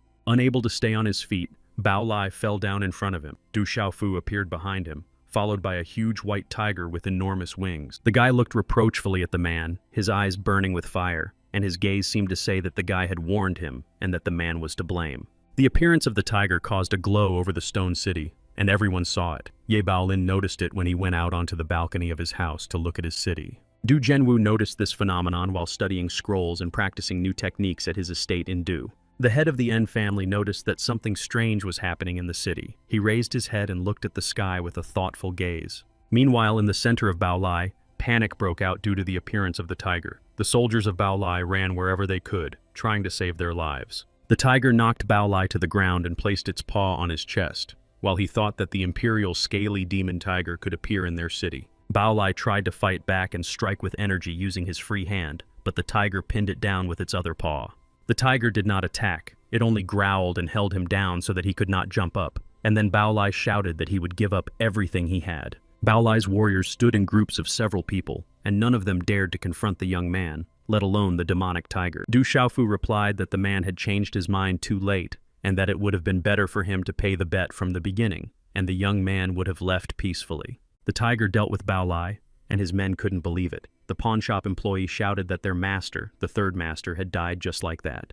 The tiger approached him, growled, and sprayed saliva at the man, who closed his eyes and barely held on out of fear. Then the tiger turned and flew away. When it took off, Bao Lai's fighters rushed away, but the pawnshop employee stood with his eyes closed, tiger saliva dripping down his face and clothes. When the tiger flew away, Du Xiaofu thought it was a good thing that he had asked the tiger cub to wait for him outside. With this decision, he had saved his life. Then Du Xiaofu turned to the employee and asked, in light of recent events, what the situation was with the 15 million coins. The servant covered his mouth with his hand and said that they did not have that kind of money now, only 2 million coins that they had earned from betting. Du Xiaofu put 2 fingers to the brim of his hat and said that 2 million was too little, then took off his hat and said that they now owed the guy a debt. They would have to pay it off for a very long time. When the guy took off his disguise, the employee finally saw and understood who was in front of him. After that, the man fell to his knees, but Du Xiaofu did not answer him. He heard a noise coming from outside and turned to see what it was. A second later, Du Renwu burst into the courtyard of the Bao Lai Center. He looked as if he was ready to fight anyone who had hurt his nephew. He approached Du Xiaofu and asked what the young man was doing there. Literally a few moments later, In Qingsong and Ye Baolin burst into the same courtyard. Looking anxiously at his nephew, he asked if he was all right. Du Xiaofu bowed to him and replied that he was fine and in good order. After that, the boy told the heads of the 3 families about the bet, how they tried to cheat him by not giving him the money, and how they tried to take revenge on him. Du Xiaofu also told them about the appearance of the scaly tiger, saying that it had suddenly appeared, dealt with Bao Lai, and then just as suddenly disappeared. Du Zhenwu pounced on the servant who was standing there tied up and asked how they had the audacity to cheat a member of the Du family and try to kill him. The servant could not answer, continuing to tremble all over and sweat profusely, so Du Renwu demanded an explanation from Enzongqiang. The latter, drenched in sweat from the tension, shouted that he did not understand what the head of the Du family was talking about and that their family had nothing to do with it. Yi Baolin watched Enzongqiang's reaction, and Du Zhenwu added that the Bao Lai Center was run by people from the Tianlin hunters, who were vassals of the En family. In response, Enzongqiang replied that the Tianlin hunters were not connected to his family, and thought that he would have to hand over the hunters, as the Du family would not forgive the attack. Hearing this, Du Zhenwu became extremely angry. He shouted furiously and called his servant Du Qi to give him orders. Du Qi appeared a second later. His appearance came as a surprise to Enzongqiang, who had not even sensed the young man's presence, which he found very strange. Du Zhenwu ordered the Du family warriors to prepare for a trip to the mountains of demonic beasts to exterminate the Tianlin hunters. Du Zhenwu listened and ran to carry out the order. Watching them, Ye Baolin thought that Du Xiaofu was very calculating and should not be underestimated. He had masterfully undermined the power of the En family. Looking at Du Xiaofu, he said that since the boy was fine, everything was fine, and considering what Du Xiaofu had said, he would take care of everything. In Zongqiang, who had been silent the whole time while the head was speaking, and had been standing with a serious, puzzled look on his face, suddenly turned to him. Du Xiaofu looked at the man, his gaze betraying his wariness, but he said nothing and waited for him to start the conversation. Clenching his hands and gritting his teeth, the man began to say that the sudden appearance of a demonic tiger in the city should not be ignored. After a short pause, the chief replied that he agreed completely, especially considering that they did not know where the tiger had come from or how dangerous it was. He continued that the consequences of its appearance in an enraged state could be terrible, so he asked the heads of the families to help him with the investigation. Looking toward the bushes, he said that he knew representatives of the Bai and Qing families were hiding there and ordered them to report everything to their family heads. In conclusion, he said that the most important task now was to find out whether the imperial scaly demon tiger was hostile. After everything that had happened, the Baolai Center was officially transferred to the control of the Du family because he owed a huge debt to Du Xiaofu. Sometime later, as promised by Du Zhenwu, a detachment of warriors led by Du Jishun set off for the Monster Mountains to deal with the Tianlin hunters. At the same time, Du Renwu summoned Du Xiaofu and gave him a money card, saying that it contained 6 million coins to cover his winnings. Du Wufu took the card, thanked his uncle, and said that in his opinion, the amount was too large and he did not deserve so much money. Du Zhenwu paced around the office and replied that part of the money on the card was a reward to the young man from their entire family for winning the competition and for his other achievements. Then he sat down and said that the young man had found a reason to destroy the Tianlin hunters and had also helped to seize control of the Baolai Center. Taking the card, Du Xiaofu stood thinking that the power and wealth of the Tianlin hunters could be estimated at 3 million, and for the An family it would be a significant blow. Looking at the map, the guy thought that the ingredients for his development were becoming more and more expensive, so this money had come at the right time and would hopefully last for a long time. Overjoyed, he approached Du Zhenwu, patted him on the shoulder, and said that he gladly accepted the money as a gift and would now go about his business. Du Zhenwu said he had received a message from the Yi family saying that if the guy was ready, he could leave for Thunder Lake tomorrow. After these words, Du Xiaofu suddenly became serious. The smile disappeared from his face, and his mood changed so much that his uncle noticed it. Trying to calm the young man down, he asked him not to worry, saying that it would be good if he could get information about the Thunder Lion, but the most important thing was his safety. After listening to him, Du Xiaofu suddenly became sad, and lowering his head, said that he had one more question for his uncle, who prepared to listen carefully. Du Xiaofu looked up and asked if he needed to take off his clothes while strengthening his body, as he wanted to make a good impression on the Thunder Lion. Du Zhenwu clearly did not expect such a question from his nephew. He stood there for a while thinking, but could not find an answer to give his nephew. That same evening, Du Xiaofu went to the Ye estate, where he was greeted joyfully and told that the young lady Ye Zichin was already waiting for him. The young man decided to wait for the girl to come out and stayed outside to admire the stars. Ye Zichin appeared suddenly, saying that he had come very early. She was wearing a turquoise dress with a red bow. She looked at him and said that she thought she would have to wait at least a few more years for his visit. Smiling, Du Xiaofu replied that of course he had come early. He couldn't do otherwise because training at Thunder Lake was extremely important to him. After hearing his words, the girl became noticeably sad. She lowered her eyes and quietly asked what was so important to him. Then, her eyes flashing, she cried out that the guy didn't understand how dangerous it was to fight masters of the combat pulse level just to earn a few coins. The guy replied that if it would calm her down, he was actually in no danger because he had deliberately left the baby tiger waiting for him outside. The girl turned away indignantly. Du Xiaofu began to justify himself, saying that he was currently studying spellcasting and always needed money. While he was saying this, something hard flew straight into his chest and hit him quite painfully. The guy didn't have time to catch it in midair. Still turned away, Yi Zichin cried and asked why he hadn't come to her. Didn't he understand how worried she was about him? Then she ran away so fast that only her ribbons fluttered behind her, expressing her hope that when the guy was at the lake, some lightning would strike him hard. After the girl left, Du Xiaofu finally realized to look at what had flown into him, and he saw that it was a small red box. When he opened the box, he saw a golden ball inside that was glowing in all directions and a note folded into several layers. The guy read that the elixir increases resistance to lightning if consumed before entering the lake, and at the end of the message it said that he didn't need to force himself. Du Xiaofu smiled as he reread the note over and over and looked at the shining golden ball with the elixir, thinking of Ye Ziqin. Du Xiaofu went to the Thunder Lake, about which he knew only that it belonged to the Yi family and opened only once every few years. When the young man entered the building, the moon was shining in the sky, and he remembered that the lake contained some of the Thunder Lion's blood, which helped masters temper their bodies. Entering the hall with columns, Du Xiaofu did not expect to see a huge door in the middle of the room that stood without any supports.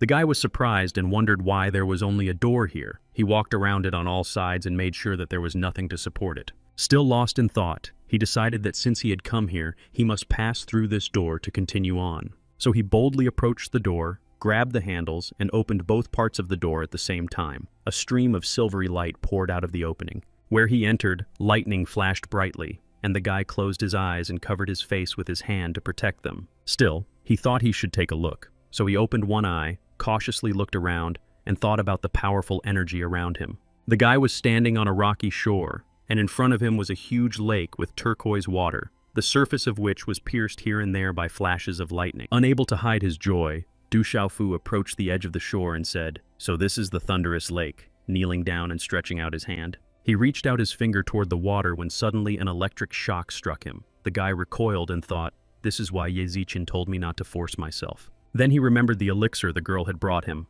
took it out of his pocket, threw it into his mouth with his thumb, chewed it, and swallowed it. In the next moment, he took off his shirt, ran, jumped into the thunderous lake, and immediately dove to the bottom. At that moment, Ye Ziqin climbed onto the roof of the house, looked at the full moon, and thought about how Du Xiaofu was doing at the Thunder Lake. She looked pensive, realizing that it was up to Du Xiaofu alone how much he could gain from the lake and how he could develop his body. The boy continued to dive into the lake, and at some point the water became thick and heavy, making it increasingly difficult for him to move forward. Despite this, he continued to swim and suddenly felt the water begin to swirl into a vortex, and in the center of it, he saw a cluster of lightning bolts. Du Xiaofu did not know what to expect on the lake, but the behavior of the water slightly discouraged him, and he wondered why the lake had suddenly become so powerful. From the depths of the lake, in the center of the vortex, lightning rose toward him. It was thicker at the base and became longer and thinner the closer it got to the young man. When the lightning seemed to have gathered all its power, it struck the young man in the stomach. He only had time to fold his arms in front of him, trying to protect himself. A golden energy ball formed around him, protecting him from the lightning strikes. Du Xiaofu thought he was incredibly lucky that Ye Ziqin had given him the elixir, otherwise the lightning bolts would have incinerated him long ago. Convinced that the flying lightning bolts were unable to harm him, he remembered that he had come here to strengthen his body and decided not to waste any time. He stood in the center of the protective sphere, placed his feet shoulder-width apart, folded his hands in front of him in a namaste position, and said to himself, "Let's begin." While Du Xiaofu was at the stormy lake, Qing Zongqiang received the unpleasant news that his hunters, Tian Lin and Du Zixun, had indeed been destroyed. Furious, he shouted that he would wipe the smug expressions off the faces of Du Zhenwu and Du Jishun, and that he would not let them get away with it so easily. For several days, Du Xiaofu had been continuously at the bottom of Thunder Lake, sitting inside a protective space, practicing body development techniques. In this lake slept the Thunder Lion, whose secret bones and blood were incredibly valuable, and which the participants of the Five Clans competition so desperately wanted to obtain. While it slept, purple energy spheres rose up from it, striking lightning bolts here and there, but suddenly the lion awoke and opened its eyes. At that time, the ruler of the Cloudy Country ordered the Qing family to immediately inform him of any changes at Thunder Lake. Thinking aloud, the man said he did not expect that in the stone town there would be a strong master who would dare to wound his son, Cao China. Then he grinned and added that if anything happened to Thunder Lake, he would get to the Thunder Lion, and his power would grow even more. Clenching his fists and smiling contentedly, he finished his thought by saying that in that case, the Stone City would belong to him. The warriors standing behind him, their eyes shining with a cold light, said in unison that they were ready to capture the Stone City for their master. Meanwhile, it was already the 7th day of Du Xiaofu's stay in the waters of Thunder Lake and the 7th day of his body development. All this time, the lightning bolts did not harm the young man. He felt his bones, blood, and all the meridians of his body filled with the power of electricity. During these 7 days, his body had changed, and the water in the lake had become so dense that even when moving his arm, the young man felt as if he were moving several tons. At one point, he noticed that a crack had formed in the protective sphere, which was growing very quickly, and lightning began to penetrate the sphere through it. Noticing the stream of lightning rushing towards him, Du Xiaofu folded his arms across his chest, thinking that he could protect himself that way, but the lightning pierced his arm like a dagger. Du Xiaofu shuddered so hard that the feeling of being pierced was intense, and suddenly another powerful lightning strike pierced his body. The guy arched his back and screamed. And now the entire tower was engulfed in lightning, with several more bolts of lightning descending on the tower from the sky. Yezichin saw the lightning shaking the tower, and at that moment thought that the stronger the electric current, the greater the effect of tempering the body. The girl was worried about Du Xiaofu. She glanced at the tower and, wanting to support the guy, mentally asked him to hold on. Du Xiaofu was still in the stormy lake when suddenly he had a flash of inspiration. He smiled to himself and thought that it was quite interesting. An idea came to his mind, and he decided to try using the golden feather purification technique while standing in the lake, which he did. 2 days later, in the evening, Ye Zichin was sitting on the terrace eating cookies and looking at the moon when her father came out onto the terrace and said that 9 days had already passed. The man shared with his daughter his memories of how a member of the En family once managed to stay in the stormy lake for 7 whole days. Hearing this, his daughter ran up to him and asked if the previous record was 7 days and Du Xiaofu was still in the lake. Then he had broken the previous record. After thinking for a moment, Ye Baolin replied that Du Xiaofu had not been able to show his full strength in the competition and that the young man was actually stronger than they could imagine. After a moment's thought, he continued, "The power hidden within this young man could be either a very good sign or a very bad one," but he was unable to finish his sentence. Their attention was distracted by the roar of the demonic lion of Thunder Lake. Ye Baolin became alert, and Ye Zichin opened her mouth in surprise. An energy vortex of lightning began to swirl around the tower, and the lightning became much less intense, with only a few streams continuing to flash from the very top. Ye Baolin froze. He understood that something was happening on the lake, and then a thought occurred to him. Their thunderous ancestor was no longer able to hold on. Days passed, and Du Xiaofu was still in the depths of the Thunder Lake. During this time, his body had developed, and he began to train his spiritual foundation. His body had transformed into that of a young man, and he was able to gather the spiritual energy of the Thunder Lake and condense it so that it could fit in his palms. The spiritual energy of the lake was powerful and could not remain in a condensed state for long, exploding right in the young man's hands and filling his body. Then there was another explosion, and the young man's aura turned a delicate pink color, and he flew out of the water like a ball and soared above the surface of the lake. Du Xiaofu landed on the shore of the lake, his body pierced by streams of energy. His first thought was that he was close to a breakthrough, but something had gone wrong. Trying to understand what had happened to him, he asked the question that had been bothering him. Why had the power of the Thunder Lake's lightning suddenly become so weak? Then his eyes widened with sudden insight, and he thought that perhaps it was because of him that he had drained all the power of the lake's thunderbolts. The lake had indeed become calmer, and the boy heard a voice saying that he was human, but that he sensed the energy of a demonic race within him, which was unusual. Du Xiaofu asked who was talking to him, and then another thought came to his mind, and he said, "Perhaps you are Mr. Thunder Lion." The lion replied that the guy was absolutely right, and added that he felt he would not last very long and would like to fulfill the guy's wish during that time. Then he fell silent, and suddenly a stream of purple energy poured down on the guy, as powerful and huge as a waterfall. The lion told the guy to continue his development and strengthen his spiritual foundation, while the stream of energy continued to pour down, and lightning pierced the guy's body. Then the stream took the form of a spiral, the energy began to swirl, and Du Xiaofu was completely immersed in it. Somewhere on the Du estate, a little demon tiger cub sat on the balcony, looking at the moon and waiting for his friend Du Xiaofu. Du Xiaofu's father was sitting there too. He told him to stop thinking about the boy, praised the little tiger's pedigree, and predicted a successful future for him. The roar of the demonic lion lasted 3 days, growing quieter and weaker, and notes of discontent and helplessness could already be heard in it. Ye Baolin also noticed that the 5 great families of the Stone City had changed their usual behavior. They all seemed to have frozen and were behaving extremely quietly in anticipation. The streets were deserted. The inhabitants of the Stone City were afraid to leave their homes and go out into the streets, and the city began to look abandoned. Ye Zichin watched this tower one day and saw that the lightning had turned purple and created something like a dome that covered the tower. The girl was deeply saddened. She suddenly realized that their thunderous ancestor had sacrificed himself for the sake of his family and the city, and she couldn't believe that things had gone so far. Realizing that something terrible was happening to the Thunder Lion, Ye Baolin gathered his fighters, and they lined up in the courtyard of the city leader's house, ready for battle. Soon, Qingzongqiang arrived at Ye Baolin's gate on his wolf and addressed the head, saying that something important was happening in their family, and they had come to help. The mayor laughed and said that he knew about Qing Zongqiang's intentions, and that he did not need to pretend and make himself look foolish. Standing shoulder to shoulder with his warriors in the courtyard, ready to fight, Ye Baolin demanded that everyone who had come out. After his words, Qing Zongqiang's allies began to appear. The first to arrive was En Qingsong, riding his demonic bear, accompanied by his army. Following him to the gate on a huge bull with a ring in its nose was Bai Jiru, followed by his daughter Bai Kaiyi and their army. They all lined up in front of the gates of the estate of the head of Ye Baolin, dividing into 3 groups, and saw lightning above the tower, but they all stood and waited.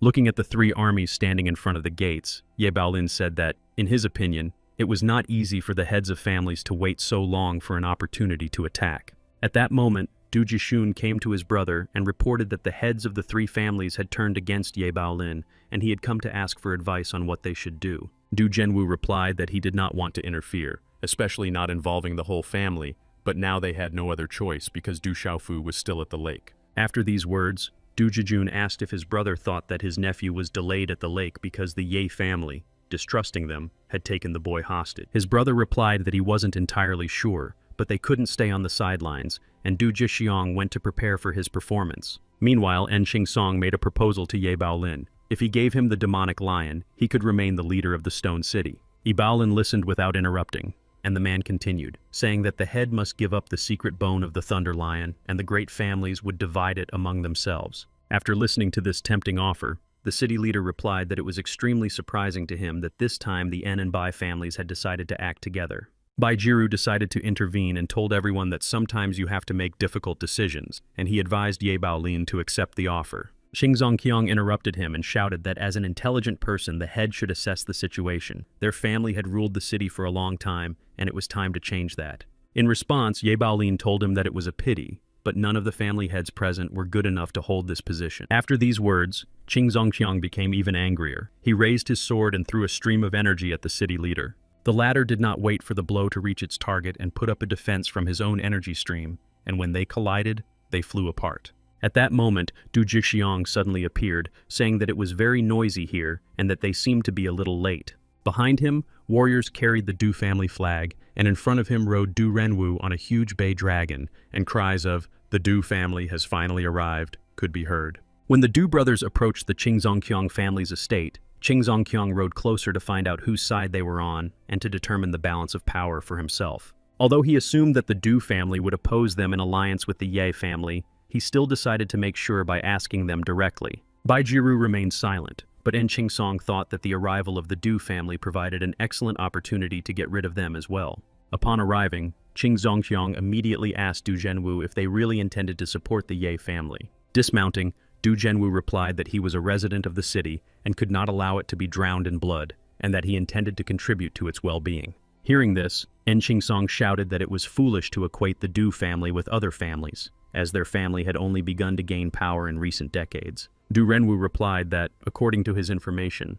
the ancestors of the Du family had lived in the Stone City long before the En family appeared there. Du Jishun supported his brother, saying that if one were to truly examine the history of the families, the En family's claims were indeed ridiculous. And Zongqiang then simply boiled over, shouting that the Du family had asked for it themselves, but he remained where he was. Ye Baolin approached Du Zhenwu to greet him and thank him for taking his side, adding that their family was indebted to the Du family. Du Zhenwu responded to the greeting and said that formalities could be set aside, as it was important for him to know if his nephew Du Xiaofu was all right. Ye Baolin replied that his nephew Du Xiaofu was fine, and that the boy was still at Thunder Lake. He then added that he himself had stayed there and had already broken the record for the longest stay, and that this progress would be the greatest in the history of Stone City. Everyone heard Ye Baolin's words and was extremely surprised, unable to believe that Du Xiaofu had really broken the record for the duration of physical training.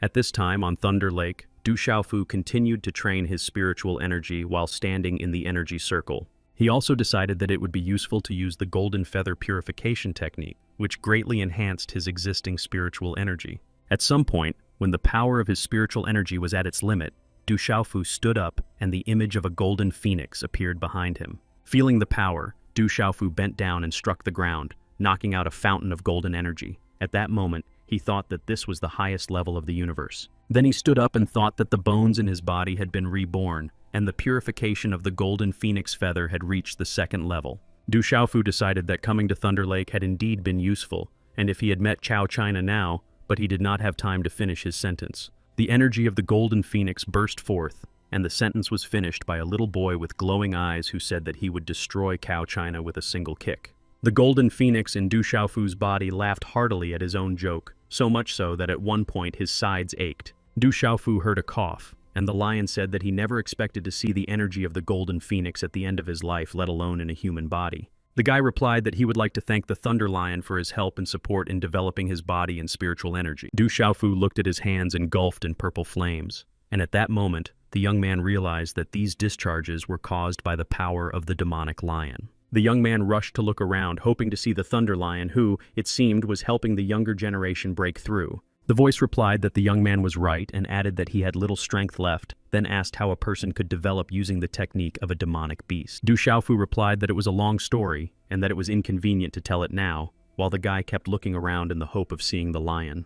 The stone slab behind him rose, and the voice said he could come in and tell his story, that it would be very pleasant to talk to someone at the end of his life. Standing at the gate of the estate, Ye Qingzong was indignant that Du Xiaofu had broken the record for tempering the body in the lake, and it seemed that his potential was truly enormous. The man thought that if the guy could finish the tempering, his strength would increase dramatically, and the Du family could not be allowed to become so powerful, as it would be dangerous. His thoughts were interrupted by the appearance of a huge warrior in armor with maces in his hands, who appeared with the words, "What power could there be in a small town?"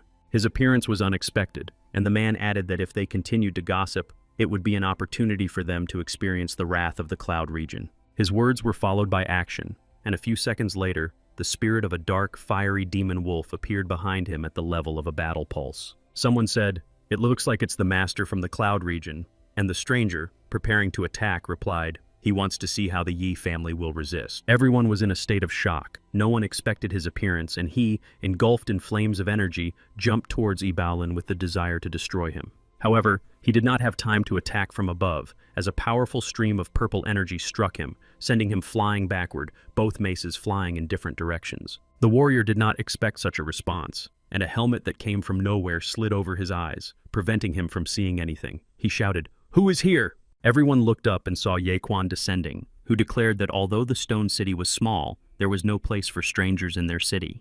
Yabaolin seemed to breathe a sigh of relief. He and Ye Zichen folded their arms in front of them, bowed their heads, and said that they welcomed their ancestor. The warriors of Qingzongqiang's allies shouted that Ye Quan had reached the realm of the soul vessel and that he was the trump card of the Yi family, and now they had presented him. Looking at Qingzongqiang, Ye Quan said that their family had defended the city for many generations and he could not imagine that traitors would dare to let enemies in. Qingzongqiang listened silently to his ancestor, and Baijiru was also silent, but En Qingsong smiled to himself and thought that Ye Quang's appearance was very timely. Another surprise was that two powerful energy streams, one yellow and the other light green, shot up into the sky from the crowd. A few moments later, the green stream took the form of an old man. It was En Hong. According to legend, he had spent 7 days on Thunder Lake. The yellow stream turned into another old man, and someone shouted that it was Bai Wei, the master of the Bai family, whom everyone had long considered missing. Ye Quan's eyes lit up, lightning flashing from them, and his hands also turned into lightning. Green and yellow streams swirled on both sides. At one point, the three streams intersected. There was a powerful explosion, and all three energies mixed together on the ground, and people struggled to stay on their feet. The explosion raised columns of dust, and the people below had to turn away and cover their faces with their hands to protect themselves. Ibaolin stared intently at the sky with a worried look and watched the battle between the most powerful ancestors of the city's three families. En Hong and Bai Wei, having regained their human form, stood shoulder to shoulder and prepared for a new attack on Ye Quan.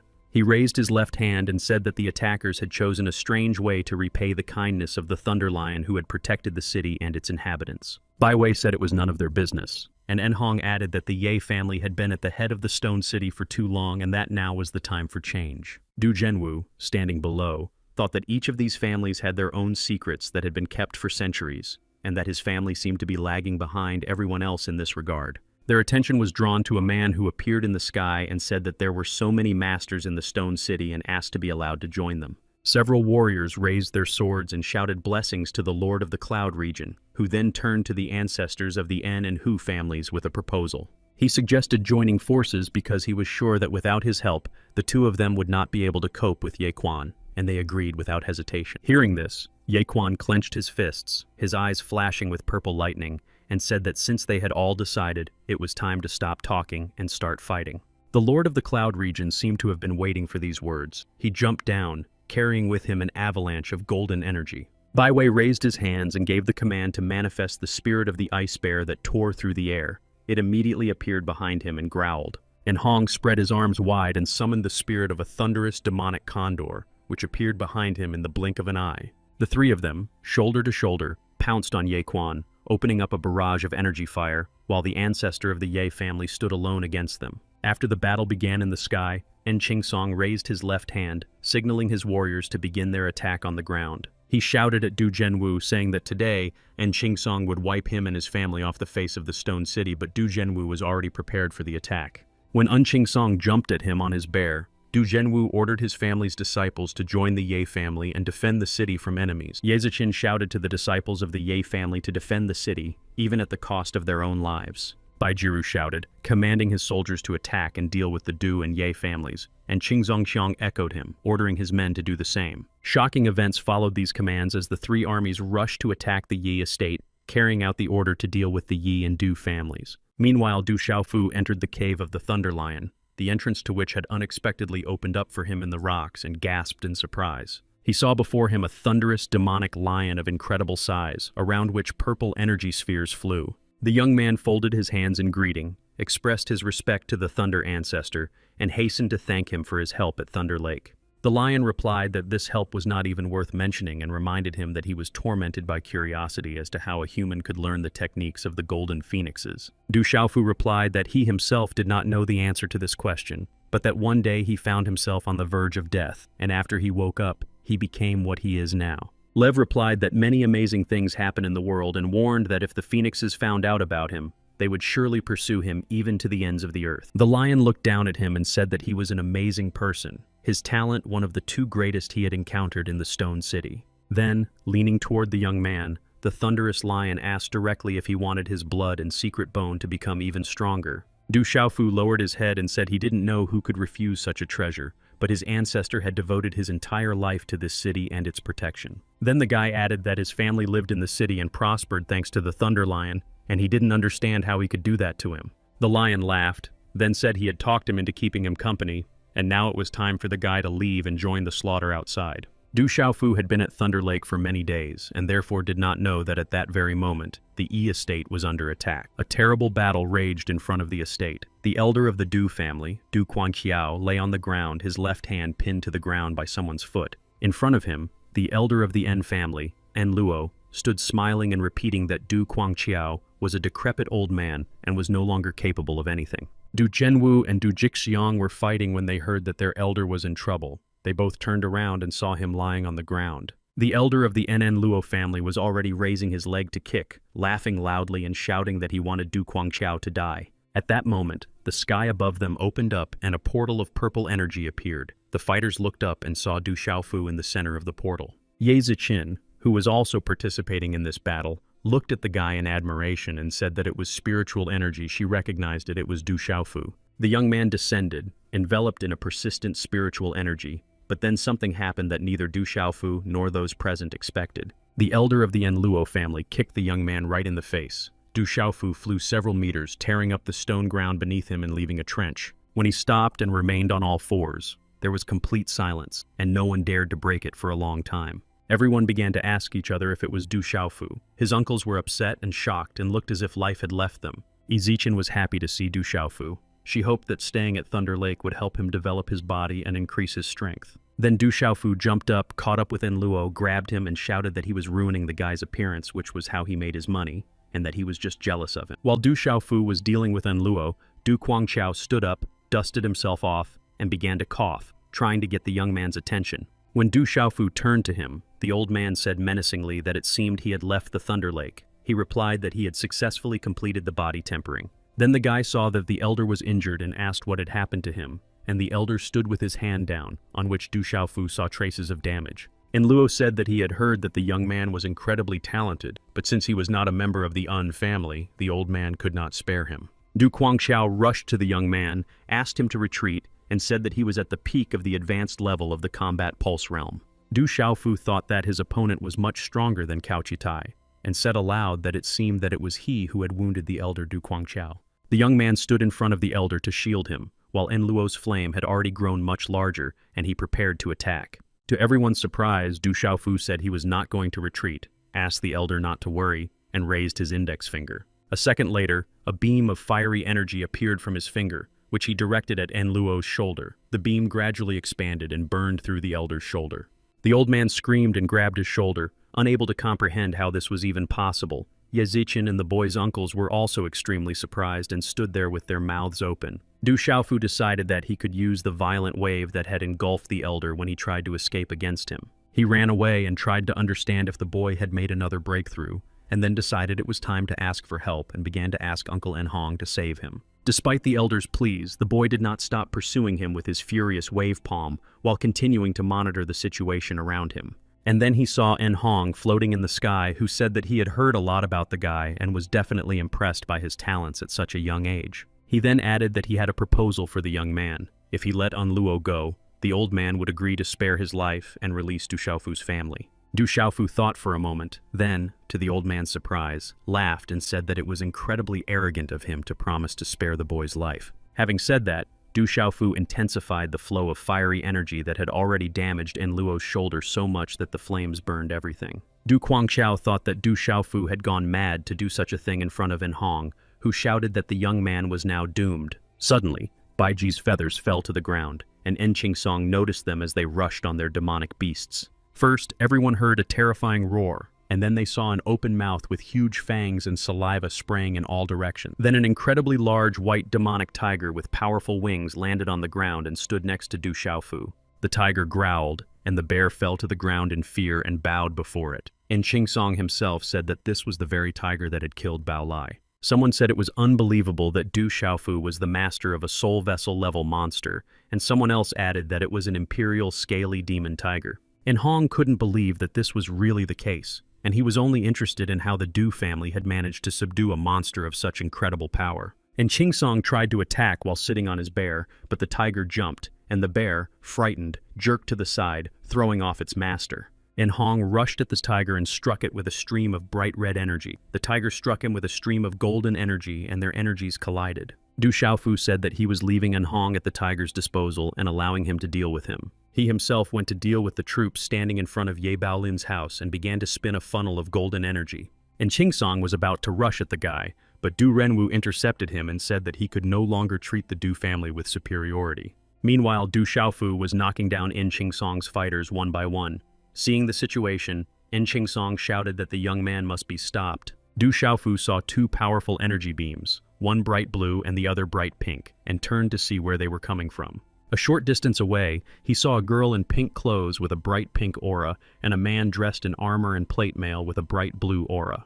The girl raised her hands, began to laugh, and made circular movements with her hands, telling the guy to go to his sister. The man knelt on one knee and struck the ground with his fist, causing the rock beneath his hand to break and stones to fly upward. Du Xiaofu's head spun, everything swam before his eyes, and he decided that it was some kind of very powerful illusion. Then he realized that something was wrong with him when suddenly the rock beneath him began to grow, and the guy rose high into the air and hung on the rock. After that, the girl in pink shouted that now was the time to attack the guy, that they needed to do it together and with all their strength, and they ran at him. The girl struck first, but the guy managed to withstand the blow. He began to wave both arms, twisting streams of fiery energy and sending them at the girl. The man attacked next. Du Xiaofu fought back and felt that he could not use the power of the Golden Phoenix techniques and found himself in a losing situation. His opponents, noticing that the guy was getting tired, decided to combine their energy and send a joint reinforced energy strike at him. The young man's uncles began to call out to him, trying to warn him of the danger,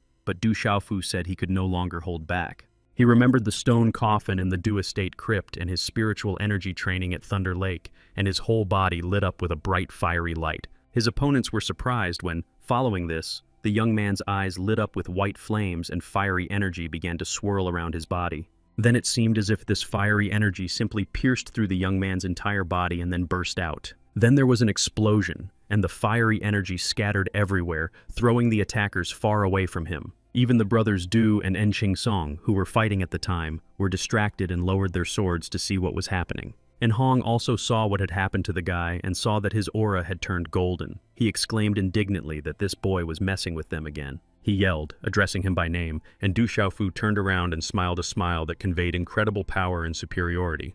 Du Xiaofu's spectacular appearance and successive victories significantly boosted the morale of the Du and Ye family disciples. However, the boy's victories had the opposite effect on the morale of the opposing armies. They became afraid, and panic settled in their ranks.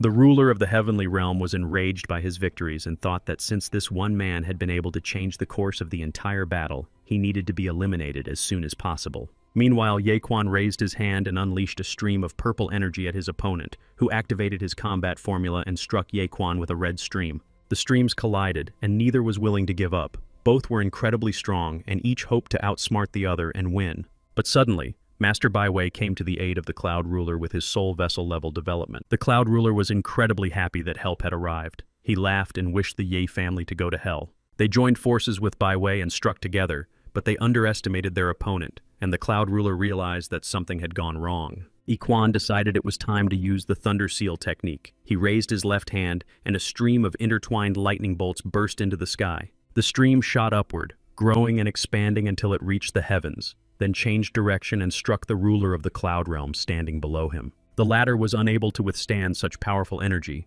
The rocks beneath him crumbled, and the ruler of the Cloud Kingdom found himself under a pile of stones. Seeing this, Baijiru decided to take advantage of the situation. He turned to his disciples and called on them to destroy the traitors from the Qing and En families and the enemies of the Cao family. The words of the head of the Bai family so inspired his disciples that they immediately grabbed their swords and rushed to carry out his orders. Du Xiaofu, watching everything that was happening, decided that there was an agreement between the Yi and Bai families that they would act together.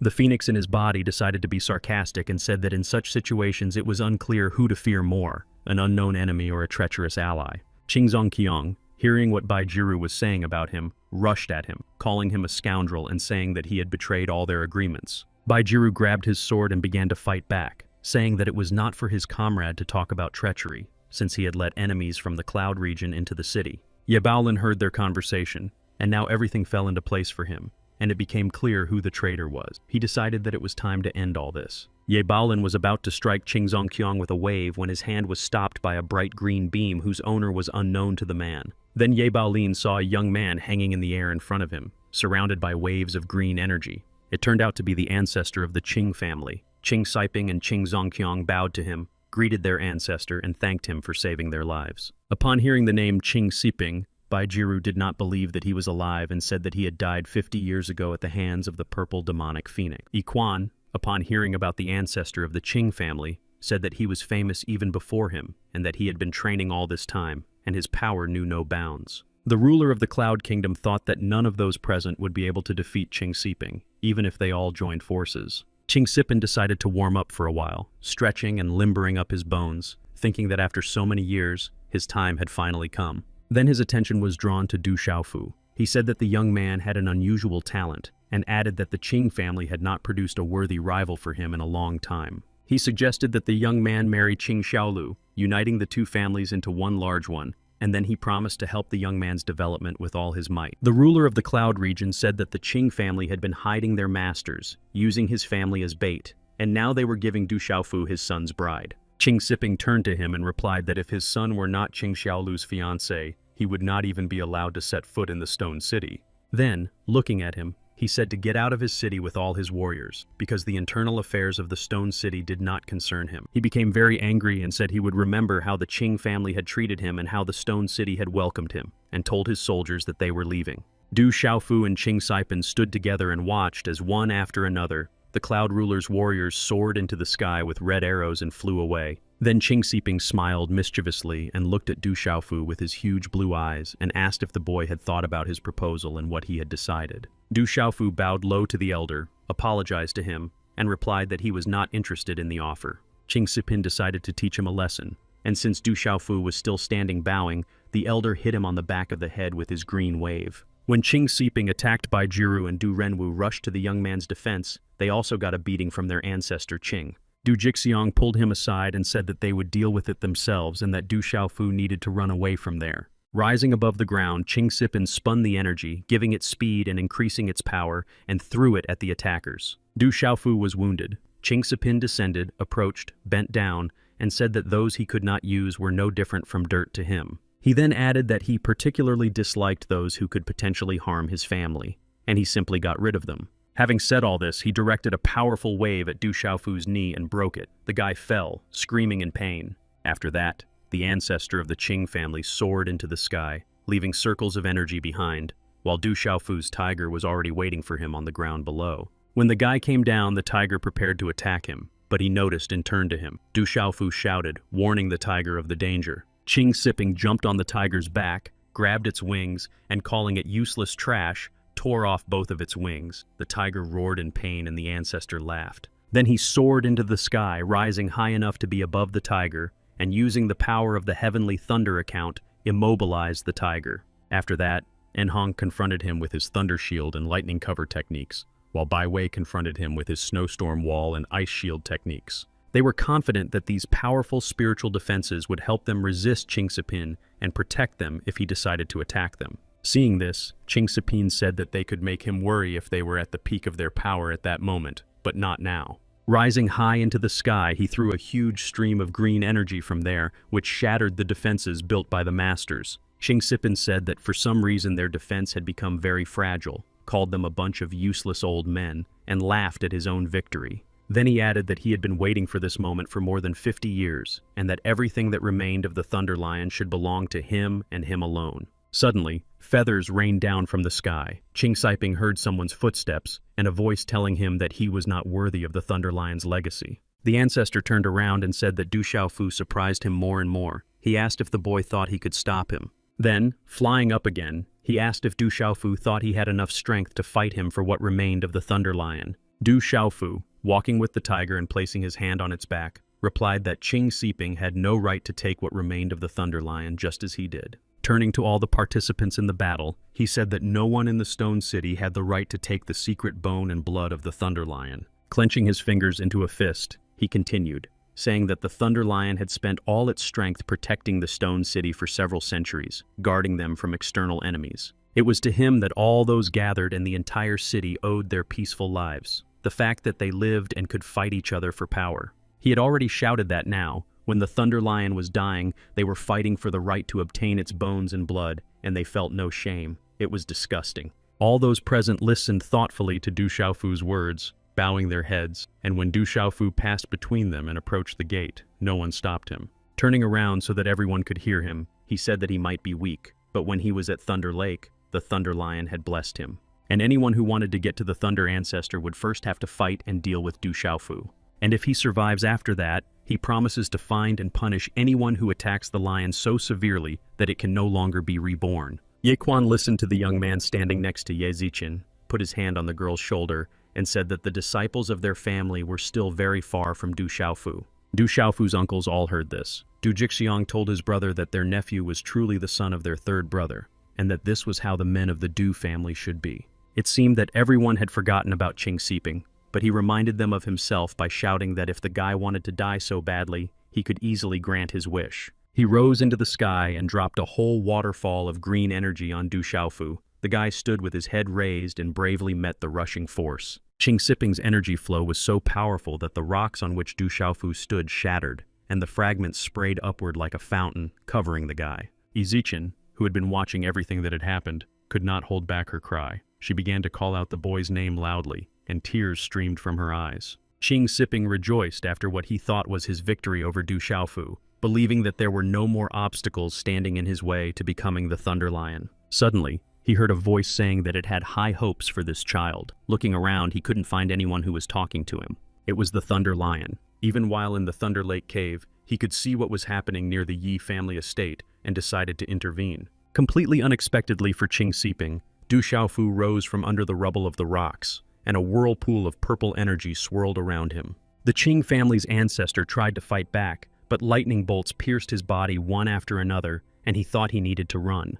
The purple energy picked him up and lifted him up. For a moment, this ball of energy writhed, then there was an explosion, and Qing Siping was finished. Yi Baolin and Du Renwu, standing nearby, said in unison that it was the Thunder Ancestor and smiled at each other. Ye Ziqin, delighted that Du Xiaofu was alive and Qing Siping was destroyed, also said with tears in her eyes that it was the Thunder Ancestor.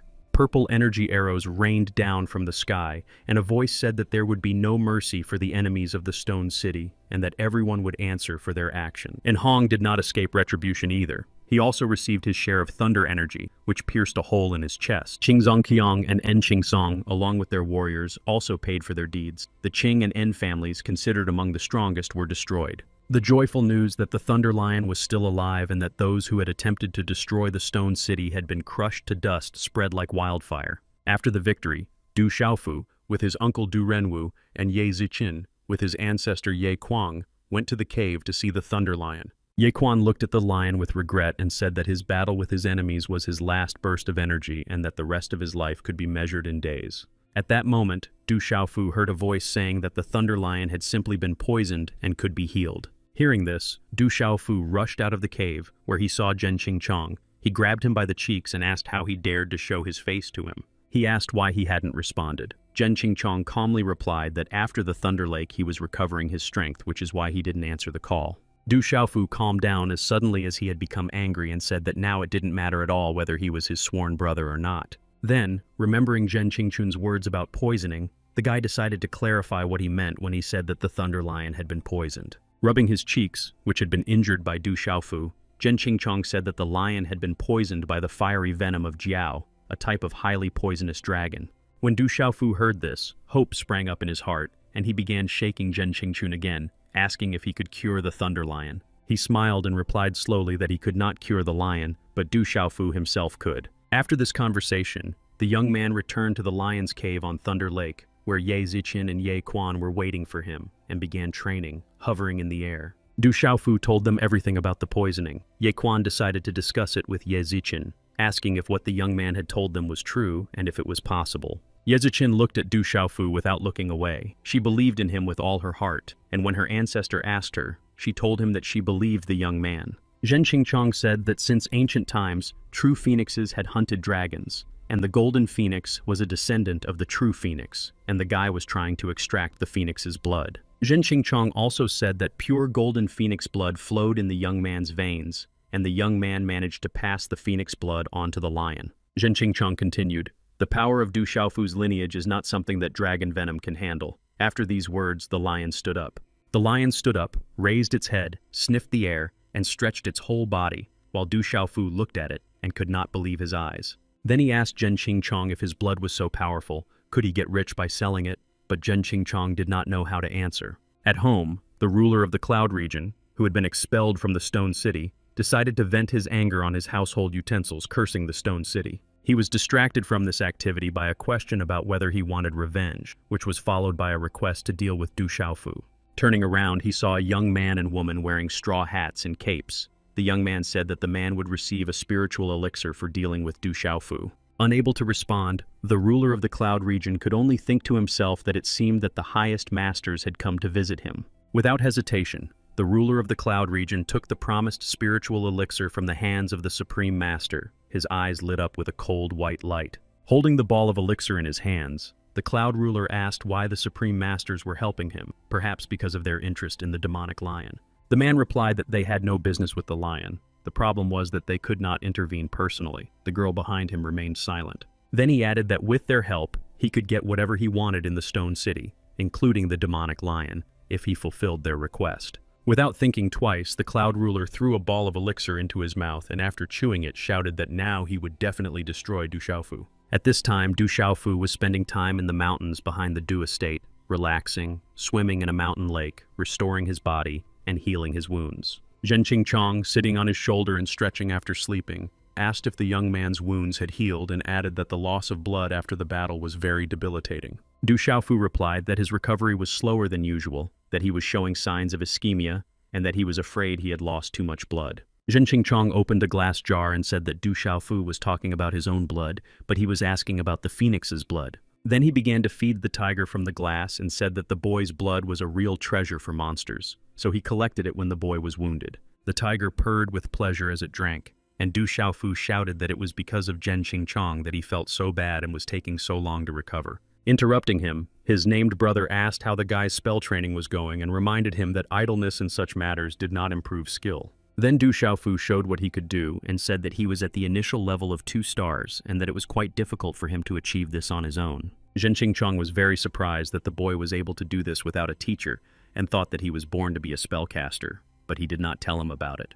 And so as not to overpraise the boy, he arrogantly said that, although it was a stretch, he was sufficiently prepared to continue his training. He raised his hands to the sky and said that spells are the basis of formations, and changing them helps to increase power and change formations. As he spoke, a flag appeared in his hand, and he finished his thought by saying that the flag of construction is the link between spells and construction. In the end, he decided to inform him that he was very different from other spellcasters, and that if the young man wanted to learn formations from him, he had something to do. Du Xiaofu asked with a glance what the task was. Zhen Qingchong raised his hand with the flag and said that first of all, the guy needed to learn how to destroy it.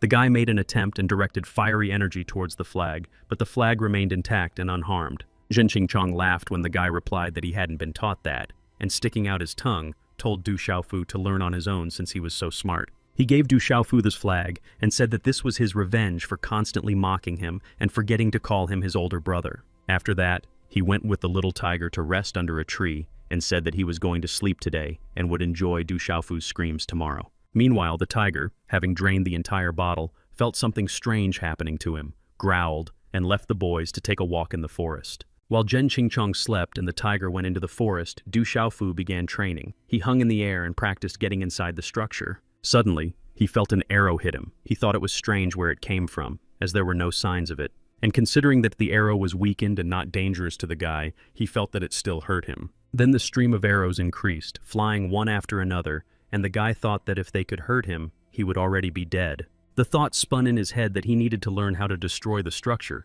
and the structure was connected to a spell. And then it dawned on him, just like a spell. And he began to create. Waves of multicolored energy swirled around him. He repeated the 5 elements that control each other and change everything around them. He repeated the words of the power of the world, changing like the tides. There must be a place where yin and yang change, and circles of multicolored energy flew around him. Then he realized that the moment had come to try. He shouted the construction node, imagined it in front of him, and gave the command to destroy. Suddenly, a bright flash like an explosion lit up everything around him. Then it became dark and gray, and amid the ringing silence there was a deafening crash. Du Xiaofu looked at his hands and said that it seemed he had destroyed the structure, but then doubts crept into his soul and he asked himself if it was true.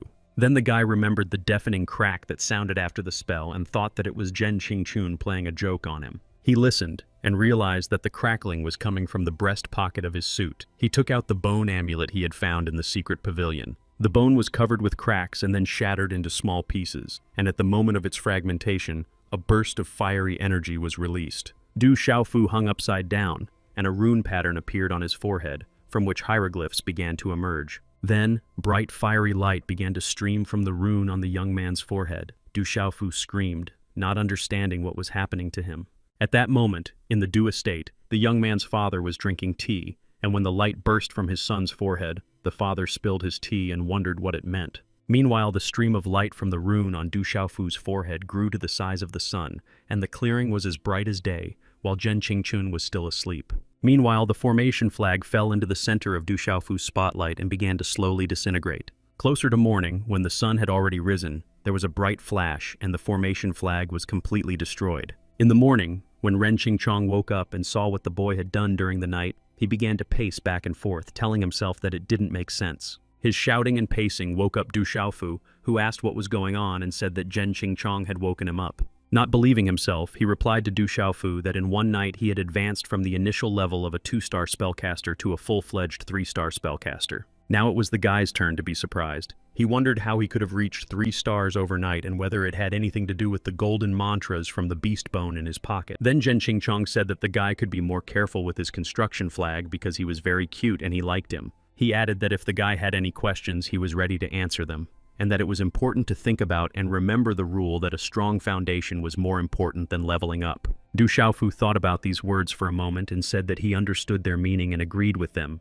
but suddenly they heard a voice and realized that they were not alone. Looking up, they saw the ruler of the Cloud Realm accompanied by his loyal warriors. Without wasting time on greetings, he decided to attack. He stretched out his hand and directed a stream of energy at Du Xiaofu with the wish to send him to the underworld. Du Xiaofu managed to jump back and the guys rushed to run away. Du Xiaofu asked if all the attackers were at the level of combat pulse. Zhen Qingchong replied that they were not, and that they seemed to be using a rare technique that gave them the temporary ability to fly and helped them avoid detection. He added that there were too many attackers, and they were significantly higher in level than the guys, so they needed to run away urgently and call the head and the Thunder Lion for help. Meanwhile, the ruler of the Cloud region gave orders to his soldiers to spread out and destroy the defensive structures protecting the Stone City from wild beasts. Suddenly, Du Xiaofu stopped and, without turning to his brother, said he couldn't run away. His brother replied that fighting alone could get him killed. Du Xiaofu replied that he understood, but destroying the defensive structure would allow demonic beasts to break into the city, and then there would be a massacre. He added that no matter how much he wanted to run away, he couldn't do it, and asked Zhen Qingchong to show him how to use the flags of the structures. Zhen Qingchong said that at his level, the spells would be stable enough to create a formation, but the guy would not be able to attack yet. He also talked about spiritual meridians and warned that the connection with the formation must be destroyed before the formation itself is destroyed. He added that spiritual consciousness shapes thoughts. Du Xiaofu went through all the stages and managed to create a formation flag. The ruler of the Cloud region noticed that something was wrong and realized that it was the work of Du Xiaofu and that the boy was up to something. Then he realized that he and his warriors were inside the formation and that Du Xiaofu was actually a spellcaster capable of creating them. He didn't like this idea, but then he realized that everything that was happening strengthened his desire to deal with Du Xiaofu, and he even licked his lips. He ordered his men to immediately destroy the structure created by Du Xiaofu with force, and they rushed to carry out the order. By destroying the formation, they were harming Du Xiaofu, and Zhen Qingchong shouted for him to urgently break the connection or the spiritual meridians would be destroyed. However, the guy replied that he was only at the 3-star level, and if he broke the connection now, the formation could be destroyed very quickly. He told Ren Qingchun to find the tiger and ask him to bring the elders, but Ren Qingchun couldn't stray far from the tower and told the guy about it. Then Du Xiaofu turned to him and, without hesitation, shared the blood of the golden phoenix with him. Zhen Qingchun shouted that the guy didn't know what he was doing, giving away blood and seemingly wanting to die. The guy replied that there was no need to be afraid, and that he should bring the elders. Zhen Qingchong reluctantly agreed, turned around, and went to look for the tiger, but warned that next time the guy would have to call him boss. Du Xiaofu stood intently with his eyes closed. He had no time to argue, so he simply replied that he would if he lived to see the next time. The ruler of the Cloud region continued to watch as his warriors destroyed the structure blow by blow, inflicting wounds on Du Xiaofu. He enjoyed the spectacle and, turning to Du Xiaofu, asked how he was feeling, realizing that his spiritual meridians were being destroyed along with the structure. The young man replied that he would defend the Stone City until he was sure that the attackers would not leave alive. A few moments after Du Xiaofu, standing there all wounded, finished speaking, there was an explosion and the formation was destroyed. The ruler of the Cloud region and all his warriors in the formation fell to the ground because nothing was holding them in the air. Du Xiaofu laughed. The girl watching him from a distance asked if she was imagining things or if the spellcaster had just blown up his own formation. Then she added that now the guy would remain crippled because the explosion had destroyed his own spiritual meridians. Du Xiaofu saw the girl and the masked people standing with her and decided that they were reinforcements for the Cloud ruler, so he ran up the mountain toward them. However, he was so exhausted from maintaining and destroying the formation that he was about to collapse from exhaustion, but Zhen Qingchun managed to catch him. He created his own formation, took Du Xiaofu into it, and said that the boy had done well and that he could provide him with the rest. Du Xiaofu's appearance began to change, his eyes lit up with a neon light, and then his hair began to take on a turquoise hue. Du Zhenwu and the ancestor of the Ye family, who had been summoned by the demonic tiger Du Xiaofu, were already running to the battlefield. Du Zhenwu did not recognize his nephew. The same boy stood before him, but his hair was a different color, and his gaze was different. Zhen Qingchong, incarnated in the boy's body, thought that they would not last long, because his strength had only been slightly restored, and Du Xiaofu was already unconscious. Moreover, the tiger had only managed to bring Du Zhenwu and Ye Quan with him, and Zhen Qingchong doubted that their strength would be enough for the battle. Ye Quan lunged at this Cloud ruler, shouting, "How dare he come here and attack the Stone City again?" Cao Tianming said irritably that if Du Xiaofu hadn't stopped him and his army, the Cloud ruler would have already dealt with everyone in the city. Du Renwu, not believing his ears, asked if it was really Du Xiaofu alone who had detained Cao Tianming, guarding the defensive structures in the entire city. After these words, Zhen Qingchong appeared in Du Xiaofu's body, and Du Renwu shouted that Cao Tianming had already been defeated and must leave. But Cao Tianming was not ready to give up so easily. He raised his hand, and a stream of purple energy immediately poured out of it. Yiquan also put his hand forward to stop his opponent. Their hands met, but Chao Tianming was stronger and wounded the elder. Du Zhenwu was surprised by his opponent's strength and asked where the Thunder Lion was, but Yiquan replied that he was recovering and was unlikely to come to their aid. They decided to fight on their own and deal with Chao Tianming, who, rejoicing at the old man's injury, thought that the elixir was working. He ordered the girl with long black hair to take care of Du Xiaofu, saying that he could manage without help here and would cope on his own. And he went to fight Du Renwu and Yiquan, their blue, yellow, and purple energies flashing here and there. The girl decided to use a spell of extreme storm wind construction against Du Xiaofu, but she did not expect a surprise to await her. The spellcaster Zhen Qingchong, embodied in the boy's body, assessed the girl's level as 4 stars and thought that he had finally met a worthy opponent. He looked at the girl, his eyes burning with a neon green light, and thought that the girl seemed to consider herself a master of construction. Du Zhenwu saw what was happening in the sky and shouted that they needed to help Du Xiaofu in the sky, as the spellcaster's nephew was in danger. And then the demonic tiger Du Xiaofu appeared, his wings regrown. He returned to Du Xiaofu and, seeing that he was in danger, roared fiercely. It turned out that the tiger had brought Ye Zichen with him. She translated the tiger's words to Du Zhenwu, who said that he asked everyone to trust their master and that everything would be fine with him. The girl added that the tiger had brought her a message from Du Xiaofu, and she had decided to bring the students of the Yi family with her so that they could all fight the enemies of the city together. Du Zhenwu thanked the girl, but thought to himself that the tiger had reached the middle level of the soul realm and was progressing so quickly that it was beginning to scare him. After assessing the situation, Ye Ziqin and the disciples of the Ye family came to the conclusion that the outsiders were too strong and that an ordinary person would not be able to cope. Therefore, the girl closed her eyes and sent Du Xiaofu a thought that he would cope and that she believed in him. Zhen Qingchun, who was in Du Xiaofu's body and inside the structure, thought that the girl seemed to be seeking her own destruction and struck her with his original spiritual power. She gasped and asked where she came from, and Zhen Qingchun said that the girl would die in her own construction, and that this was her punishment for serving Cao Tianmin. Cao Tianmin, seeing what had happened, roared furiously and promised that in retaliation he would brutally destroy the Stone City today. At these words, Cao Tianmin's warriors went into a frenzy, their bodies growing several times larger, their eyes flashing with white light. Yiquan shouted for everyone to retreat because their opponents were in a state of frenzy and their strength far exceeded that of their allies. He himself rushed towards Cao Tianmin, trying to get as close to him as possible, despite the powerful energy holding him back. Hearing Yiquan, Cao Tianmin said that he had no time to care about anyone but himself because he would soon be on his final journey. Yiquan replied that the enemy's warriors would perish after entering the frenzy, and that he himself, given his level of entry, would be greatly weakened for several years. Cao Tianming said that their deaths would be justified if the Stone City was destroyed, and that he had spent a fortune to obtain the spellcaster.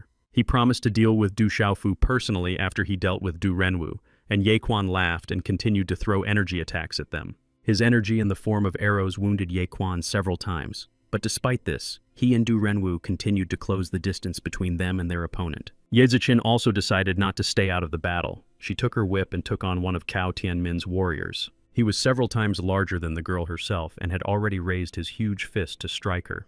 But at that moment he was struck by a stream of green energy, and the man flew up into the air. It was Du Xiaofu who saved the girl. Ye Ziqin thanked the guy, but after looking at him more closely and seeing his green hair and green eyes, she wondered if it was really her Du Xiaofu. Cao Tianming continued to laugh and throw punches. Du Renwu thought that the old man was already very weak, barely holding on, and wondered if they would all really die here. Cao Tianming already looked like a madman and shouted that he would send the young masters of their families to hell with them for company. Suddenly, he realized that he was locked in an icy structure. He screamed, not understanding what was happening, and then saw the Supreme Masters. The guy called him a useless nobody who had wasted a lot of time but achieved nothing, and that they had given him the elixir with a bloody curse for nothing. Cao Tianming was furious at how he had been deceived, and looking at the senior masters with eyes full of horror, he said that the spiritual elixir was a fake. At that moment, Du Xiaofu's father, with a bottle of wine in his hands, quietly left his room and walked towards the exit of the estate.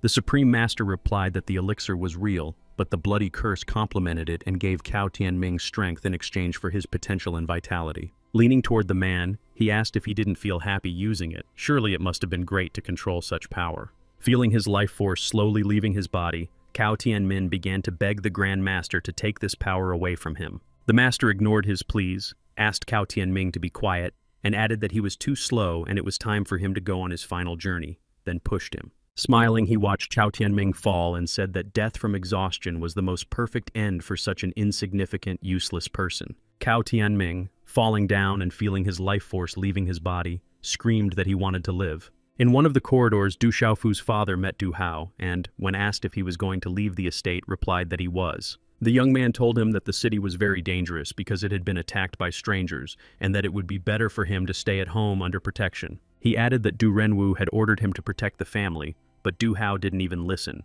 rushing past the boy and continuing on toward the estate's exit. He raised his hand, waved to Du Hao, and said that he was just going to deal with a couple of people and that there was no need to worry, everything was fine. Du Hao decided he had misheard him, turned around, looked at his uncle, and thought to himself that this was definitely his uncle going to deal with a couple of people. After dealing with Chao Tianming, the senior masters descended to the ground and met Du Xiaofu there. The girl scanned his body and said that the original spirit was inside him, and now she understood why the guy had changed so much. The spirit of Zhen Qingchong flew next to Du Xiaofu behind his right shoulder, and they both looked intently at the guests and remained silent. Then Du Xiaofu asked if their small border town was a suitable place for such important people as they seemed to be. Hearing this, the girl laughed and then said that since the spirit was involved in this whole situation, it would die along with everyone else. At that moment, Ye Quan appeared and told the guests to leave immediately, saying that their town was protected by a thunder lion that would punish any enemies without hesitation. He then added that it was in their best interest to stop everything now, before things went too far,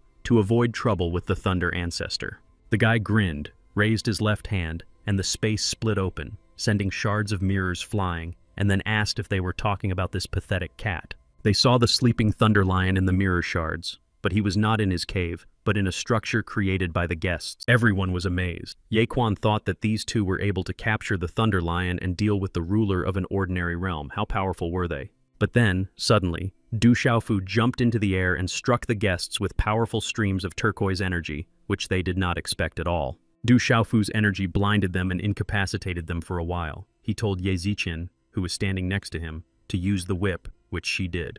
Spinning her whip, the girl threw it straight into the formation. The whip wrapped around the thunder lion several times and the girl pulled the whip back. The guests rushed after Du Xiaofu, and Ren Qingchong thought that they needed the guy, but attacking them directly was pointless and a sure defeat. An analogy came to his mind that a pack of dogs could kill a tiger, and then he made a rather unexpected decision to flee. As he ran away, the guy decided to test his strength and did a few somersaults in the air, then landed lightly on the ground. The guy who was chasing him said that if he had known then that the outcome would not change, he would have destroyed the future problem in a timely manner. Then he put his left index and middle fingers to his hat, smiled at Du Xiaofu, and commanded, "Now disappear." After these words, he disappeared, and from the place where he had been standing, shards of mirrors fell to the ground. The guy had vanished, but the girl was still there. Du Xiaofu folded his arms across his chest and took a fighting stance, asking the girl if she was going to deal with him. Then he crouched down, resting his palms on the ground, and behind him appeared a huge dragon made of turquoise energy.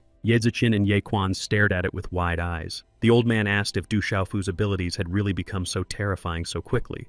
At that moment, Ren Qingchong admitted that he could no longer hold on, as he had only partially recovered, and their opponent was, unfortunately, too strong. Du Xiaofu replied regretfully that he understood, and then Zhen Qingchong's spirit began to leave his body, and the boy's appearance began to return. Du Xiaofu fell to the ground, and the energy dragon dissolved, leaving only a small fountain of turquoise energy. Gradually, Du Xiaofu returned to his normal appearance. He was disappointed that the trick had failed, but he was determined to deal with all his enemies. Du Xiaofu returned to Earth after Zhen Qingchun's spirit left his body. The young man felt sick and even coughed up dark energy. Du Xiaofu was lying on the ground when the guy from the higher masters returned and said that if the roots had been destroyed long ago, there wouldn't be so many problems now. He raised his fist to strike, and now he was almost next to Du Xiaofu's head. The guy had time to think that the blow was so fast that he would not have time to dodge. Ye Ziqin and Ye Quan ran towards the guy, calling his name loudly, and suddenly something unexpected happened. Someone's hand stopped the guy by pushing him in the face.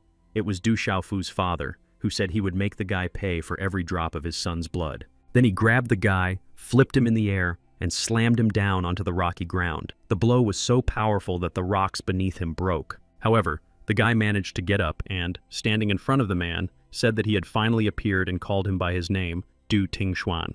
Du Xiaofu looked in surprise at his father, who was still standing there holding a bottle of wine, as if he were seeing him for the first time. Everyone present was just as surprised as the young man. Ye Quan asked why the third brother of the Du family was here, and the brothers were happy to see him. Du Tingxuan said, addressing the senior master, that they had been hiding nearby for 17 years, but did they really think they could hide from him? One of the captured bandits said that Du Xiaofu was not worthy of living, and that they had long hoped that Du Tingxuan would not be born. Du Tingxuan looked at him with eyes full of sadness and replied that no one in the world dared to insult Du Xiaofu because he was his son. Then the man shouted that it was precisely because he was Du Tingxuan's son that the boy was unworthy of living, and continued that if it weren't for Du Tingxuan, he would have shut up. After these words, Du Tingxuan tied his hair in a ponytail, took out his spear, and said that the man would have to pay for every word he said. The man shouted for Du Tingxuan to attack first and added that he had lived a meaningless life for 17 years, and did he really think it would continue that way?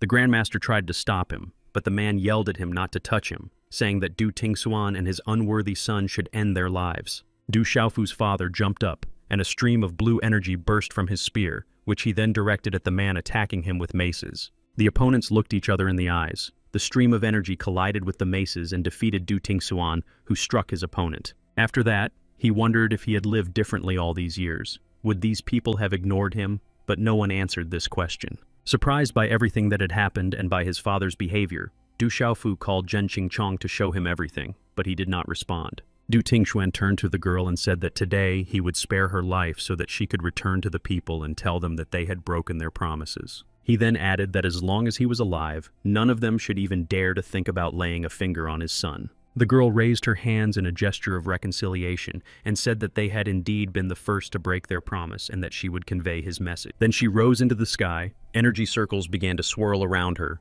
and she flew away. After her departure, Du Tingxuan said that now was the time to get rid of the rest of the enemies present. He took his spear, formed a charge of energy with it, and directed this energy at the masked warriors. The masks flew off and they turned into boys. Very quickly, the leading families rid the city of its enemies, destroying the powerful masters of the Cloud Realm, and it ceased to be a threat to the Stone City. All those affected were given the necessary assistance, including the thunderous ancestor of the Ye family, the demonic lion, and fortunately, no one died. A few days later, Du Xiaofu went deep into the mountains behind the Du family estate. There, his father found him and told his son that the original spirit in his body had expended a lot of energy and was now asleep, but that he would recover and everything would be fine. They stopped at a cliff, and Du Xiaofu looked around and said that for some reason, the place where they were now seemed very familiar to him. Suddenly, a stream of energy began to radiate from his father's forehead, and the man exhaled and said that the boy had noticed it after all. He pulled the boy toward him so that their foreheads touched, and the man said that the boy was born in this place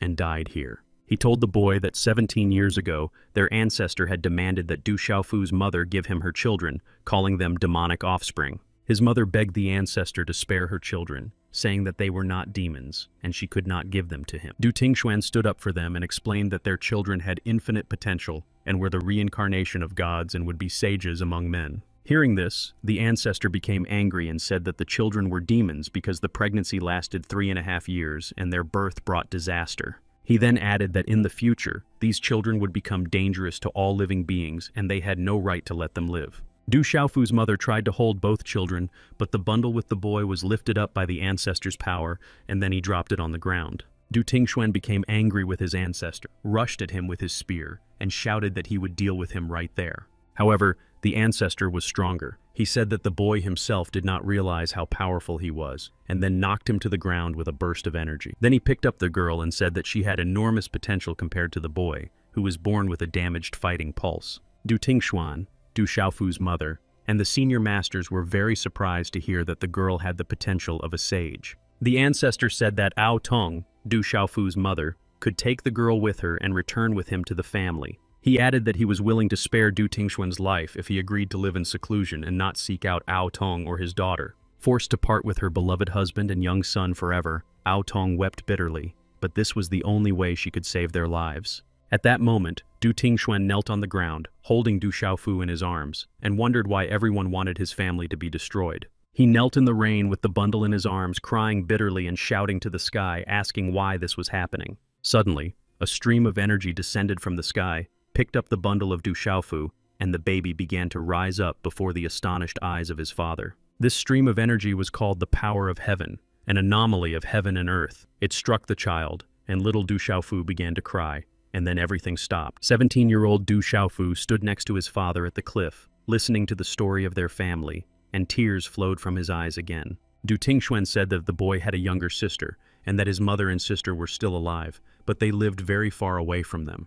Then the boy asked his father how strong their enemies were, and he replied that they were very, very strong.